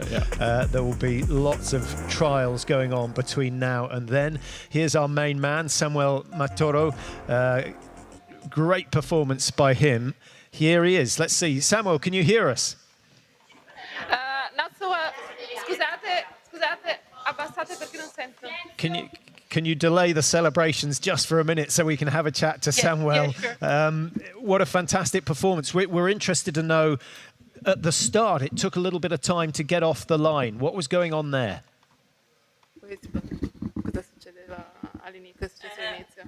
Actually, we had a problem with the connection, with the Bluetooth connection, so we actually lost the first minute and a half, which was actually the best one, but that was a little bit lucky, but that happened. Luckily, we were able to reconnect the Bluetooth to the pedal, and that we actually start, at least in the game. I mean, we started before, but... And can you give us some idea of the speed? Were you getting a readout of the speed that you were covering the ground? What do you mean, in the first minute? Well, throughout the race, because it looked as though Samuel was keeping a fairly consistent pace. Yeah, we were kind of pedaling around 30, 50 RPM, and we cover a distance of 1.8 kilometers, actually. 1.8, no, even more? Yeah, it was almost, okay. Well, it was a fantastic performance. I think you've just been pipped to the line by Pulse, who had a very smooth run this morning. But if you hadn't had those issues at the start, I think you would have been the clean winners. So how are you feeling now that you start your How are you feeling now that you start your 9 months preparation for the big event in October? Yeah, you're right. We feel a little bit sorry for that. Actually, we were really thinking about the same. But yeah, I mean, so this is actually a good test for the big event. Yeah, fantastic. Well, congratulations. Really impressed with what you've done, and we look forward to seeing you in the next big event. Thank you. Thank you. Well, let's go straight to Estevão in Brasilia. Estevão, I hope you can hear us. Yes. Can you great to see you. Everything looked to be going fairly smoothly as far as your cadence was concerned, but we weren't getting a readout on the computer. What was the problem? Parecia que a pedalada estava suave, mas parecia que não tinha leitura de potência. Alguns ajustes, né? Não sei se você acha que foi de pedalada. Eu acho que foi alguns ajustes finais, mas está tudo certo. Acho que a tendência é melhorar para outubro. We're still having some final adjustments on the system and also on our training, so we're very optimistic for October. Are you disappointed, or are you sort of still positive that you can produce a competitive performance in October? Você está decepcionado ou você ainda se considera candidato competitivo? Nunca decepcionado, mas foi só o primeiro passo aí. Vamos para outubro aí, a gente já viu que o sistema está funcionando, é só questão de ajuste. Em outubro a gente vai para ganhar com certeza. No disappointment. It's just a test for our system, and we're going to work hard to be very competitive in October. I'm sure you will. We'll look forward to seeing your performances then. Congratulations for now, and thanks very much. Valeu, tamo junto, é nóis.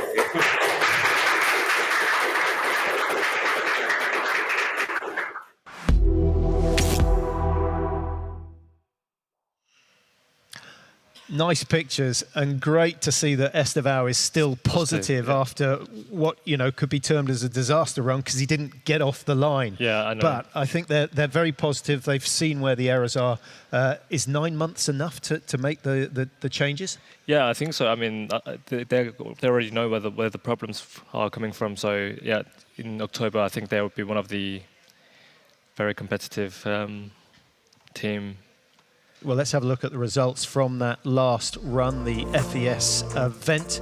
And Pulse Racing this morning, clocking that 80 points in 5 minutes 10. Then they had a little obstacle with a battery problem, but they still come out the winners ahead of Polini, who we've just seen in action with Samuel Motoro. Very, very unlucky. A better start, they would have been comfortable winners, I feel. Certainly would have gone up to the 2 kilometre mark and picked up the 100 points. Well, that's the end of the FES event. We still have much more to come. We'll take a quick commercial and we'll be back with you.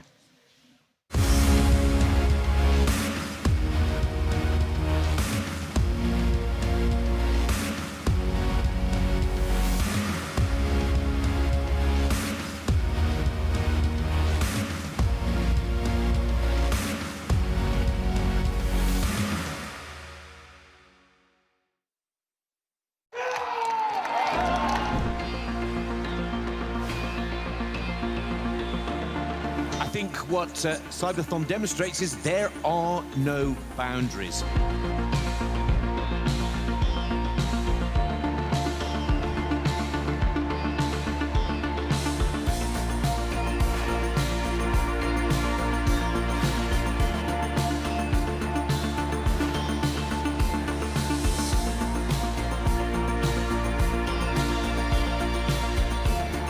When you watch this event, you start to believe that is possible.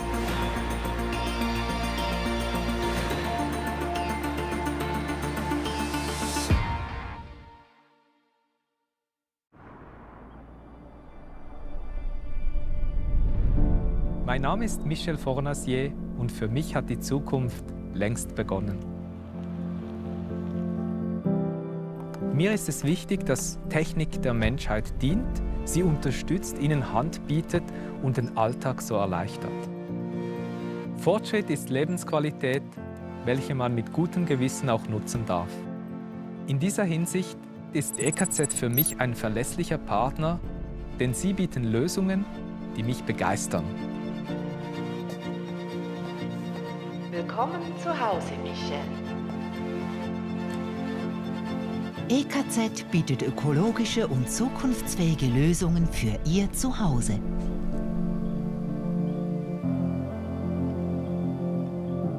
Wir begleiten Sie in Ihre Energiezukunft. EKZ. Eigentlich haben ich und mein Freund so ein gutes Gefühl an diesem Tag. Ich bin einfach die Passstrasse darauf gefahren. Auf einmal ist ihm der TÜV in einer Kurve weggerutscht. Die Sonne hat mich geblendet und plötzlich liegt sie vor mir. Und dann hat sie meinen Rücken voll verwünscht. Es kann jeden treffen. Wir helfen Querschnittgelähmten zurück ins Leben. Im Ernstfall auch Ihnen. Jetzt Mitglied werden.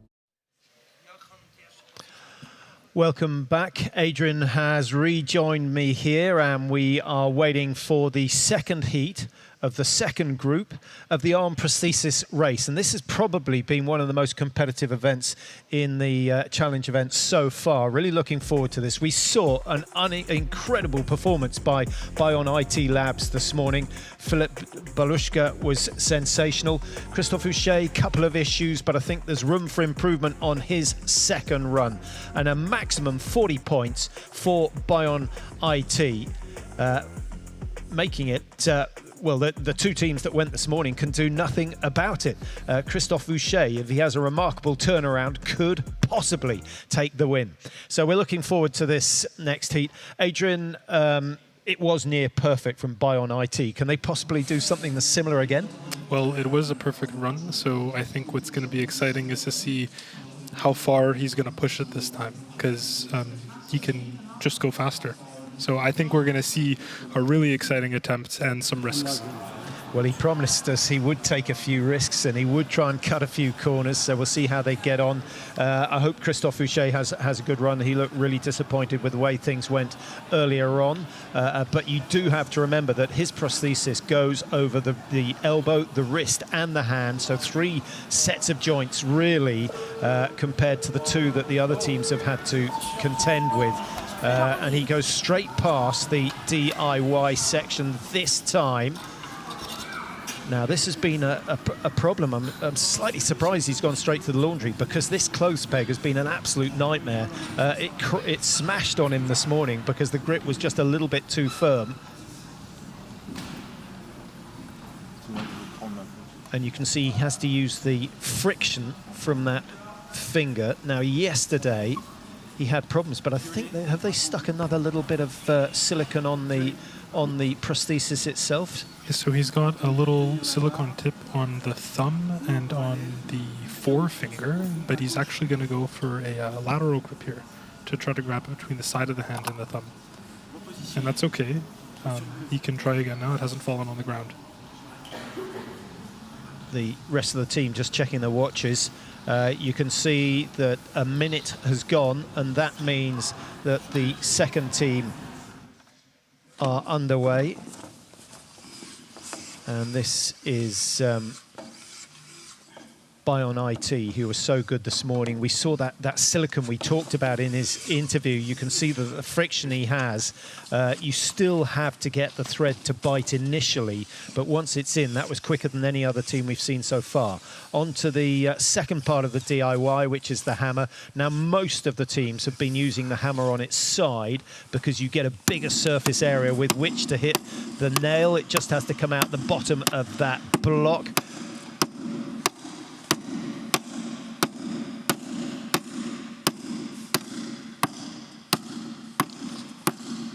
Okay. I think they've made the hole smaller, but he's eventually got there, and now he has to take the nail out. Well, he's gone a long, long way through, so this could be a little bit tricky. Somehow he's got to create the leverage by grabbing the nail low down. And bending the arm back or forward to try to pry that nail out. But that gives you some idea.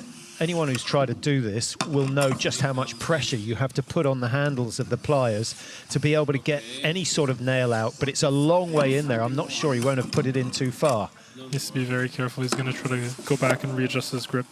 He's allowed to touch the pliers as long as he's standing on the mat. Yeah, well, as we said earlier on, he had pretty much a perfect run. He's got to get the teeth of the pliers into the very base of the nail. That looks a little bit better now. Oh, that's okay. He can still take it back. I think the very fact that he scored 40 points this morning is going to dissuade him from taking a side cut, because he does not want to be seen to be going downhill.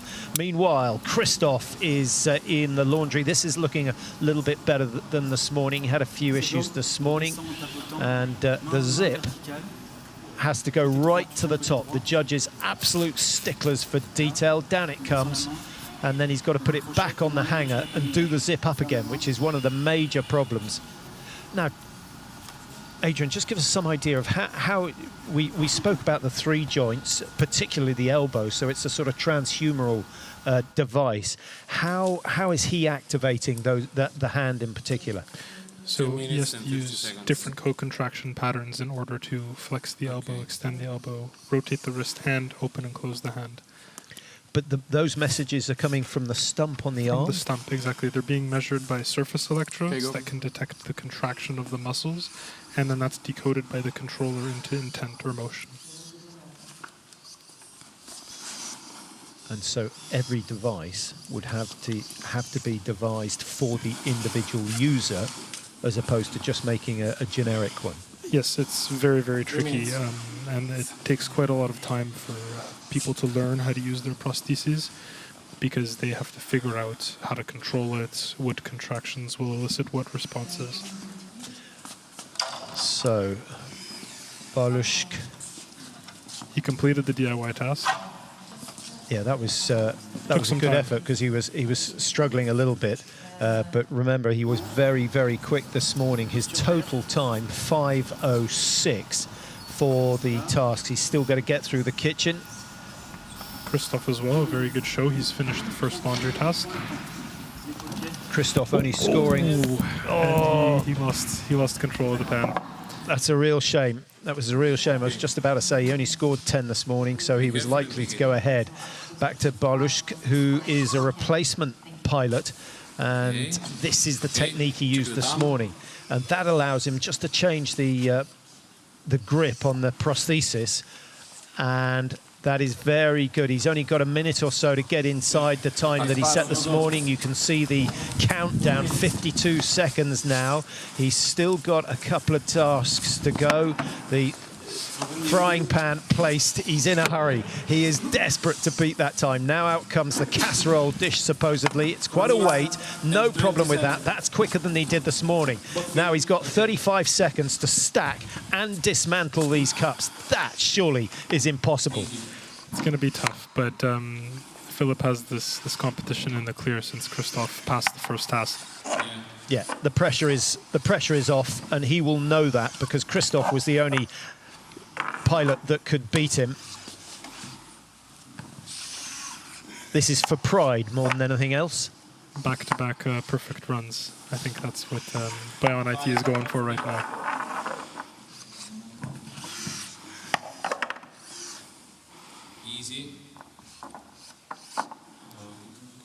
This was the first fully adaptive bionic hand created. Came out of a thing called Adam's hand. What was Adam's hand? Adam's hand is the name of the hand. The name of the hand they use. This is a commercial product. Okay. Yeah. And it's the only commercial bionic hand. Brilliant work. He's learned a few tricks there. Whacks it down. Job done. Not quite as quick as this morning, but to get a 5:10 and a 5:33, the dance isn't quite as good as it was this morning, but there is one happy man. Filip Balushka has absolutely nailed the arm prosthetic event. He comes away as our winner this weekend, and sensational performance from him. Christophe Houchet, lots of problems. 10 scored this morning, 10 scored this afternoon.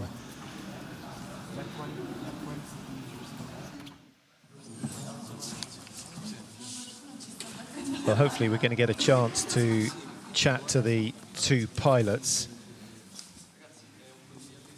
And Philip was very, very positive. Before we do that, let's just have a look. Talk us through this, Adam. Where were they good? Where were they having problems?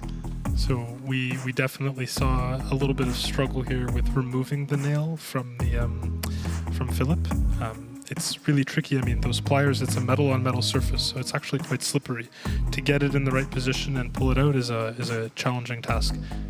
You can see here how he slips off repeatedly.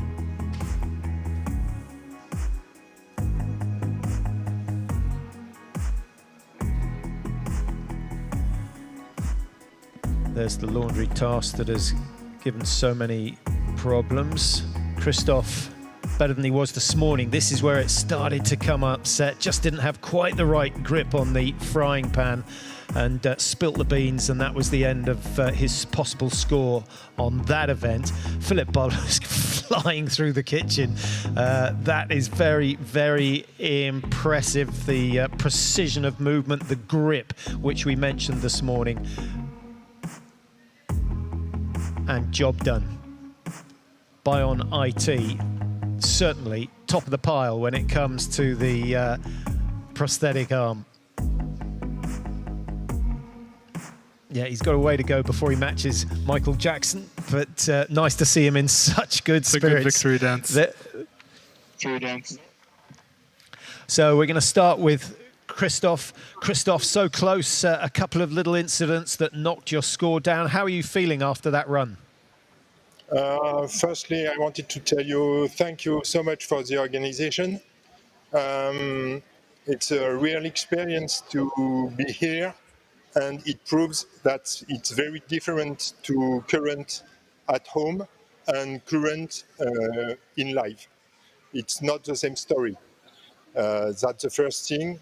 Second thing, I realize with the new rules and new tasks that my arm and my handicap without elbow and my robotic elbow makes that it's much more difficult for me to do some tasks, and it becomes to be at the high level for what my prosthesis can do and what I can do. So I am a little bit disappointed, but I hope step by step with much training that and perhaps with different levels of categories for people who have elbow and people without elbow, that you will find a good way for that I can practice in the same condition than everybody to this competition in the future.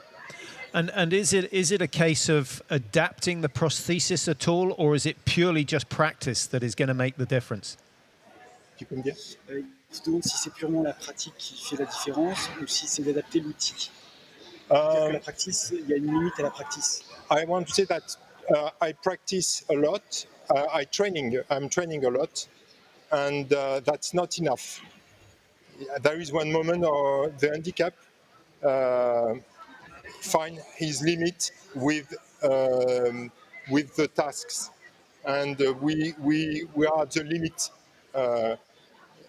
There is a part of my responsibility and the part who is not of my responsibility. I absolutely take that. Well, we've really enjoyed watching you in action and hoping we're going to see you in October. I will be there in October, and thank you. And we are two hatchets, and together we do much points. Well done. Thanks very much, and we'll look forward to seeing you again. See you, bye. See you. Thank you.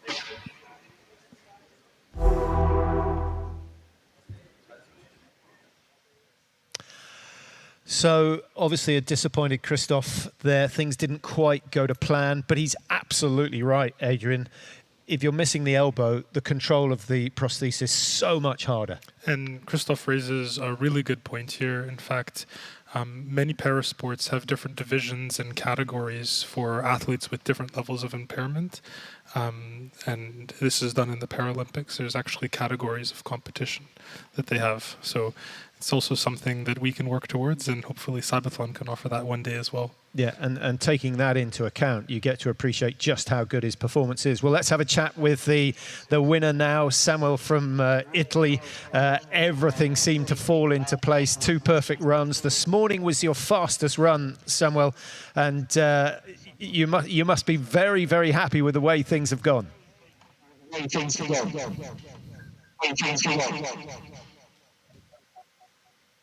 Yeah, so as I tried at the first round to make everything calm and make perfect to get 40 points, and now the second round I try to push myself, and then I see at the first task, so I'm going to, excited maybe, so I have some issues controlling or something because I'm trying to go too fast, so then I skip it. So, and it's actually really hard to use the hammer and push it in there. So it's really a hard task.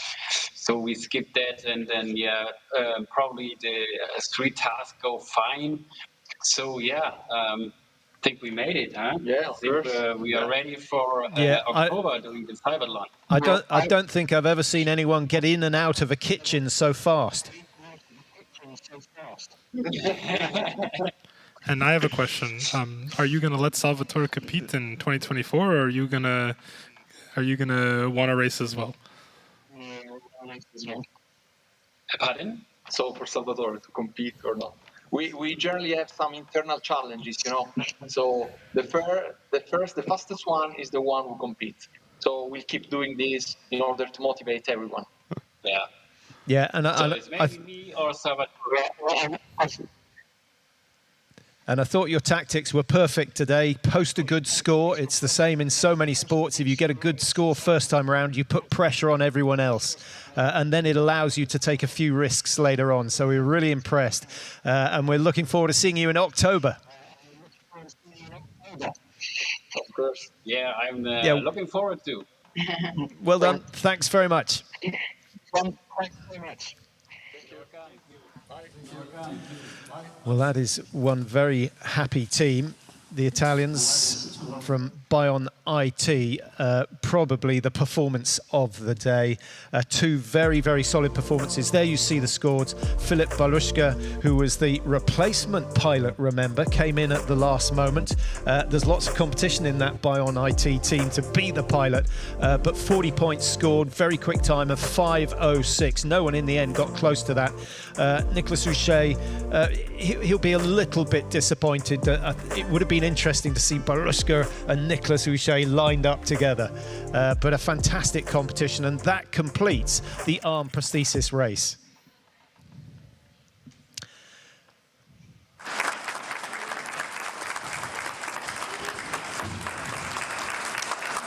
Well, Adrian, thanks for your insight again and expert knowledge on this event. And I guess you're looking forward to October as much as any of the teams. I'm very excited for October, and it's going to be even more exciting and incredible than today. Yeah, 19 teams here. Remember, in October, we will have over 100 teams competing, and they have many, many more tasks to complete than the 4 that we've seen today. 10 tasks for the arm. 10 tasks for the arm prosthesis. So, you know, they've got to be even more adaptable. And that will be fascinating, because there will be tasks that some of the athletes and pilots who didn't do so well today, that they excel in when it comes to the big event in October. Well, that's a little break coming up now. We'll be back with the final action here in Zurich. Eigentlich ist es ganz ein normaler Tag gewesen. Bis ich mit extrem viel Schwung Die schwarze Piste runtergefahren bin. ja, einfach die Kontrolle verloren. Dann hat es getatscht und um mich herum ist alles schwarz geworden. Es kann jeden treffen. Wir helfen Querschnittgelähmten zurück ins Leben. Im Ernstfall auch Ihnen. Jetzt Mitglied werden.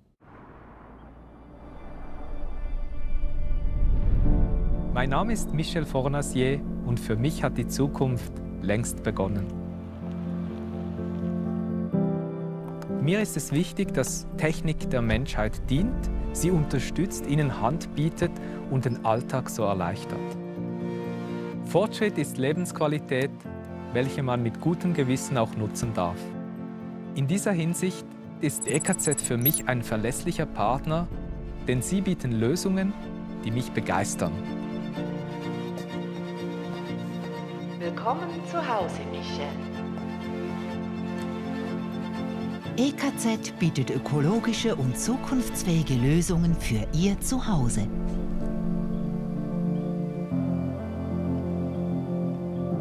Wir begleiten Sie in Ihre Energiezukunft.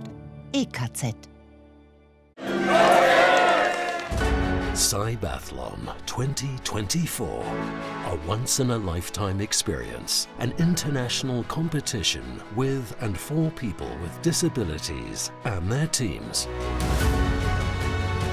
Are you working on developing the most helpful assistive technology? Become a competitor and sign up for CYBATHLON 2024.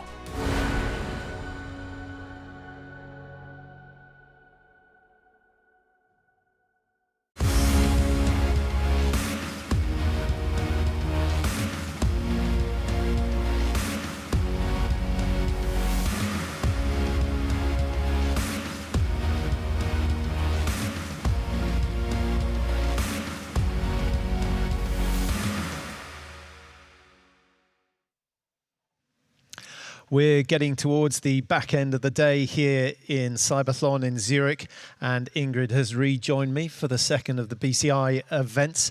And this is, you know, a fascinating encounter. We want to just get on and find out exactly what's going to happen in the second heat. Let's have a look at the replay of the first heat. Ingrid, talk us through where the issues were, where the problems, where people did so well, particularly Patella, who was sensational. Has trained a lot. So for Owen, I think the only enemy is time. He could solve all the tasks. So we will see how it goes now. And Zoltan said he's also gaining more control now. So I think that is promising for all the pilots. So it could be a slightly more competitive second heat. There were definitely technical issues that they were confident that they could tweak. Here's Sortos from the team that did so well this morning. We were the outstanding team, the Italians. Sortos for e-brainers. And there is Francesco Batella. He was all smiles after his run. It couldn't really have gone much better. He got off to a flying start. And that's so important because there is a time issue. There are time pressures. And if you can get through the first couple of tasks without any problems, that allows you to slow down and tackle the harder ones in your own time. Owen, big man, I think he was fairly confident that he could improve things. Yeah, I think he's already doing great. And as said, I think the only thing he can improve is to go faster through some of the tasks. So we're still waiting for starters' orders here. Sortos didn't finish, didn't pick up any points, so anything would be an improvement, but they certainly weren't sort of downhearted by the way things went. I think they thought they had a real chance of picking up the score, and the start delays you can see there. So Sortos is underway. Neuroconcise, the team from Great Britain, will be next, and then Francesco Batella is going to be last off. Now, this is looking much more promising already. He has to change course slightly. Yeah, so many teams just struggle to control the rotation of the chair once they've come off the start line. Yeah, I think that's tricky. It's just difficult for them to rotate only a tiny little bit and not just move too much. And then we have this issue that sometimes they just go in a corner.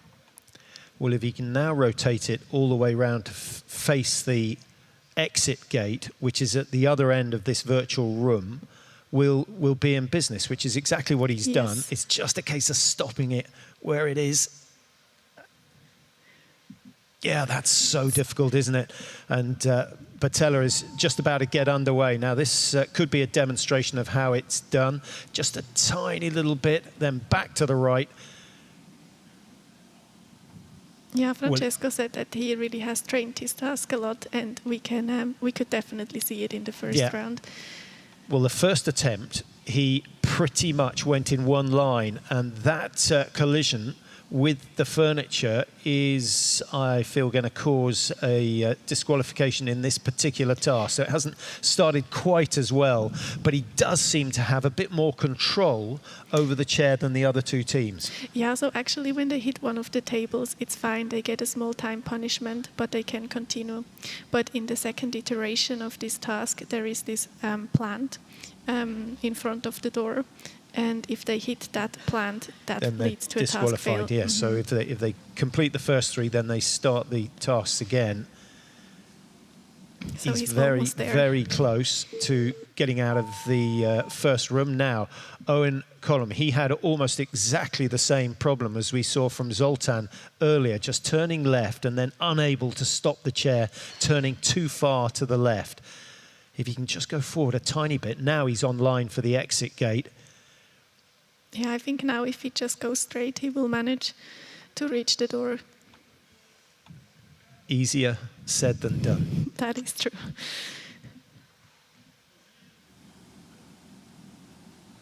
Well, Francesco Batella has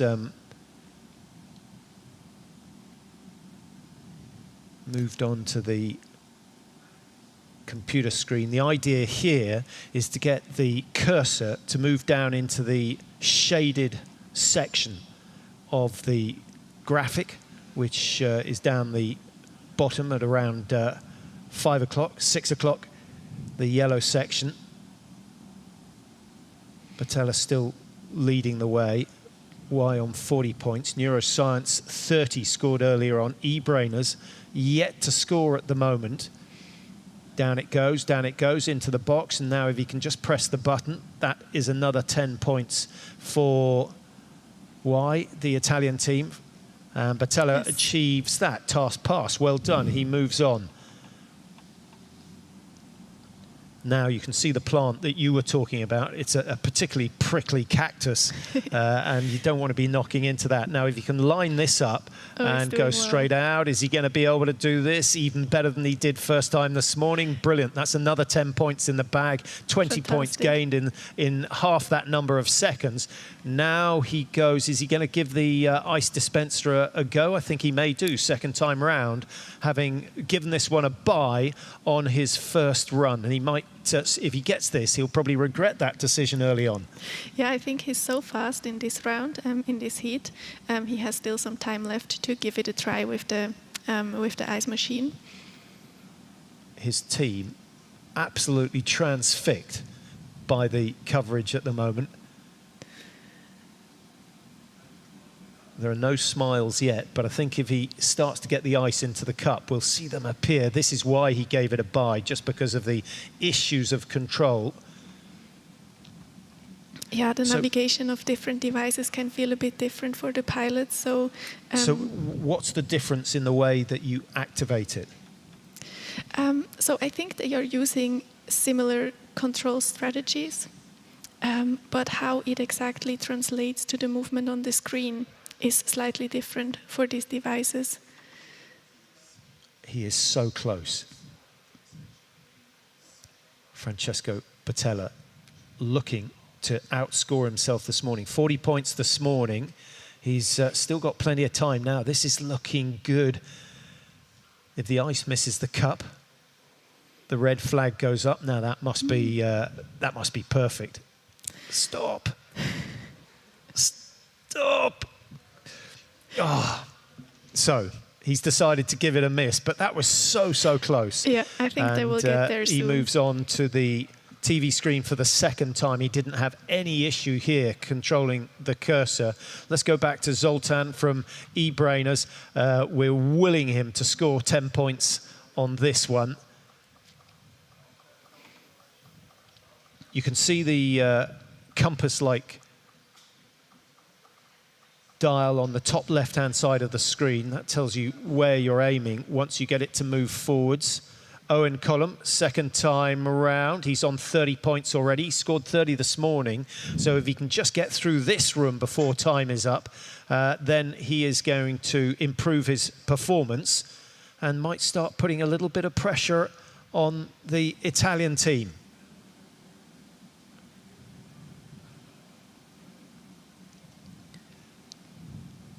So having started so well,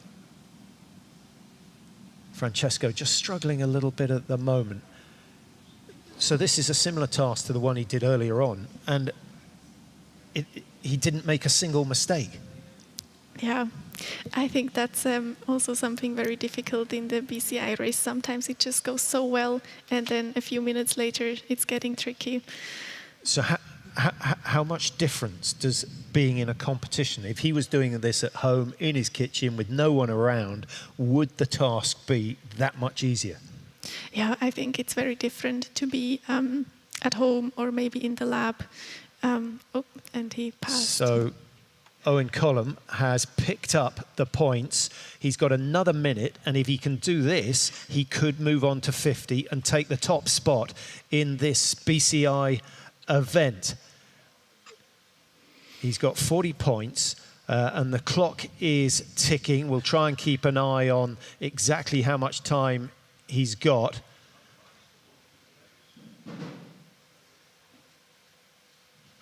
Now, this is a big moment for the big Irishman.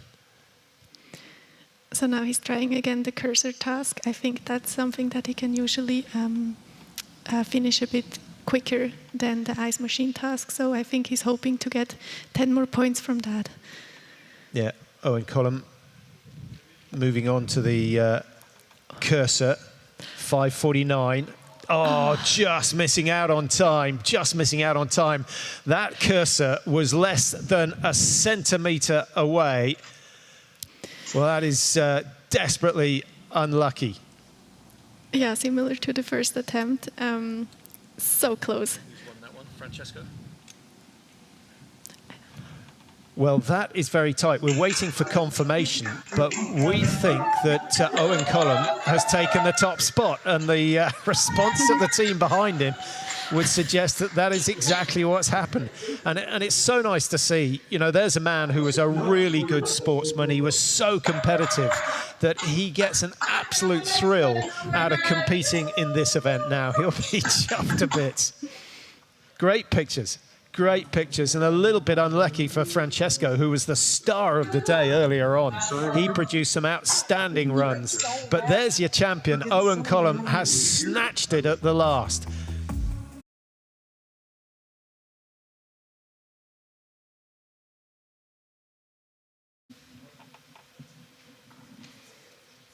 Neuroconcise, we feel, are the champions. They scored 30 points on their first outing. And I think before we confirm the results, let's have a chat with Collum, see how he's feeling after that. Collum, good to see you. Hi, it's Owen here in UCD in Dublin. Now, I don't know how the Irish rugby team got on this afternoon in Paris, but they won't have been quite as impressive as you. That was a great comeback. Yeah, especially against the Italian team. They've beaten us before, so it's a real achievement by all the guys here, and Damien, Natella, all those guys back there. So great stuff. We're absolutely delighted. What was your secret on that second run? We always go through. We go for every game, and we take on each challenge. My secret was to do as many challenges as possible over time. So was aiming for number 50 points there, but unfortunately didn't get that far. But there was a happy as you know, I started slowly again. But there was a big difference between your success in the first task, the room that you had to navigate your way through. There was a massive difference in your second heat from the first heat, and each room you went through, you got faster and faster. So what is going on? How is your mind working? How are you managing to do that? I tend to think it's just progress. Your mind gets used to each movement, and accuracy becomes a big factor in hitting my points when I need to move forward or need to move backwards or side. So naturally, as the game goes on, we usually progress faster and faster.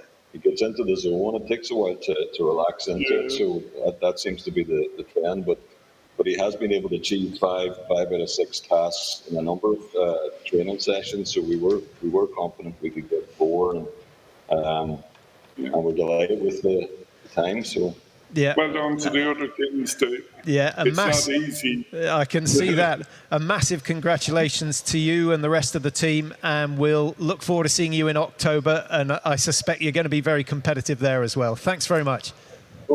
Yeah, thank you. Thank you.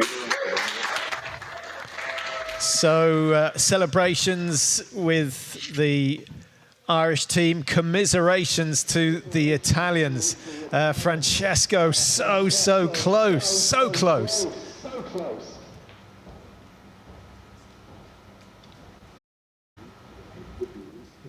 We're not picking up on your sound at the moment. Yeah, we'll give that another go in just a minute. I'm very keen to hear exactly what Francesco has to say. Francesco, can you hear us?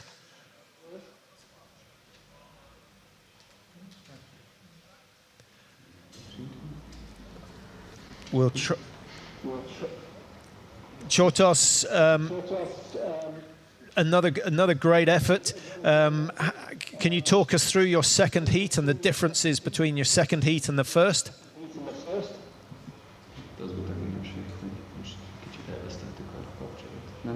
So we lost control with the actual signal processing control part of the algorithm. So we have lots of work to do, basically. Yeah, 9 months to perfect it. I'm sure we'll see you there in October and competing with the other two teams. Yeah, hopefully. We are planning on this. Yeah, well done. Thanks very much and good luck with your developments. Thank you. So I think we're still having technical issues with Francesco. Really keen to hear exactly what he has to say. Ingrid, any final analysis from you on how that went and how it's improved over time? Yeah, so this is the first competition that we have with this specific BCI game, so it was very exciting for me to see that so many tasks could be solved. I'm really looking forward to see how it goes in October, if they will manage to solve all the tasks within the time. Yeah. Yeah, well, thanks to you for keeping us company and giving us your insight into how this event works. Here are the results. Owen Collum from Neuroconcise runs away with it in the end. 40 points scored, 444. It was tight, just 30 seconds in it. Francesco Batella, who was a sensation this morning, scoring 40 in that 5 minutes 16. He might live to regret missing that ice dispenser, but he was only millimeters away from succeeding on that task. So those two are going to have a good battle in October, whatever happens. And I think the Hungarian team will make the improvements that they need to make to be competitive. So we're in for an exciting time in 9 months' time.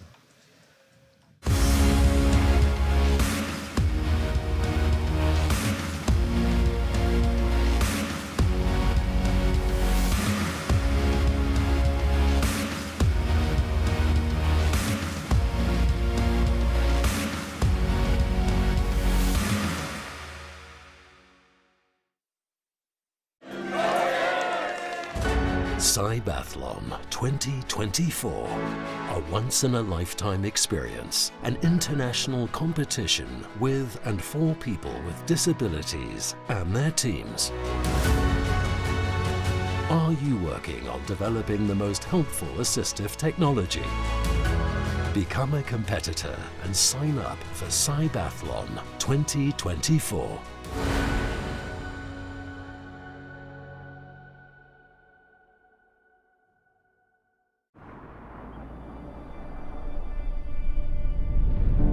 Mein Name ist Michel Fornasier und für mich hat die Zukunft längst begonnen. Mir ist es wichtig, dass Technik der Menschheit dient, sie unterstützt, ihnen Hand bietet und den Alltag so erleichtert. Fortschritt ist Lebensqualität, welche man mit gutem Gewissen auch nutzen darf. In dieser Hinsicht ist EKZ für mich ein verlässlicher Partner, denn sie bieten Lösungen, die mich begeistern. Willkommen zu Hause, Michel. EKZ bietet ökologische und zukunftsfähige Lösungen für Ihr Zuhause.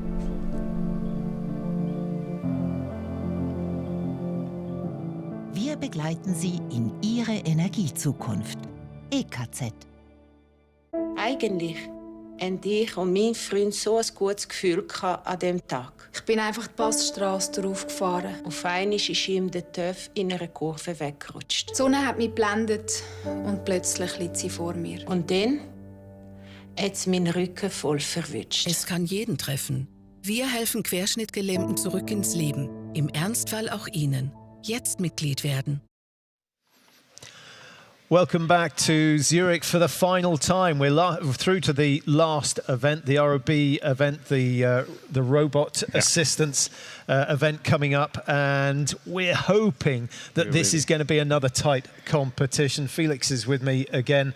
RSL versus BFH Fair. Now, RSL produced an almost perfect run this morning, it did. Well within the time limit, maximum 40 points. Let's have a look at the replay to give us some idea of what is coming up, because we're awaiting their second heat. This is the footage from the first run. Yeah.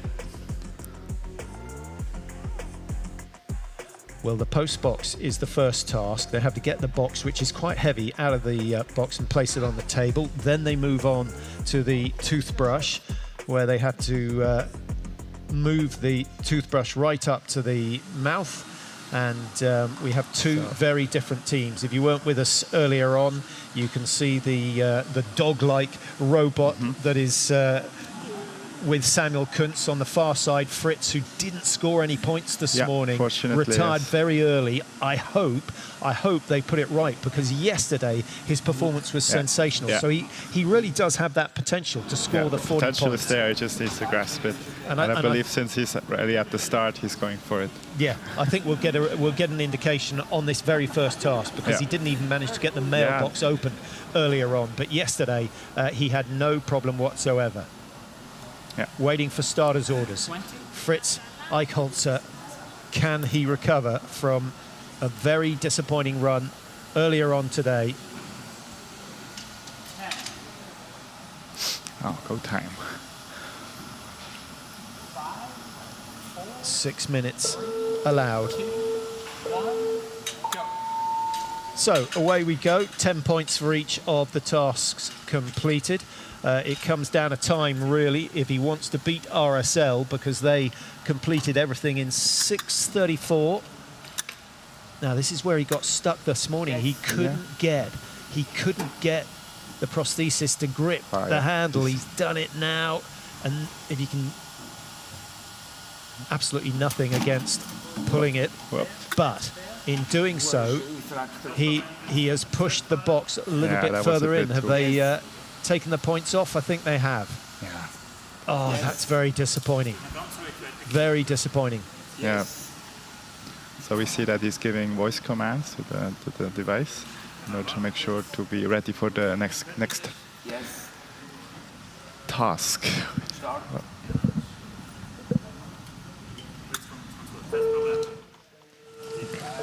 So that's a minute on the clock for Fritz, and Samuel Kuntz about to get underway. If he's anything like as good as he was this morning, this will be sensational. Now, what he did this morning was to put the prosthesis on the top of the box and just slide it out halfway. See, I'm curious to see if he's risky tactic, but it worked well, and seems to play out really well. Enabled him to grip the box cleanly. That will do. Nice work so far. He's got a good width on the grip there, and plenty of strength in the calipers. And all this is being controlled by the mouth, the movement of the joystick, plus the blowing and sucking, which activates the switches.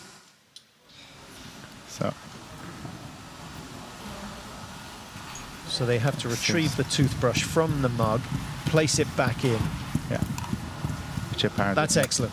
That's excellent. Really well. That's what we saw from Fritz yesterday in the trial run. Yeah, I do believe they're back on track.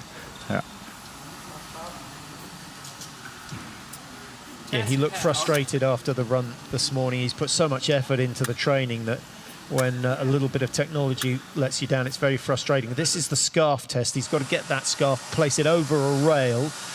It's silky slippery, so he's got to get the balance absolutely right. Samuel Kuntz, so they had some...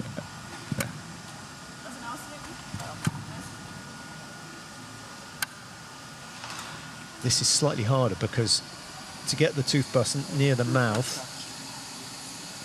Yeah, and it needs to be a bit closer, you know. So now, as I said, they were trying out voice commands on this task, which we can actually hear, which almost seems to work, but it's very close. Told the prosthesis to touch his face, so he then has to keep the face absolutely still. Look at that for precision. Perfect. Great work. Gently. Great work. The whole team will be delighted that has worked twice in succession. Are they going to give him the green light? Great work. Great work. Great that they managed, yes. No problem with the scarf for Fritz. So they're very well in time. On now to his last task, which is to empty the dishwasher. Nice precision. Nice precision. Slightly puzzled why he had issues on that first task, the post box. unfortunately, I cannot tell.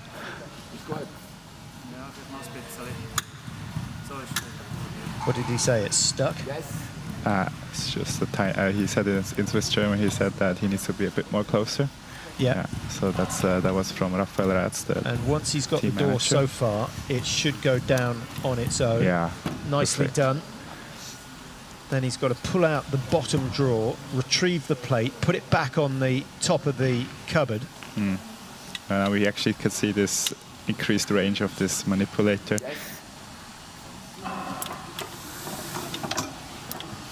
Great.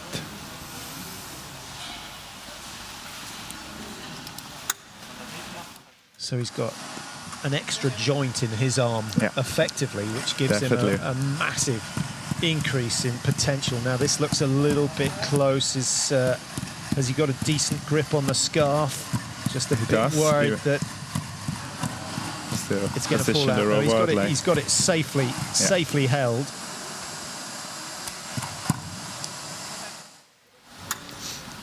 So Samuel is going well, really trying to beat that time he set this morning of 6:34. Fritz Eichholzer, how good is that? 0 scored this morning. He pushes it up to 30. 4:29. And for the first time today, we see a smile on Fritz's face. So much tension. He was bitterly disappointed this morning, but that's a brilliant performance from him to finish off his contest here in Zurich.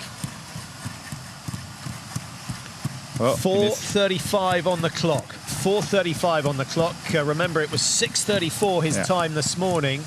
So he's got 2 minutes to empty the dishwasher and get across the line. Samuel just placing himself in the optimum position so he can see exactly what's going on. That's obviously a bit of an issue when you have a sort of a remote robot. Yeah, you have to be in line of sight. Even though the robot is equipped with a camera, but it's still... So now you see him sucking and blowing on the knobs, just getting his robot, Alma as it's called, into the right position. They took the robot Animal and adapted it, put the arm on top. Nice work. Quite remarkable. 5.5 minutes gone. 1 to go. And this is going to be tight. This is going to be tight. He's really just competing against himself. The rest of his team watching on. Exactly the same technique as he used this morning. Drops it vertically, moves it slightly into the cupboard. Not a lot of room to play with here. But we really see that this is optimal path planning that went into it in order to make the best out. He doesn't have to close the cupboard, so he's just got to get it on. 20 seconds remaining if he's going to beat this morning's time. It's going to be tight. I think he's about 5 seconds behind his score this morning. He could just try and drop the plate and get out of there as quick as possible. 25. He's going for a little bit of finesse, and I think that is going to cost him the fastest time. But it's about consistency. Two runs, maximum points under the 7-minute mark. Now the plate drops. That's nicely done, safely on the top. And all he's got to do now is reverse out of the competition area. He's only some 10 seconds slower, just a bit more than that, than this morning's performance. You can't really do much better. Fantastic work, great precision, and congratulations to the RSL team. Wow, what did you make of that? That was absolutely stunning. We really saw that these teams really put a lot of effort into these tasks. Even though they're not only 4, there will be 10 in 9 months on the big event. But this is really promising.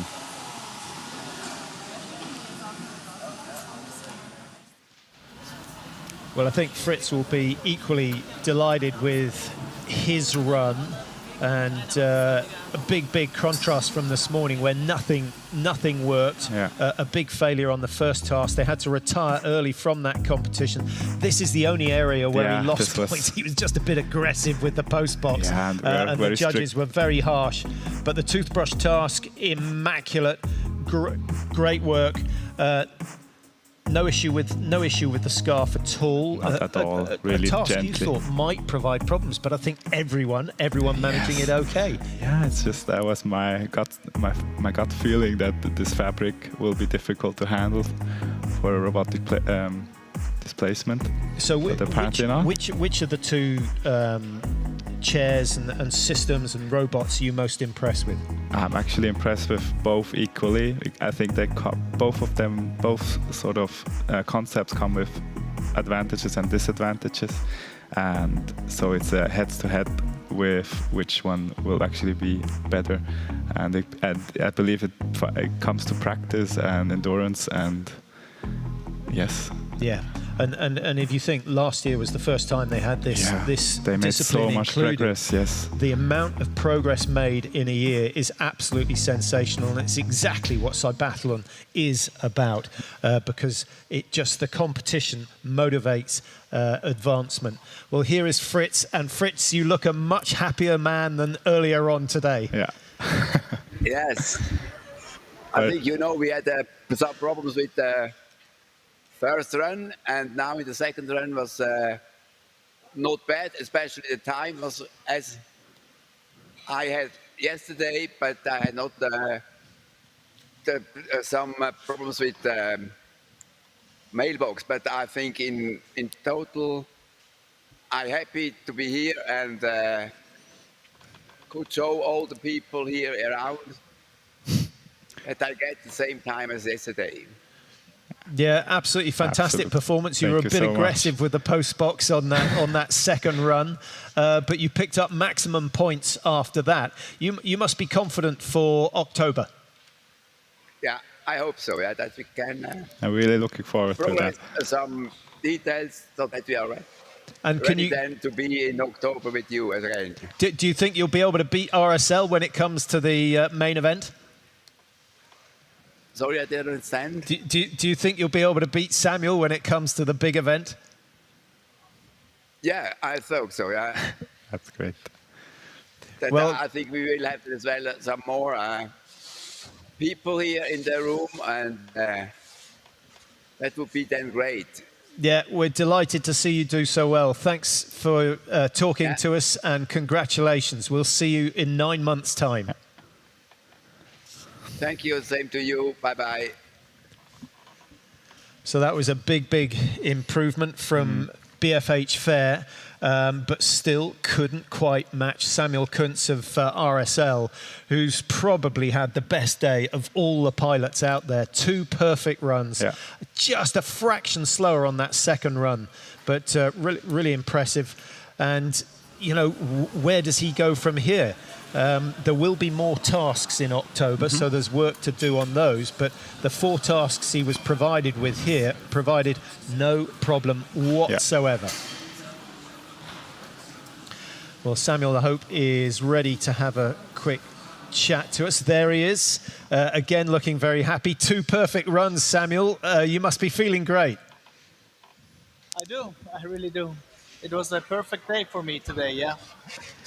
2 perfect runs. The second one was a bit slower, but yeah, it was perfect. Can't say anything else, yeah.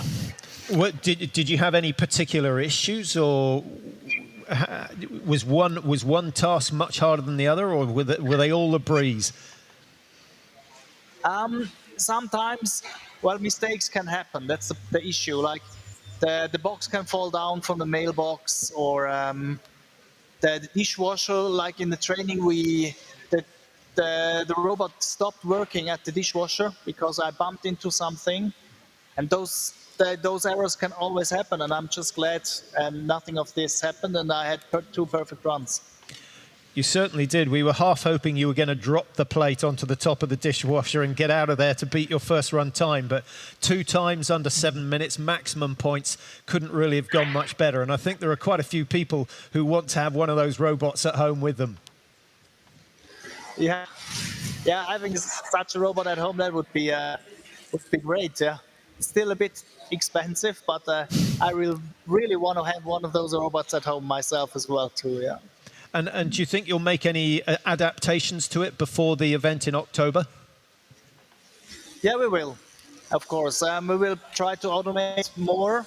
And also I have to train more. Like as I said, I only trained during January, more or less. So I really need to move myself and the robot simultaneously to get to be faster. That is something we will work on, and automation as well. So I don't have to do everything myself. Yeah, well, I hope you leave a little bit of time for you and your team to celebrate after your success today. Yeah, thank you. Great work. Congratulations, so and we'll look forward to seeing you in October. Brilliant. Yeah, we'll see you. Bye-bye.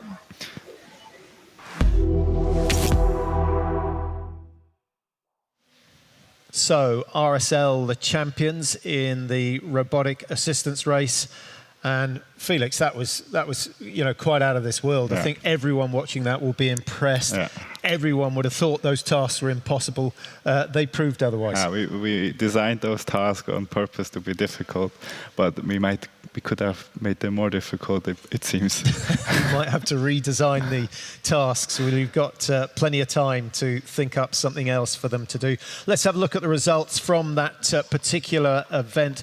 Samuel Kuntz, as we know, the winner with RSL. Here they come. 40 points scored in both, so maximum points. 6:34 the quickest time. That was his run this morning. He was 6:45 on the second run, so really sensational performances. And so glad that Fritz Eichholzer got himself on the score sheet. 30 points scored. A technical issue this morning put him out of contention.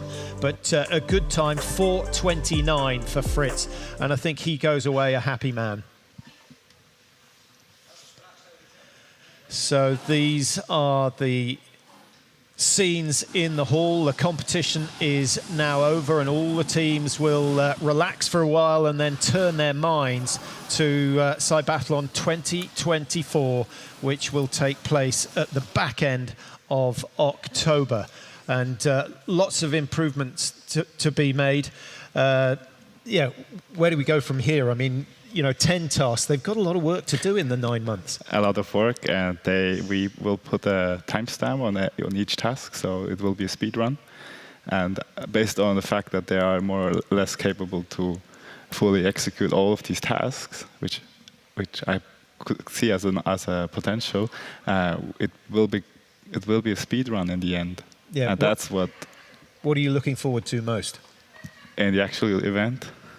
We have some other tasks that will be quite difficult to manage, but I'm looking for a head-to-head race.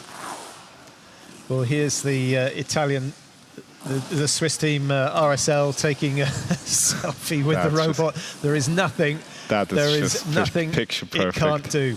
Well, so many options for this device. Certainly going to be on a high after this, well motivated for the next 9 months of training. That's it from CYBATHLON 2024 Challenges, the last of the 3 challenge events. A big thank you to the teams and a huge congratulations to all the teams, particularly the winners, and certainly taking steps to making all the pilots that much more independent. They've got 9 months to prepare, 10 tasks, over 100 teams are going to be involved. It's going to be a massive, massive event, and we'll certainly see more groundbreaking technology when it comes to the main event. We look forward to seeing you there from Zurich, from ETH, from CYBATHLON team here in Zurich. Good luck for the next 9 months and goodbye.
think what CYBATHLON demonstrates is there are no boundaries.